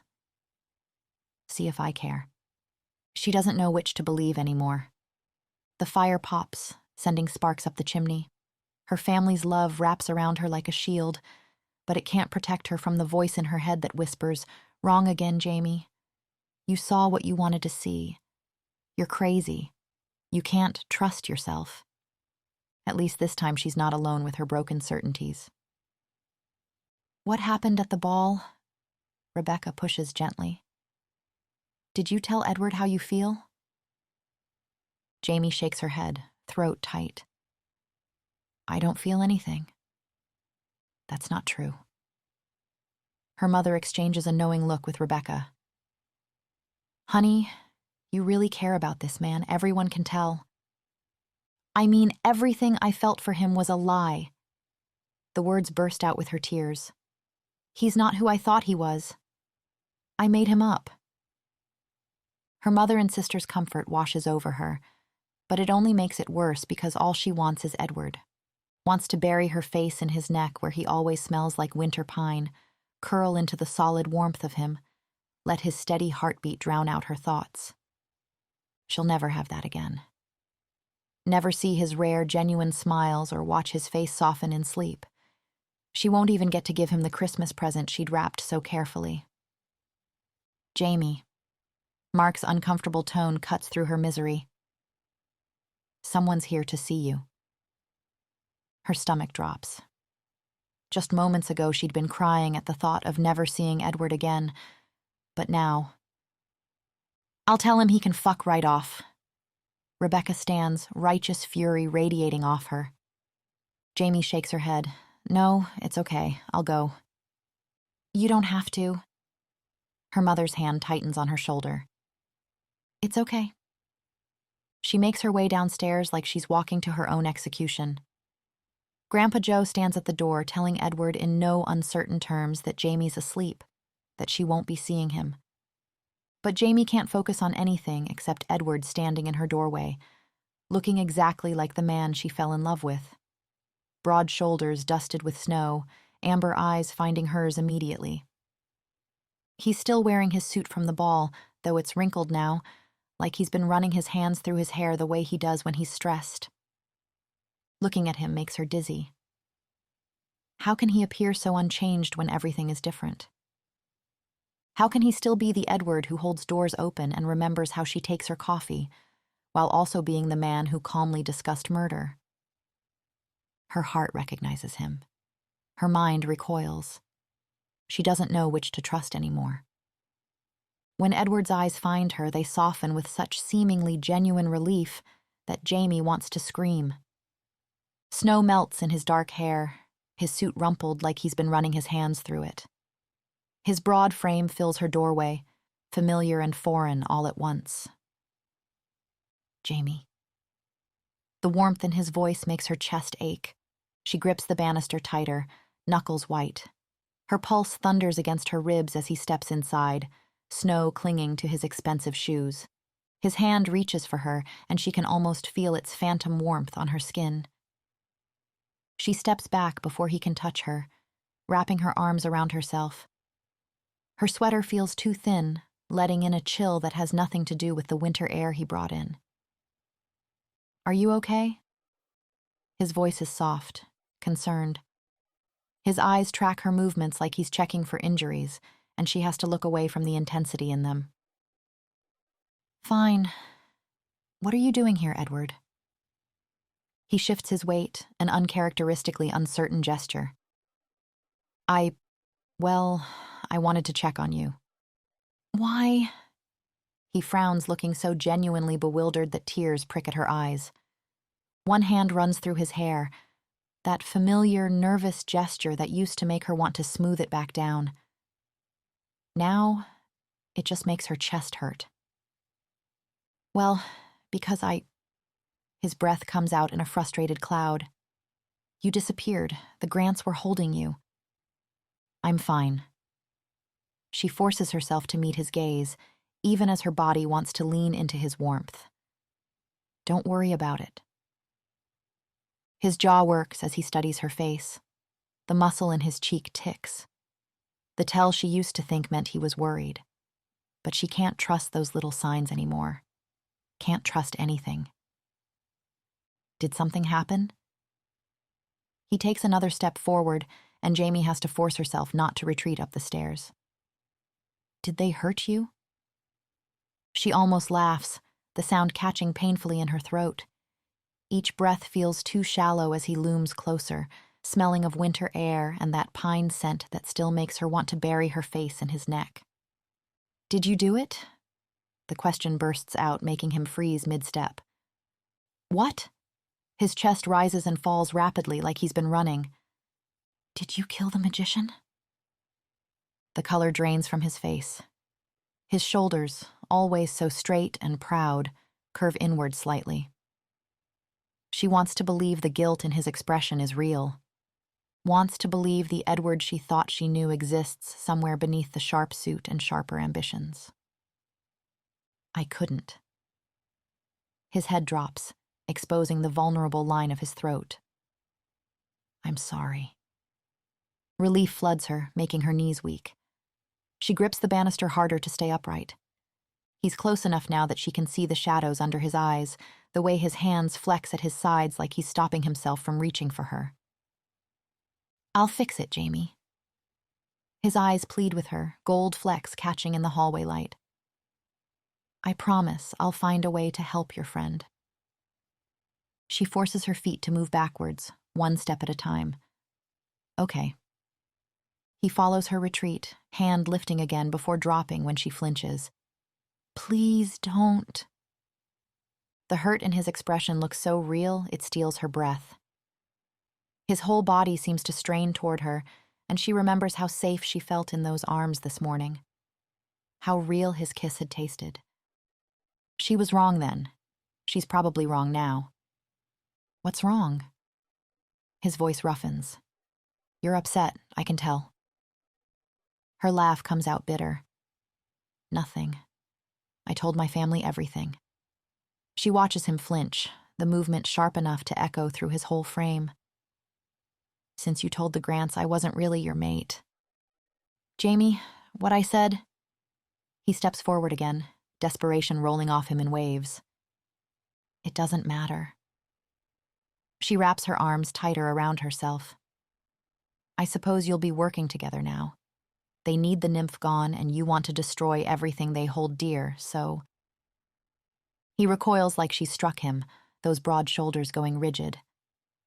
"Is that what you're upset about? My plans for the resort?" "I'm not upset." The lie burns her tongue. A tear escapes, tracking down her cheek. She watches his hand twitch like he wants to brush it away. "You said you weren't kind. I'd been warned. I just didn't actually believe you." His jaw clenches hard enough that she can hear his teeth grind. "Look, I wasn't about to leave anyone unattended. If you're worried about your severance package..." "Goodbye, Edward." The door closes between them with a final click. Through the wood, she hears him exhale shakily, followed by the soft thud of what might be his forehead pressing against the door. She slides down to sit on the stairs, legs finally giving out, and pretends she can't hear him breathing on the other side. Pretends she doesn't want to open the door and fall into his arms, even knowing they're not really meant to catch her. Okay, I'm sorry. I should have told you about my plans for the resort. His voice comes muffled through the door, raw with something that might be regret. You absolutely didn't have to. Her laugh sounds hollow even to her own ears. I'm just your fake girlfriend after all. You don't owe me anything. She can picture his expression without seeing it, that careful mask cracking around the edges. Is that really how you feel? Something in his voice makes her chest ache. Would it change anything if I didn't? The words come out sharper than intended. We can't actually be together, you and I, can we? She watches his shadow shift under the door as he starts to speak, but she can't bear to hear whatever perfectly crafted explanation he's prepared. You need someone who can turn into a wolf. Her voice cracks. And I need an actual human being. One who's not so self-absorbed that he's forgotten what it's like to be decent. Anger and hurt flash across his face. She can see it through the small window beside the door. The sight doesn't give her the satisfaction she expected. You have no idea what it's like having so many people rely on you for survival. His voice drops to that alpha growl that used to make her shiver. I'm just doing what I have to protect my people. Jaimie shakes her head, suddenly bone-tired. You keep telling yourself that. It's not my problem anymore. Jaimie. His voice follows her up the stairs, carrying that same note it had this morning when he'd kissed her like she meant something. She keeps climbing, each step taking her further from the man she thought she knew, the love she thought was real. 26. Edward. Edward wanders through empty streets, snow falling silently around him. The hotel looms somewhere ahead, but he can't seem to focus on reaching it. His feet move mechanically while his mind replays Jaimie's words over and over, each one cutting deeper than the last. It wasn't just what she'd said, though God how those words had struck true, reflecting thoughts he'd been burying for years. It was the look in her eyes like she was seeing a stranger. The trust that had been there just this morning completely vanished. Just hours ago, he'd woken with her warm and soft in his arms, her scent rich with joy and desire, and that precious trust he hadn't earned. He'd kissed her and she'd kissed back like she wanted him, the real him, not the mask he wore. The memory feels like a knife between his ribs. Panic claws at his chest as he realizes it's over.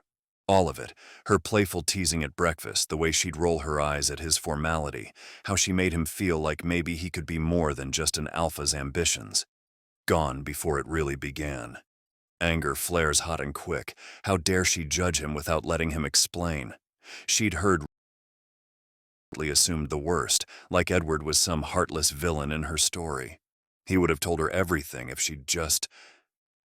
But what would he have said? That yes, he'd been systematically destroying Richard's business? That he'd gone to murder a man in cold blood without a second thought? That he'd treated people's livelihoods like chess pieces because it was convenient? Snow settles on his shoulders, seeping cold through his expensive suit. He thinks of the magician clutching that awful scarf like a lifeline and suddenly understands the need for something to hold on to when everything else slips away. The self-loathing hits like a physical blow. What has he become? This creature of ambition and calculation who'd forgotten how to be human. Even his wolf feels sick with it. He wants with a desperation that steals his breath to be the man Jaimie thought she saw. The one who could laugh at Christmas cookies and hold small children and deserve the way she used to look at him. He wants morning coffee with her family and stupid holiday movies and a future that isn't measured in profit margins. But he's spent too long being the alpha his pack needed. The one who makes hard choices and never looks back. The one who tells himself the end justifies the means until he almost believes it. Snow falls harder, but he barely feels it.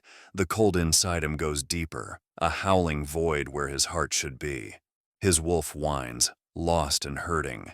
He doesn't deserve her, never did. The thought brings him to his knees in the pristine snow, and somewhere in the distance a haunting melody begins to play. The singing starts softly, barely distinguishable from the wind, but it speaks to something in Edward's chest, echoing the hollow ache there. The melody wraps around him like an embrace, understanding his pain in a way no words could. The storm builds, but Edward barely notices the cold anymore. Snow whirls around him, obscuring the world until nothing exists but white silence and that haunting song.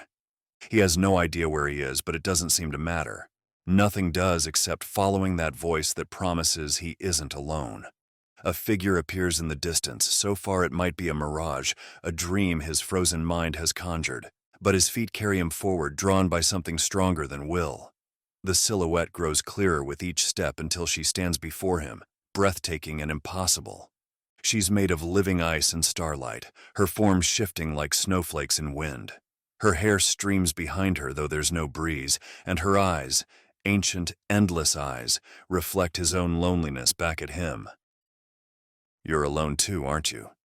The words form frost in the air between them. He reaches out, not afraid.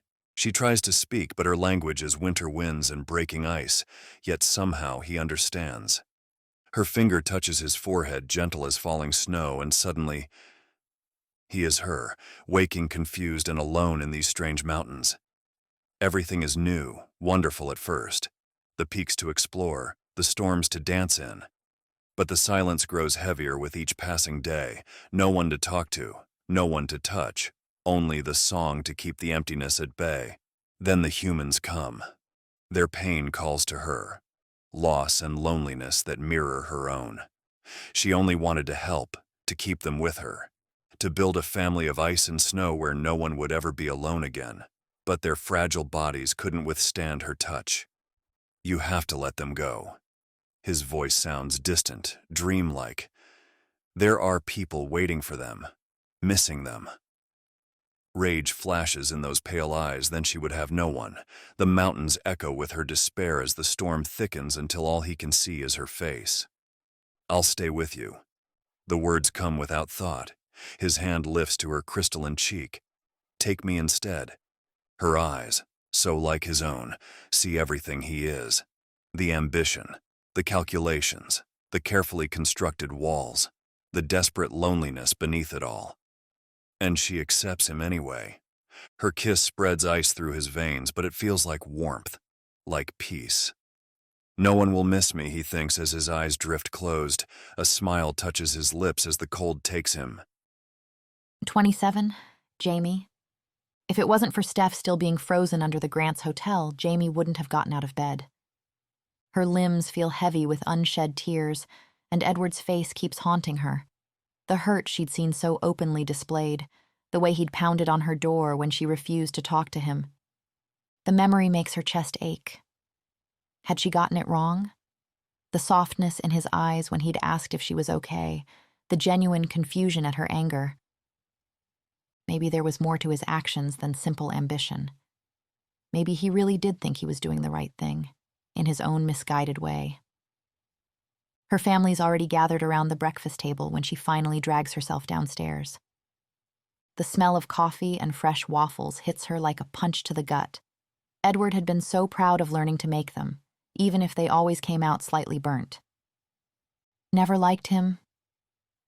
Grandpa Joe declares the moment she sits down, pushing a plate toward her with exaggerated disdain. Always thought he was a pretentious ass. Rebecca nods vigorously while simultaneously elbowing Mark in the ribs. Yeah, good riddance. No idea who we're even talking about. Her mother sniffs, though her eyes keep darting to the empty chair Edward usually occupied. Jaimie tries to smile at their valiant effort. The awkward silence that follows speaks volumes. "Well, I think Uncle Edward was nice," Stella pipes up, syrup dripping from her fork. "And very handsome. Like a prince." Rebecca shoots her daughter a warning look that Stella cheerfully ignores, continuing to beam at Jaimie. "Don't worry, Auntie. He'll come around tomorrow." Jaimie can't help but snort. That would be nothing short of a miracle. "Exactly," Stella's eyes light up. A Christmas miracle. Christmas is tomorrow. She fixes each adult with an expectant stare until they're all reluctantly nodding, trying not to meet each other's eyes. Jaimie sighs, pushing burnt waffle around her plate. Edward had been so determined to get them right, practicing until the kitchen smelled permanently of smoke. He seemed really upset when he left last night. The words slip out before she can stop them, hoping someone will remind her it's not her problem. Yeah, Mark nods with suspicious enthusiasm. I mean, he pounded on your door for what, a good hour? In the freezing cold? Rebecca grimaces at her husband. Poor dear, do you think he might have caught a cold? Her mother frets before catching herself. Care. Jaimie doubts shifters catch colds. Edward had mentioned they rarely got sick. But he is out there somewhere, searching for the nymph. Maybe she should check on him. For Steph's sake, of course. God knows he might need help. Do you think perhaps I should go talk to him? She sets down her fork. Just to check. Yes! Her mother's coffee cup rattles in its saucer. I mean, if you want, darling, if it will make you feel better. Go or don't, Stella shrugs, still beaming. The Christmas miracle will happen either way. I think I better go talk to him. Jaimie grabs her coat, pretending not to notice her family's poorly concealed excitement. Of course, don't worry about us. Rebecca's voice follows her to the stairs. Tell him we say hi, Mark calls.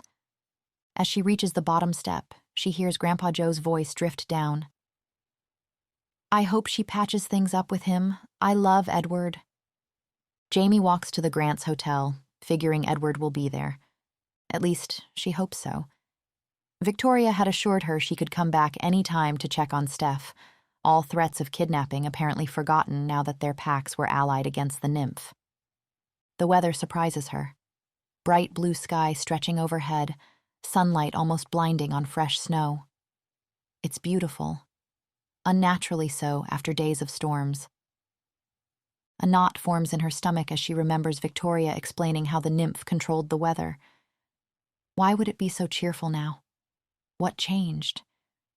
The hotel lobby gleams with morning light when she enters, but before she can reach the front desk, a clerk appears at her elbow.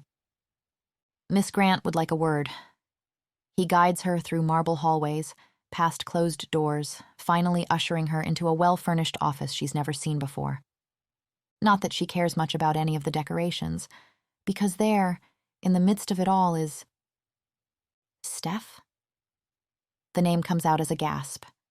Her best friend sits in a leather armchair by a crackling fire, looking exactly as she had 3 years ago. Same choppy dark hair, same worried crease between her brows. But she's moving, breathing, gloriously unfrozen. Jaimie? 3 years vanish in an instant. Jaimie launches herself across Persian rugs, nearly knocking over an end table in her haste to reach Steph. Her hands shake as she pulls her friend close, tears streaming down her face. Thank God. She can't stop touching Steph's arms, her face, making sure she's real. The familiar scent of her shampoo makes fresh tears fall. Oh my God, it's really you. I'm so relieved. Of course it's me. Who else would I be? Steph lets out a watery laugh, clutching Jaimie's hands. Where were you? 1 second I was running through the snow searching for you.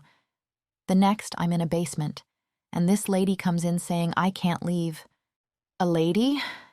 Jaimie's stomach drops. You mean the nymph? What? Steph pulls back, nose wrinkling in confusion. She looks around the wood-paneled office like she's trying to orient herself.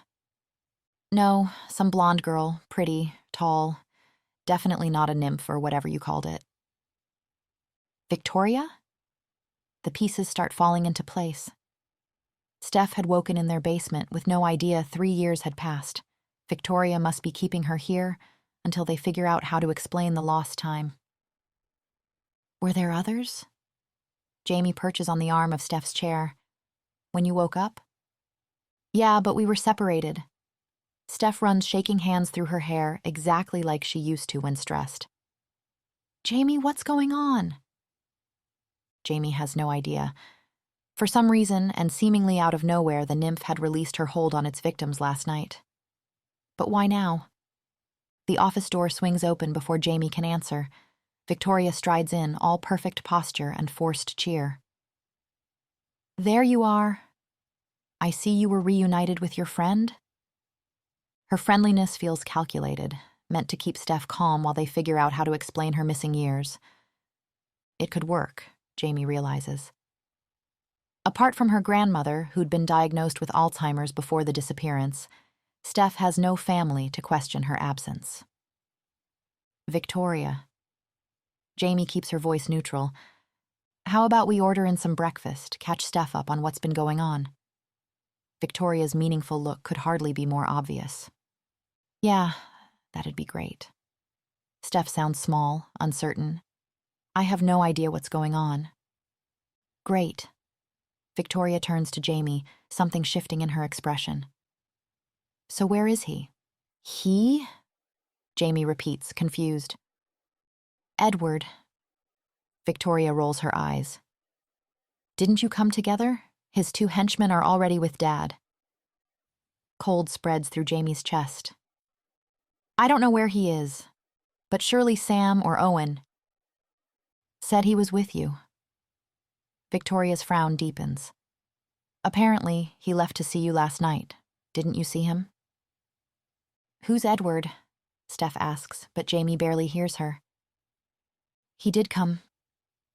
She murmurs, lowering her eyes as Edward's hurt expression flashes through her mind. But he didn't stay long. What? Victoria's voice rises sharply. You mean he didn't spend the night with you? Then where is he? Jaimie's heart pounds against her ribs. She doesn't like the fear creeping into Victoria's voice. Edward has to be fine. He has to be. I thought he'd be here. Her voice comes out small, uncertain. Victoria's face goes dark. Shit. She spins on her heel, leaving without another word. Can someone please tell me what's going on? Steph throws up her hands in frustration, but Jaimie can't answer. She's too busy remembering the last thing she said to Edward and praying it wasn't also the last thing she'll ever get to say to him. Interlude. The nymph. He came to her willingly, this beautiful broken wolf. All that warmth she'd mourned is gone now, replaced by a darkness deeper than her deepest caves. His soul is a perfect winter night, still and empty and endless. She circles him slowly, watching. His eyes follow her movements, but they're distant now, glazed like frost on glass. The despair rolls off him in waves that feel like home to her, like the first snow of winter, like silence.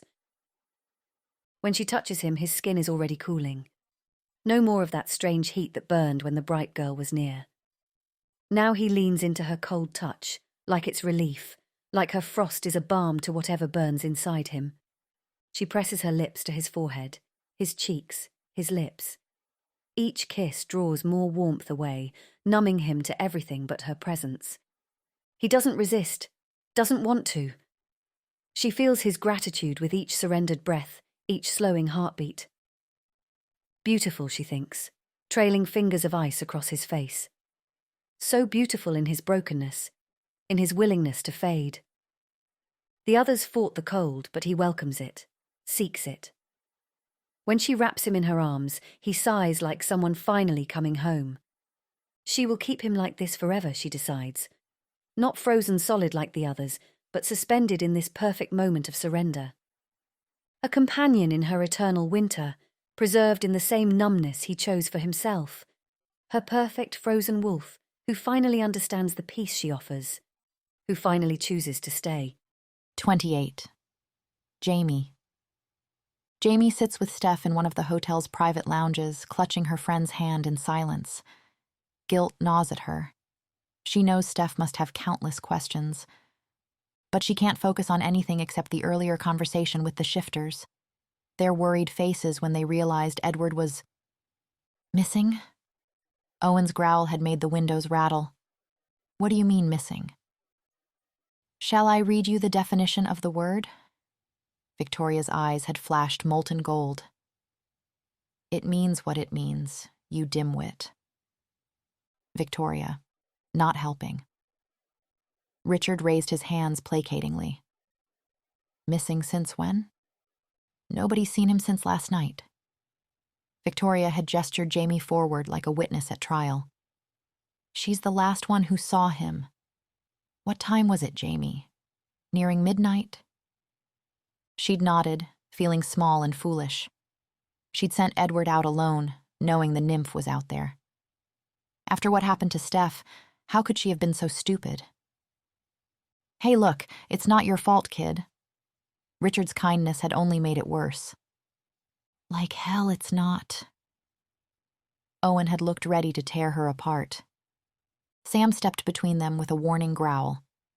She's our alpha's mate. Don't speak to her like this. Jaimie hadn't corrected him. In that moment, she'd wanted desperately to be Edward's mate, to have some claim to him that would help bring him home. Right.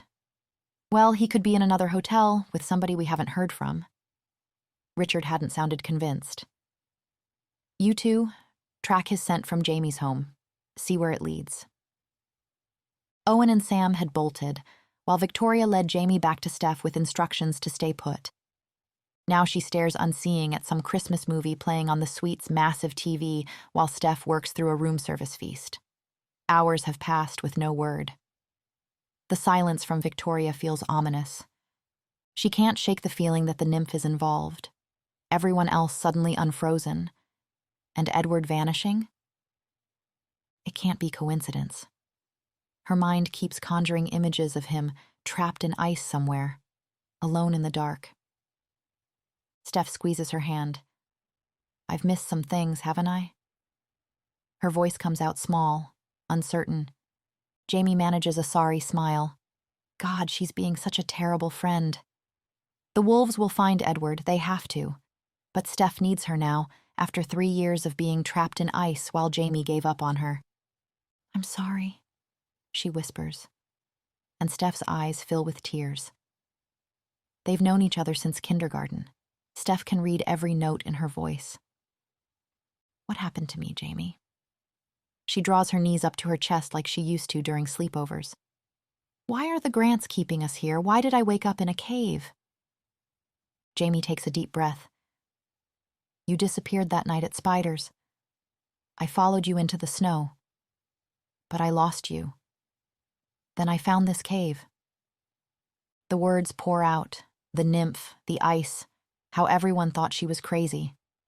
The Grants covering it up, Edward investigating, their fake relationship that somehow became real. 3 years? Steph whispers when she finishes. I've been frozen for 3 years? Jaimie nods, fresh tears spilling. I'm so sorry I stopped looking. I let them convince me I was wrong, that you'd just left. Hey. Steph pulls her into a fierce hug. You found me. That's what matters. Jaimie might have felt better if she hadn't burst into tears right afterwards. How about we get out here? She asks Steph. My entire family is home. Victoria has our number in case. Steph nods emphatically. Jaimie brings Steph home in a daze, too focused on getting her somewhere safe to consider how her family might react. The Grants' protests fade behind them. All that matters is bringing Steph somewhere that feels like home. She's so distracted by her worry for Edward that the impact of Steph's appearance on her family catches her completely off guard. Stephanie? Her mother's coffee cup crashes to the floor, face going ghost white. Rebecca actually stumbles backward into Mark while Grandpa Joe crosses himself. Only Stella looks unimpressed, too young to remember the girl who disappeared 3 years ago. But how? Rebecca's lawyer voice cracks. This isn't... You were... Missing? Jaimie supplies.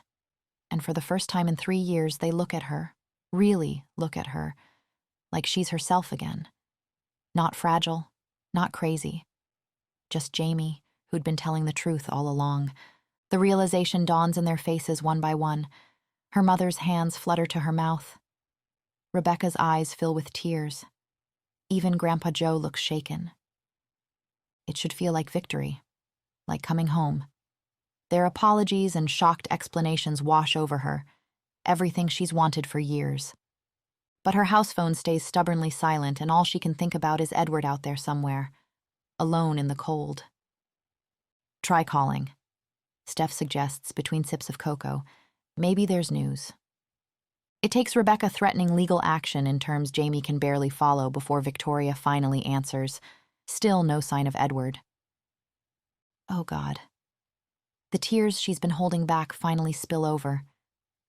Something happened, I just know it. I should never have told him to leave. This is all my fault. Honey, you don't know that, her mother starts. Rebecca cuts in. Yeah, look, not to burst your bubble. Rebecca's voice carries steel. But if Jaimie thinks something's wrong, I think it's pretty clear by now we should all take her word for it. She gestures at Steph. I mean, coming from experience? Steph nods firmly, loyal despite her obvious confusion. Something's definitely wrong. Jaimie manages a watery smile. After 3 years of doubt, being believed feels like breathing again. If only Edward were here to see it. Okay, so Edward's missing. Grandpa Joe pulls Jaimie to her feet. Then what are we waiting for? Let's go look for him. Jaimie stares at her grandfather in shock. She'd been planning to go alone, but... No buts. He cuts off her protest. I know my way around a mountain, remember? I can help. So can I. Mark stands, determination written across his face. I'm coming too. Steph jumps up. Maybe I'll remember something about where the nymph took me. The what? Rebecca blinks. Jaimie sighs. They don't even know about the supernatural elements yet, about Edward's true nature. She can't risk their safety. You know what? Who cares? Rebecca's jaw sets stubbornly. You'll tell us on the way. What? She adds, crossing her arms at Jaimie's expression. It could be dangerous, all the more reason. We're not letting you go alone. We're family, aren't we? Awesome! Stella pumps her fist. Snow adventure. Stella, you're staying here with Grandma. What? But no buts. You're staying. The rest of you. Rebecca surveys the room. Snowsuit up. Jaimie's chest aches with competing emotions, relief at finally being believed, guilt about Edward, fear for what they might find. Her family surrounds her with love and support, everything she's wanted for so long. But the one person she wants to share this moment with most is out there somewhere in the cold. The one person who believed her from the start. Please be okay, she thinks, watching her family prepare for their search. Please let me find you. Jaimie heads upstairs to grab her winter gear. Her heart feels impossibly full and achingly empty at once, full of love for these people who finally believe her, empty with worry for Edward. She wishes with everything in her that she could just find him, bring him home safe. She reaches for her bedroom door, mind already cataloging what supplies they'll need for the search. The handle turns under her fingers. But instead of her familiar room with its Christmas lights and cluttered dresser, she steps into darkness and dust, endless shelves stretching up into shadow. The scent of old paper and something ancient fills her lungs. She's standing in a bookstore that definitely isn't her bedroom. 29. Jaimie. Moonlight filters through grimy windows, casting strange shadows between endless rows of books. The air smells of old paper and something else. Something ancient that makes Jaimie's skin prickle. Her footsteps echo strangely as she moves deeper into the store. A woman's voice cuts through the silence, sharp with irritation. What's so hard to understand, Adrian? It's a Christmas present. You open it on Christmas, not 2 days before because you're bored. Well, in my defense, Iris, you weren't supposed to be back until the 27th. A male voice responds, tired and slightly petulant. So you wouldn't have been able to tell on which day I'd opened it anyway. Jaimie follows the voices, weaving between towering shelves. Books seem to whisper as she passes, their spines gleaming in the strange light. She finds them in what looks like a reading nook, the young woman perched on an overstuffed armchair, strawberry blonde hair catching the lamplight. The man slumps against a desk, pinching the bridge of his nose like he's fighting a headache. Excuse me? Her voice comes out smaller than intended.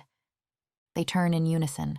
The woman's annoyance deepens, but the man, thin and sallow-skinned, just looks exhausted. Oh, come on. The girl, Iris, throws up her hands. It's Christmas Eve. Don't you people have anything better to do? The man, Adrian, she assumes, straightens slightly. Can you? Jaimie hesitates, searching for her words. Where are we? You're in my store. The man replies. Dark circles rim his strange green eyes. So I'll assume you have something to ask me? Wait. Jaimie pauses as understanding dawns. Are you the magician? The one who grants wishes and stuff? His friend groans. Yeah, she replies, her fingers drumming against her chair arm. That's him. Oh, thank God. Relief floods Jaimie's chest. You're alive. Edward had said he wouldn't hurt the magician, and it's not exactly that Jaimie was doubting him, but it's more that she'd been doubting herself. Could she really trust her own judgment regarding Edward? She hadn't wanted to think him capable of harming someone unprovoked, but her thoughts are interrupted when Iris moves like lightning, placing herself between them. Alive? And why wouldn't he be? Iris. Adrian's voice carries quiet warning. Those ancient eyes study Jaimie with unsettling intensity. How can I help you? My friend's gone missing after he came to see you last night. Jaimie's words tumble out as fear grips her chest again. Her fingers twist in the hem of her sweater. I think he was taken by the nymph, the one you gave Richard Grant. Adrian's head tilts as recognition dawns. Oh, I remember now. Your friend, the tall shifter guy who wanted me dead, that friend. His tone stays mild, but Jaimie's cheeks burn. Iris's eyes snap between them like lightning strikes. What? The temperature seems to drop several degrees. I'm sorry. Jaimie raises her hands placatingly. He's not a bad person, I swear. He just couldn't think of any other way to fix this nymph problem. Adrian waves her deeper into the store, past shelves that seem to shift in the shadows. There are plenty of ways to deal with the nymph. Such as... Jaimie hurries after him, ducking under a string of mismatched Christmas lights. She freed most of her victims last night, she explains. At least we think she did, since they're not frozen anymore. But just as she does, Edward goes missing. There must be a link, right? Possibly. Adrian nods. Books rearrange themselves as he passes. The nymph might have taken him in exchange for the others. Since she's alone up there, she must be lonely. Nymphs usually live in groups. Jaimie stops short, nearly colliding with a floating tome. So you're saying she's been freezing people because she's lonely? Adrian nods, dust motes dancing around his head like a halo. Probably. Nymphs are empathetic beings. This one must have been trying to connect with people feeling similar feelings as her. That's usually how they interact together, sharing their feelings. Interesting. Iris quips, her voice dripping sarcasm. You should try it sometime. A ghost of a smile crosses Adrian's lips, but his eyes remain fixed on Jaimie with that unnerving ancient knowledge. So you must have come here to make a wish. Adrian settles into a leather armchair that seems to materialize from the shadows. Otherwise, you wouldn't have been transported to the shop. Translation, get on with it. Iris says, crossing her arms. We were about to eat. Oh, I'm sorry. Jaimie shifts under the strange green light filtering through stained glass windows. Yes, well, what I want is to find my friend.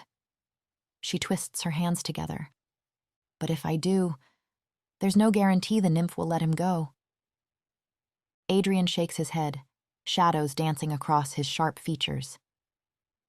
If your wish is to find him, that's all I can guarantee.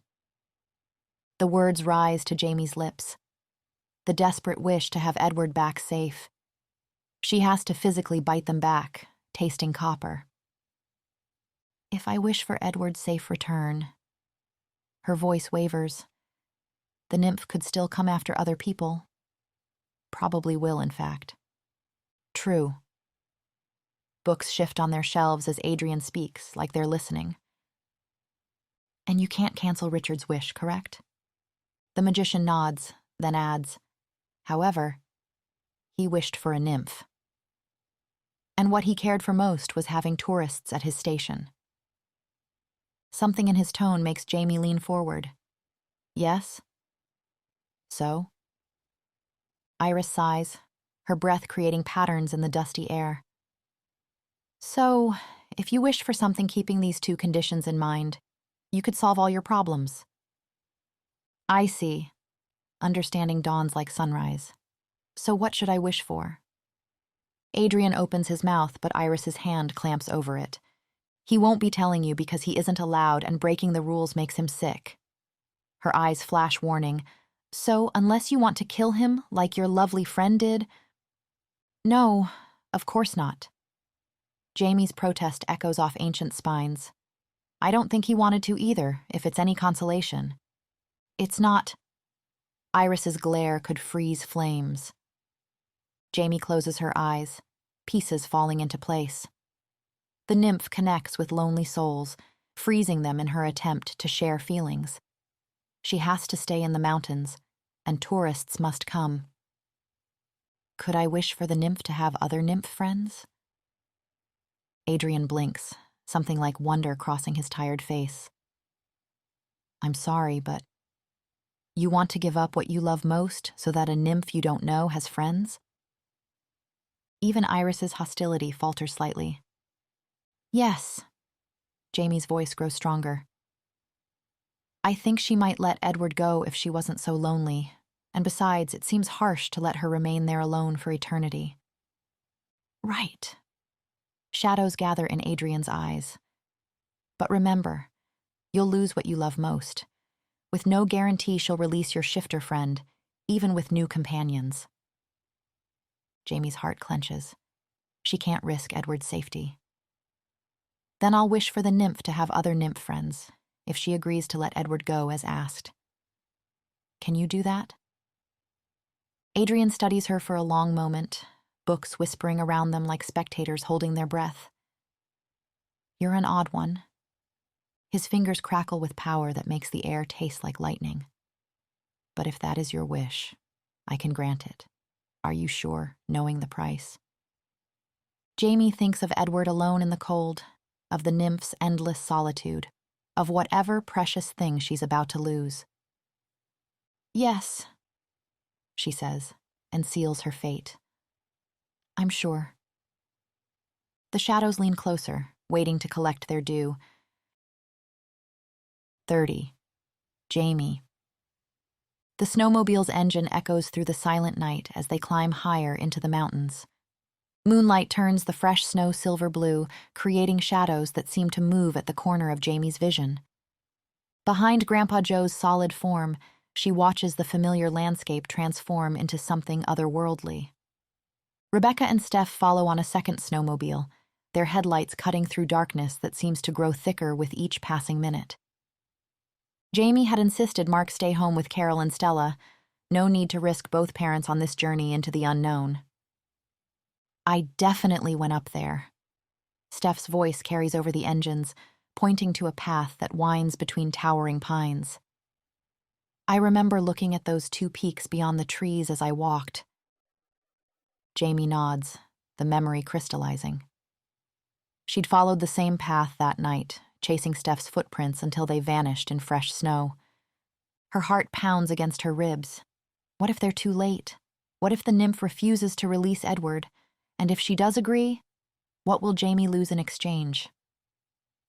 The magician had promised the price wouldn't be collected until the wish was granted, and the wish would only be granted if Edward was freed. But part of her almost hopes they don't find him with the nymph. That they find him safe somewhere else, though her gut tells her otherwise. They pass a twisted pine she remembers from that night, the one that looks like frozen lightning. 3 years of retracing these steps, always doubting her memories, wondering if she'd imagined it all. But not anymore. Her family believes her now. Edward had believed her from the start, asked her to help search so many times. She'd always refused, terrified of failing him, of proving herself the fraud she thought she was. Never again. On the right, the certainty in her voice surprises even her. It's that way. I just know it. Between her and Steph's memories, they navigate the maze of trees until the mountain looms before them like a wall of ice. There, half hidden by shadow and snow, a cave mouth gapes. Large enough for a person to enter, small enough to have remained hidden all these years. The wind carries a haunting melody, and somewhere in the darkness, Edward is waiting. This time, Jaimie won't let doubt stop her from finding what she's lost. Jaimie stands before the cave entrance, heart full as she looks at her family gathered in the moonlight. Their breath clouds in the frigid air, faces worried but determined. She can't let them follow her into whatever waits in that darkness. I have to go alone, she says, voice steady despite her racing pulse. Like hell you do. Steph steps forward, but Jaimie catches her arms. In your mind, that breakup is still raw, Steph. Her friend's pain is still fresh, making her vulnerable. The nymph feeds on loneliness. I can't risk her taking you again. And Mark. She turns to her brother-in-law. I appreciate you coming, but think of Stella. She can't lose her dad. You say that like something terrible is going to happen. Mark's voice catches. Stella can't lose her aunt either. Jaimie manages a confident smile she doesn't quite feel. She won't. Not if I can help it. When he starts to protest, she adds, I won't let you endanger yourselves. If anyone should find Edward, it's me. Grandpa Joe's boots crunch in the snow as he steps forward. I'm not letting you face whatever's in there alone, sweetheart. She wraps her arms around him, breathing in the familiar scent of pipe tobacco and wool. If something happens to me, the family will need you, she whispers against his shoulder. His arms tighten, but she pulls back just enough to meet his eyes. I get my strength from you, Grandpa. You really love this guy that much? His voice is rough with emotion. Yes. The truth of it surprises even her. She turns toward the cave before she can lose her nerve, their love warming her back like sunlight as she steps into shadow. The beam of her flashlight barely penetrates the darkness ahead.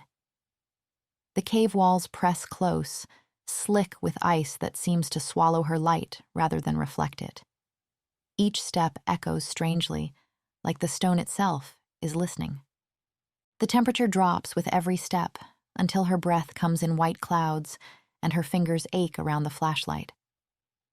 She has to make it back out, has to keep her family from following her into this darkness. The thought of Steph or Grandpa Joe in here makes her walk faster, even as the path steepens downward.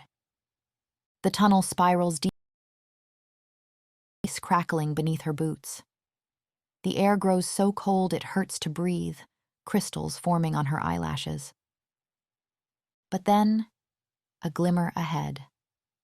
Not her flashlight, but something softer, bluer. The narrow passage opens suddenly into a vast chamber that steals her breath. Soaring columns of pure ice rise into darkness, catching and splitting what little light filters through cracks in the distant ceiling. Crystal formations spread like frozen lace across walls that shimmer with colors she has no names for. It's beautiful in a way that makes her heart ache, like a palace built for a queen who never arrived. Ice sculptures that might be furniture stand preserved in perfect detail, waiting for guests who will never come. Everything gleams with an otherworldly perfection that somehow only emphasizes its emptiness. Frozen waterfalls cascade silently down walls hung with delicate icicles like crystal chandeliers. The floor beneath her feet is polished mirror smooth, reflecting it all back endlessly until she can't tell which way is up. The effect is dizzying, dreamlike. But there's something desperately lonely about all this splendor, like someone trying to fill an endless void with beauty that can never quite touch it. The silence feels heavy with old tears.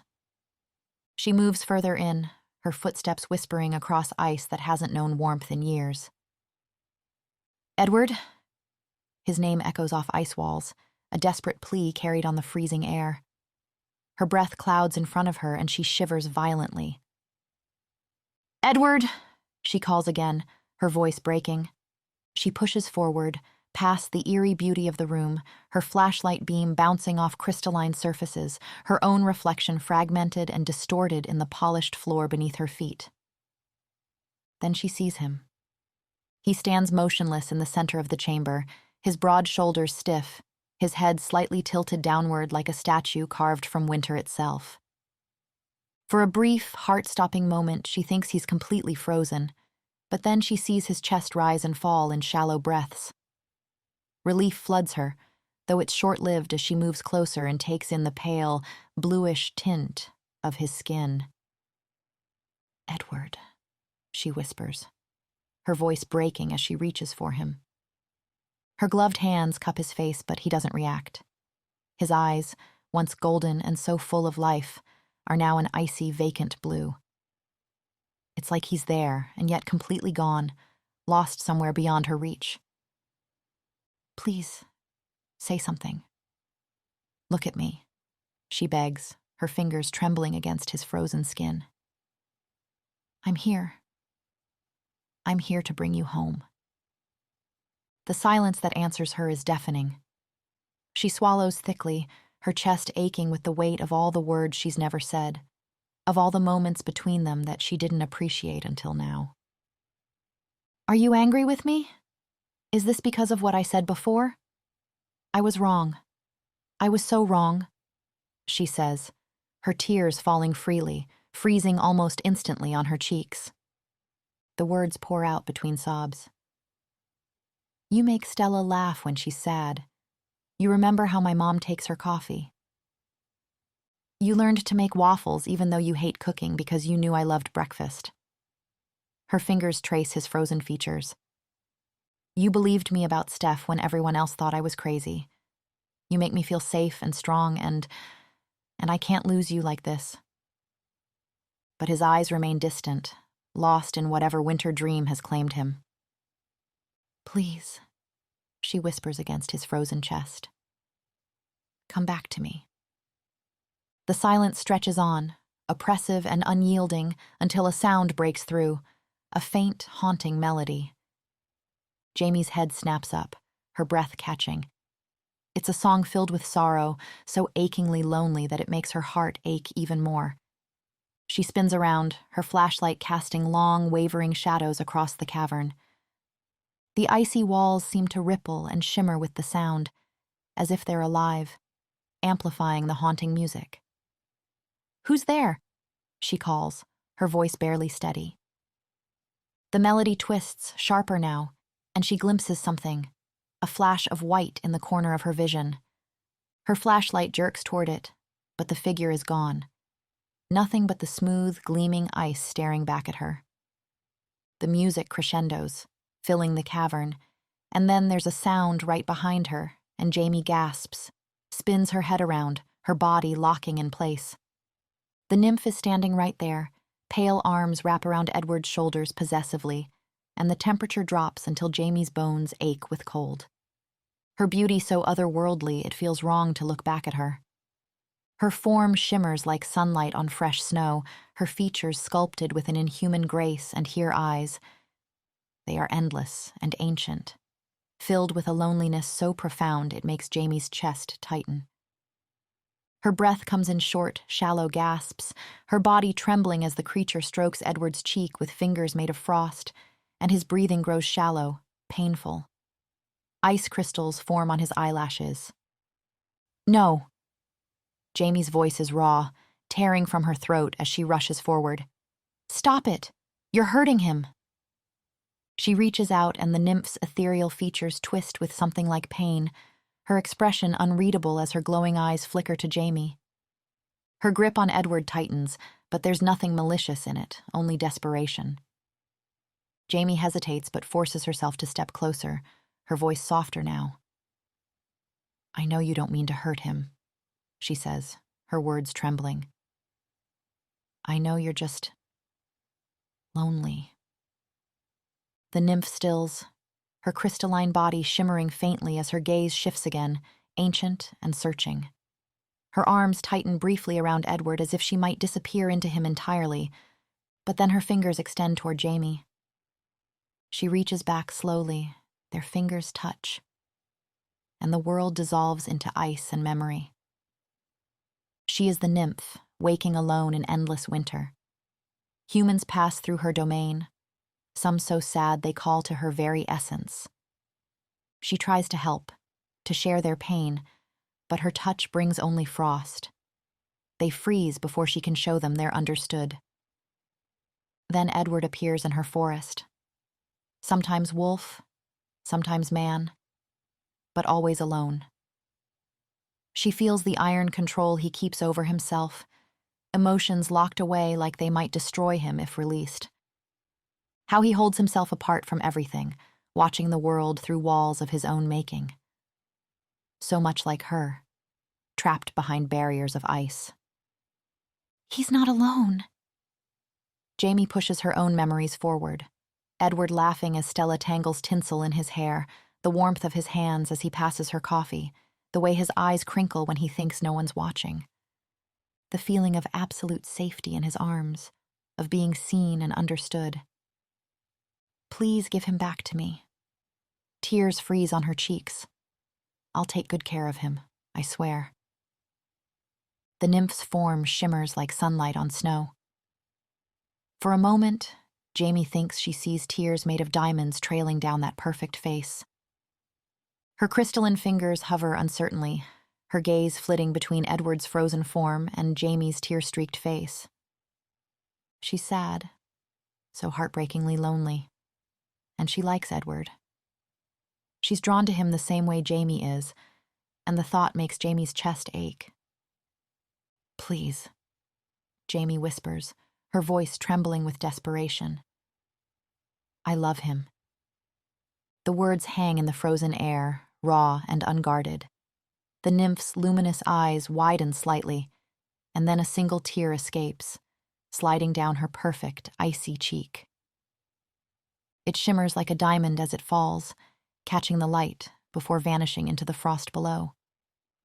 The nymph nods slowly, a bittersweet expression crossing her ethereal features. Her hand lingers on Edward for a moment longer, reluctant, before she finally withdraws it. The instant her touch leaves him, Edward collapses forward with a sharp gasp, his body breaking free of the frost's hold.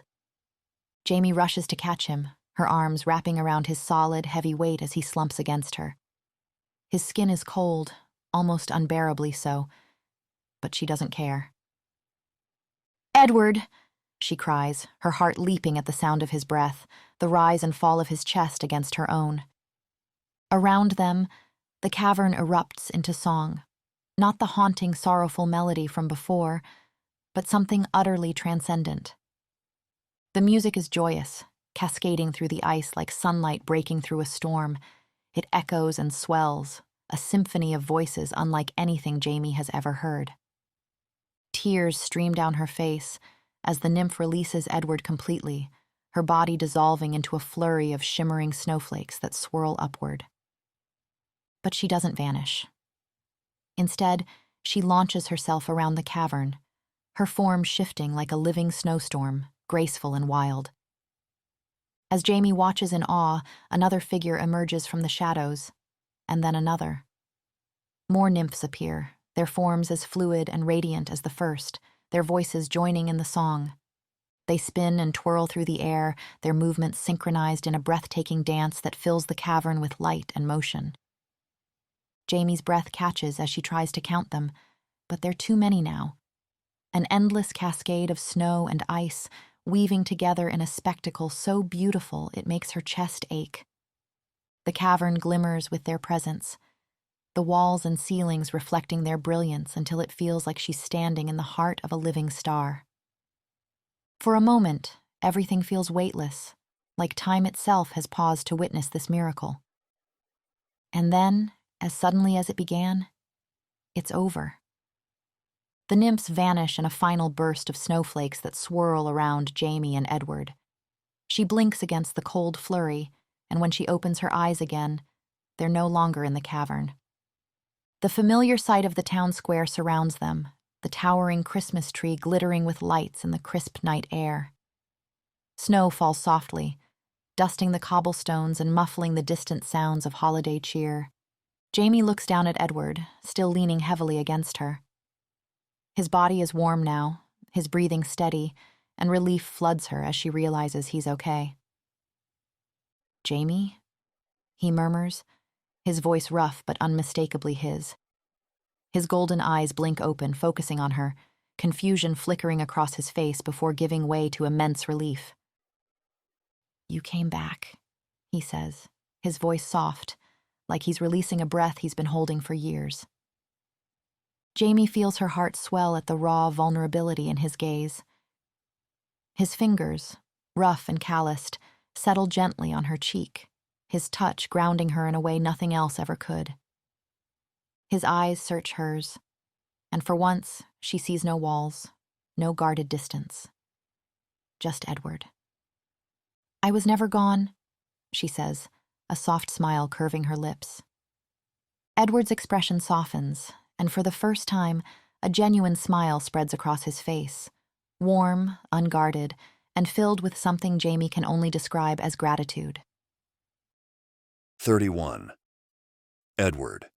Edward stands outside Jaimie's door, his breath clouding in the crisp morning air. The sky above is impossibly bright and blue, the kind of Christmas morning that looks like it belongs on a postcard. But the cold bites through his coat, sharp and insistent, as though it's trying to seep into his very bones. The weight in his chest is heavier than the frost-laden air. He's been here before, standing outside this very door, nerves coiled tight. But this time, it's different. This time, he knows what he's walking away from. He clenches his fists briefly, then exhales, willing himself to move. The sound of his boots crunching over the packed snow echoes in the otherwise quiet morning as he raises a hand to knock. The door swings open before he can, revealing Jaimie. Her cheeks are pink from the cold, her dark hair catching the pale light spilling over her shoulder from inside. She smiles, kind but tired, and he knows she's been wrestling with the same thoughts he has. "Good morning," she says softly, stepping aside so he can enter. Edward hesitates, his eyes taking in the warmth of the space behind her, the golden glow of the small bar, the faint sounds of carols drifting from somewhere upstairs. It's so achingly her, so different from the cold, structured world he belongs to. But he can see the cracks beneath the surface, the way her hands fidget slightly at her sides, the way her gaze doesn't quite meet his. She's grieving, even if she won't say it outright, even if she won't let herself fully feel it. He can't stop himself from replaying the events of last night in his mind, a jumble of memories that still don't fully make sense. After they'd been transported to the town square, disoriented but alive, Owen and Sam had arrived almost immediately, their expressions grim and confused. Before Edward could explain, Jaimie's family had burst onto the scene, worried and demanding answers. None of them remembered what had happened. Not his disappearance, not the nymph, not even Steph's reappearance.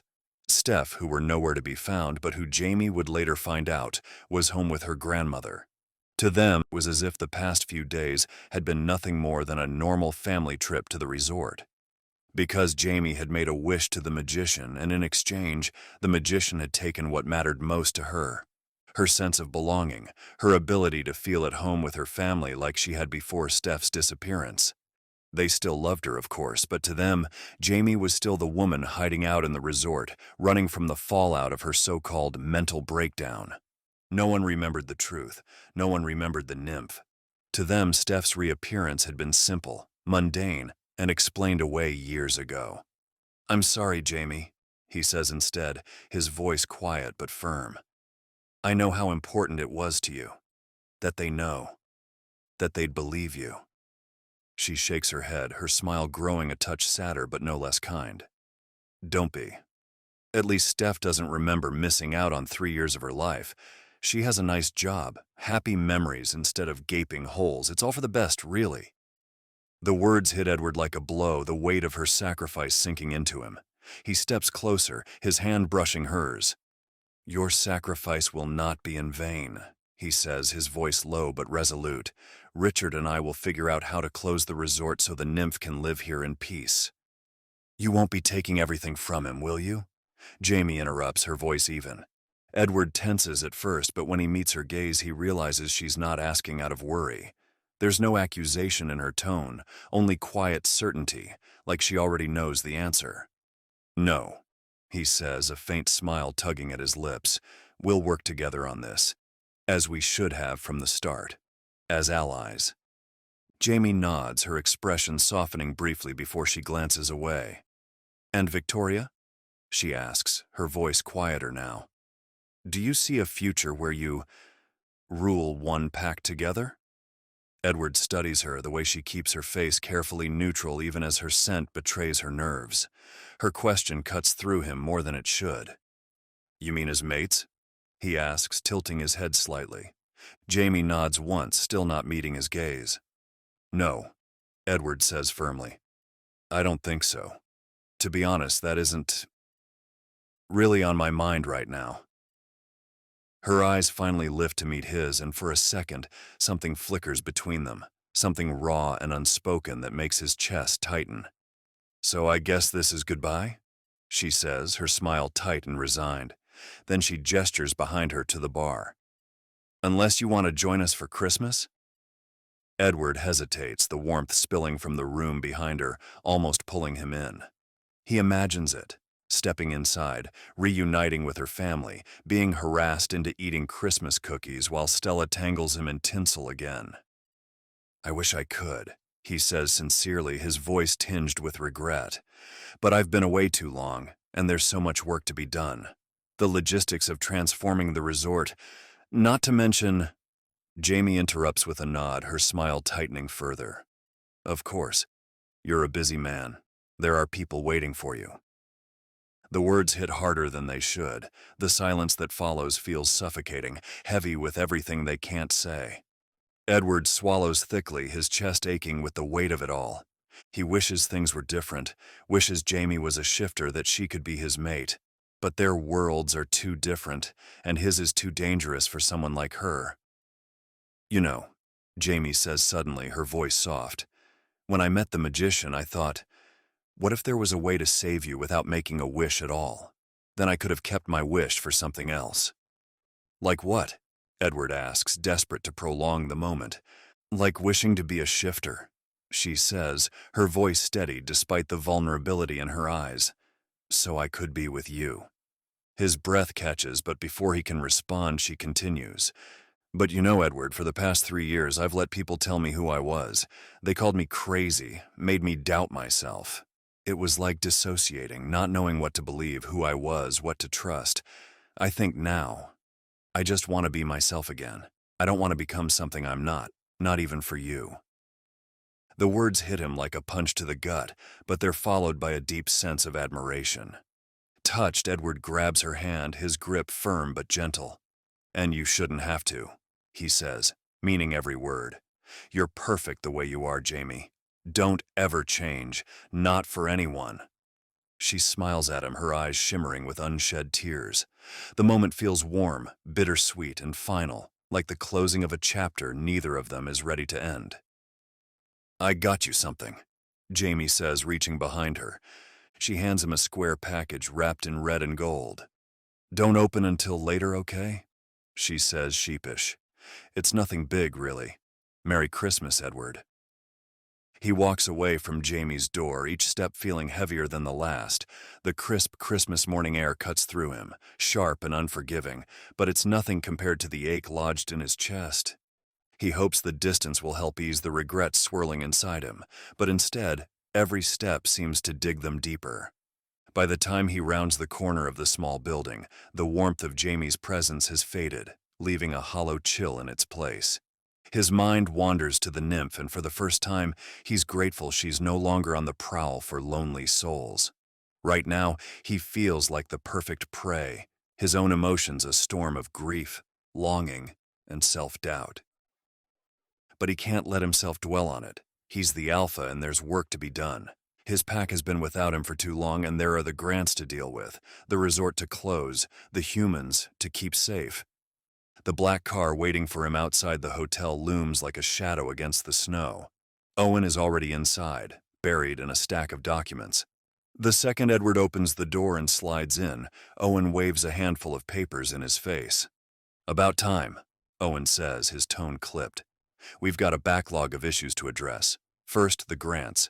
Richard's already asking for conditions regarding the closure. Then there's the matter of the southern boundary disputes, not to mention—" Edward barely hears him, nodding along out of habit. His gaze drifts to the window, the landscape blurring past as the car begins to move. Owen's voice is a constant drone, broken only by the occasional sigh from Sam, who's sitting quietly in the front seat. Edward forces himself to respond when necessary, his tone measured and professional. But his mind is elsewhere, back with Jaimie. He can still see her standing there, her smile tight, her eyes filled with something she wouldn't let him name.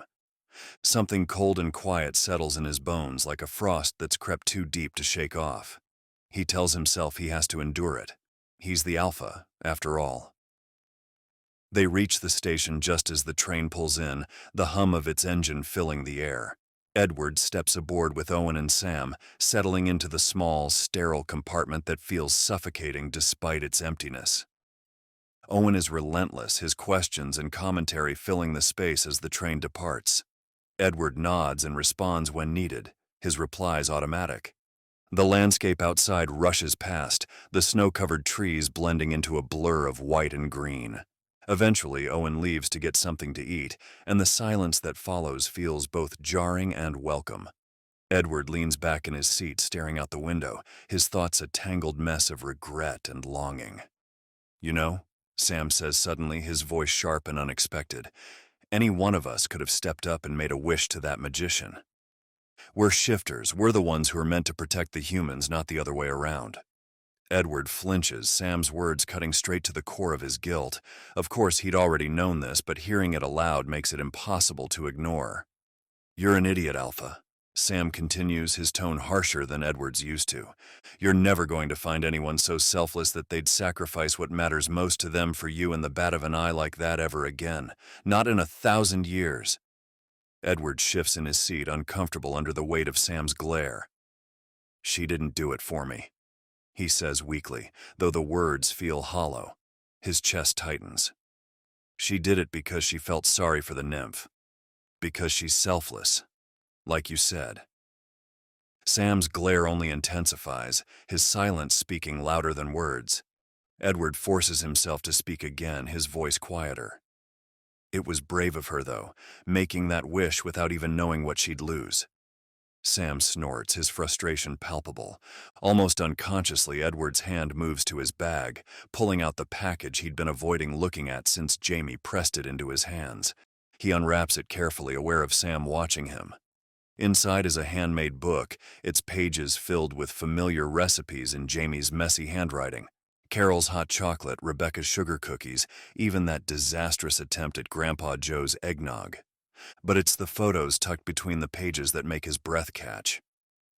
There he is, sprawled on the Matthews couch watching football with Mark and Grandpa Joe.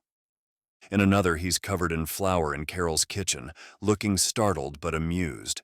Edward barely recognizes himself in these moments, laughing, relaxed, happy.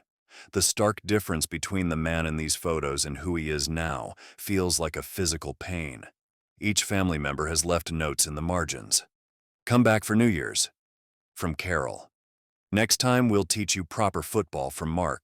Then he finds the envelope, his name written in wobbly children's handwriting.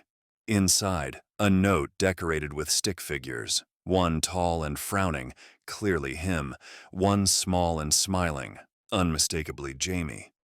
"Dear Uncle Edward, he reads, chest tight at Stella's misspelled words. Thank you for making Aunt Jaimie happy again. She used to be very sad. But now when no one's looking, instead of being sad, she just looks at you and smile. I hope you celebrate Christmas with us again because Christmas should be spent with your loved ones. And Aunt Jaimie really loves you. Merry Christmas, Stella. Edward stares at the note, mortified to find his eyes burning. When he finally looks up, Sam's expression has shifted from frustration to something between pity and exasperation. Edward falters. Do you really think she did it because she likes me? The wish, he asks, the question escaping before he can stop it. Sam looks like he wants to shake him.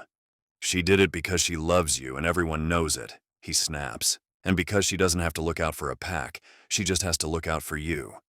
The words hit Edward like a blow, settling heavily in his chest. But she's not even a shifter, Edward protests weakly. His voice is tight, like the words are being forced out.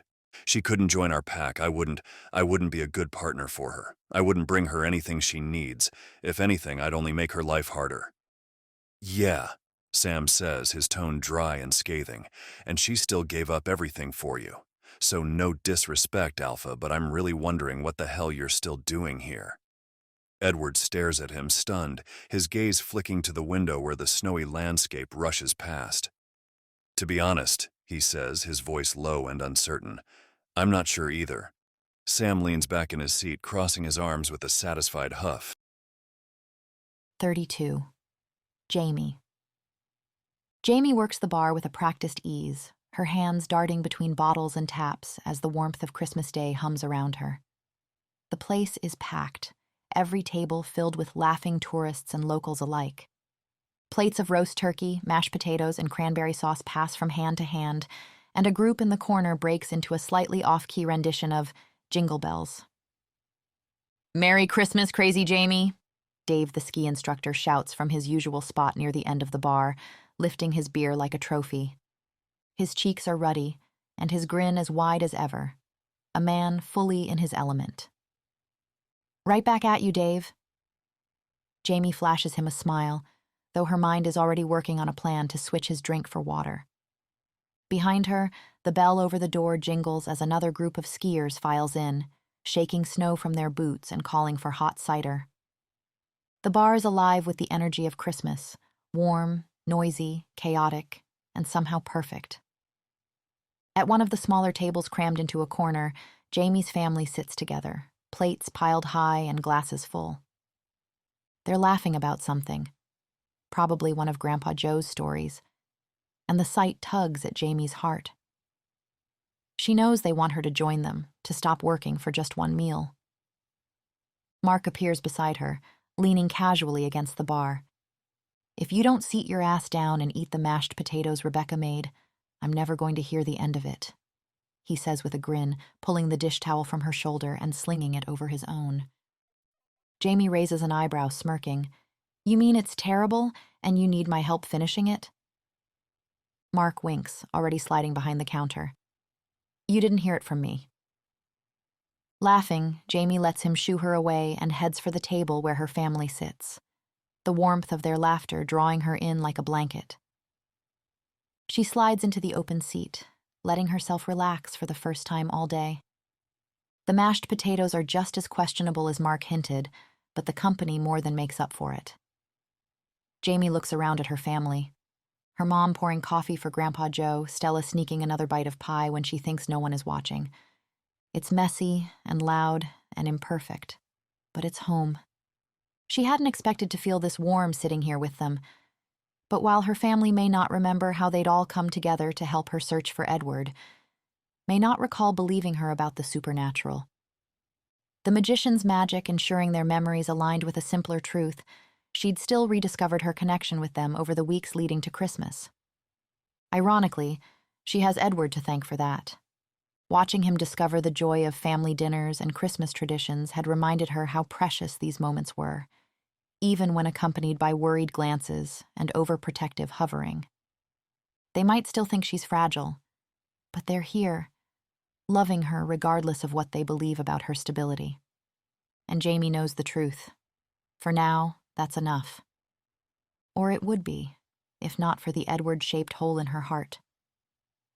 She sighs into her barely touched potatoes, remembering his determined attempts at cooking breakfast. The way he listened to her, truly listened. Like her words mattered. The way his rare smiles lit up his whole face. The quiet strength of his presence. She shakes her head, forcing herself to focus on the laughter around her. Family. That's what matters. She has her family, and that's enough. Honey, there are plenty of other fish in the sea, Rebecca assures Jaimie with a grin that's probably meant to be reassuring. And maybe you'll patch things up with Edward? Her mother adds, her tone far too hopeful for Jaimie's liking. Jaimie groans, already feeling the tightness building in her throat. Mom, I told you, it was never going to work out, she protests, gripping her fork a little too hard. We're just too different. We want different things. Like what? Grandpa Joe asks, his tone curious as he sips from his glass of wine. Jaimie stares at him, baffled by the question. Well, I want someone caring and supportive who trusts me and takes me seriously. So, like Uncle Edward? Stella pipes up, her innocent observation drawing a glare from her mother. Yeah, and well, he wants... Jaimie trails off, struggling to find the words to explain without sounding completely insane. How does she tell them that Edward wants someone who can turn into a wolf? Someone who wouldn't be risking their life living among his packmates? Something different, she finishes lamely. Stella, undeterred, smiles with the kind of confidence only a 6-year-old can muster. That's why you need a Christmas miracle. Jaimie gives her niece a sad smile, patting her head gently. Honey, I don't think Christmas miracles work like that, she says carefully. Stella shrugs, clearly uninterested in entertaining such a pessimistic notion. Jaimie sighs and turns back to her plate of mashed potatoes, which are, as expected, pretty terrible. Still, she's used to it. The table falls uncomfortably quiet, and it doesn't take long before Jaimie notices the pitying looks being cast in her direction. Oh, come on, guys, she exclaims, waving her hands in frustration. I'm fine, really. The looks only worsen, and Jaimie groans. Look, she begins, her voice slightly cracking. Yes, Edward was pretty great, and I really wished... She clears her throat awkwardly on the word wish. I mean, it would have been great if he'd stayed. But life goes on, plenty of fish in the sea and all that. Deep down, though, she can't help but think about how impossible it'll be to enjoy kissing anyone else after Edward. Or how she'll ever find someone as exciting as a man who can literally turn into a wolf. But hey, one can always try, right? Anyway, she says, her throat feeling tighter than ever. You really need to stop looking at me like I'm about to burst into tears. Jaimie, her mother interrupts gently, placing a hand over hers. Yeah, okay. Maybe I'm already crying, Jaimie admits, furiously wiping at a tear that slides down her cheek. But that doesn't mean... Jaimie. Rebecca's eyes go wide, like she's trying to signal something, but Jaimie waves her off, determined to finish her thought. Anyway, she continues, though her voice has grown watery now. I'm really fine about him leaving.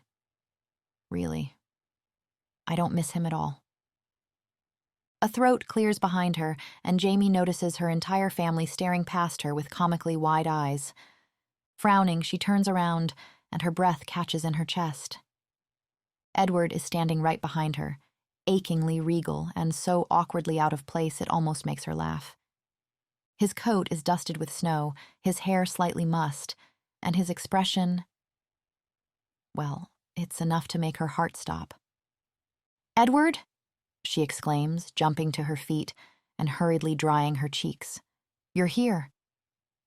He looks sheepish, almost worried. His gaze drops to her face and he lifts a hand to gently brush away a stray tear. You're crying, he observes softly, his thumb grazing her cheek. From behind her, Jaimie hears her mother squeal, but she ignores it, too focused on Edward. What happened? He asks, his confusion sincere. Jaimie snorts, blinking up at him through still teary eyes. Well, you left, she says quietly. What are you doing here? Edward lowers his gaze, his posture stiff as if bracing himself. Yes, well, He squares his shoulders, meeting her eyes with steady determination before taking her hand. A little bird told me you should always spend Christmas with the ones you love, he says, his voice carrying an earnest weight that makes her chest ache. And so, he continues, a faint blush creeping across his cheeks, I was sort of hoping maybe you'd let me celebrate with you this year. His gaze flickers briefly to the bar, where most of the patrons have stopped eating to watch the scene unfold. Unless you're too busy, that is, he adds quickly, like he genuinely believes that might be a possibility. She's not, Mark shouts from behind the counter. I'm not, Jaimie says hurriedly, gripping Edward's hand tighter. I mean, I'd love to. You're more than welcome to spend Christmas here with us, Edward. Edward's smile grows small and intimate, the kind of smile that feels like it's just for her. That's good, he says, his voice soft. His eyes sparkle as they meet hers, and suddenly, Jaimie's hyper-aware of how close they've moved toward each other. His hand slides to her lower back, and her breath catches as his lips hover just a heartbeat away. I'm afraid I don't have a present for you, though, Edward murmurs, looking genuinely ashamed. Jaimie laughs softly, leaning up to press her lips to his. Cheers erupt around them, the sound of clinking glasses and hollered toasts mixing with Mariah Carey's All I Want for Christmas Is You blaring over the speakers. You're my present, Edward, Jaimie whispers when they pull apart, her words trembling with sincerity. Edward beams down at her, his expression so full of joy it takes her breath away. Unwrap him now, Rebecca shouts from behind them, but Jaimie doesn't care. Edward pulls her into another kiss, his hand pressing firmly against her back as if to ground her in the moment. Around them, the bar feels alive with magic. The twinkling Christmas lights reflecting off glasses, the warmth of the crowd, the perfect chaos of a holiday in full swing. Above it all, Stella's small voice cuts through, clear and pleased. What did I tell you? Christmas miracle. Jaimie laughs into Edward's kiss.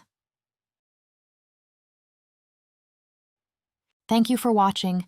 If you enjoyed this story, consider making my Christmas miracle happen by giving it a like or a comment. Stella would approve. It might be a little early to wish everyone happy holidays, but the holidays are coming, and I wish you all the best for this end of the year, to you and your family.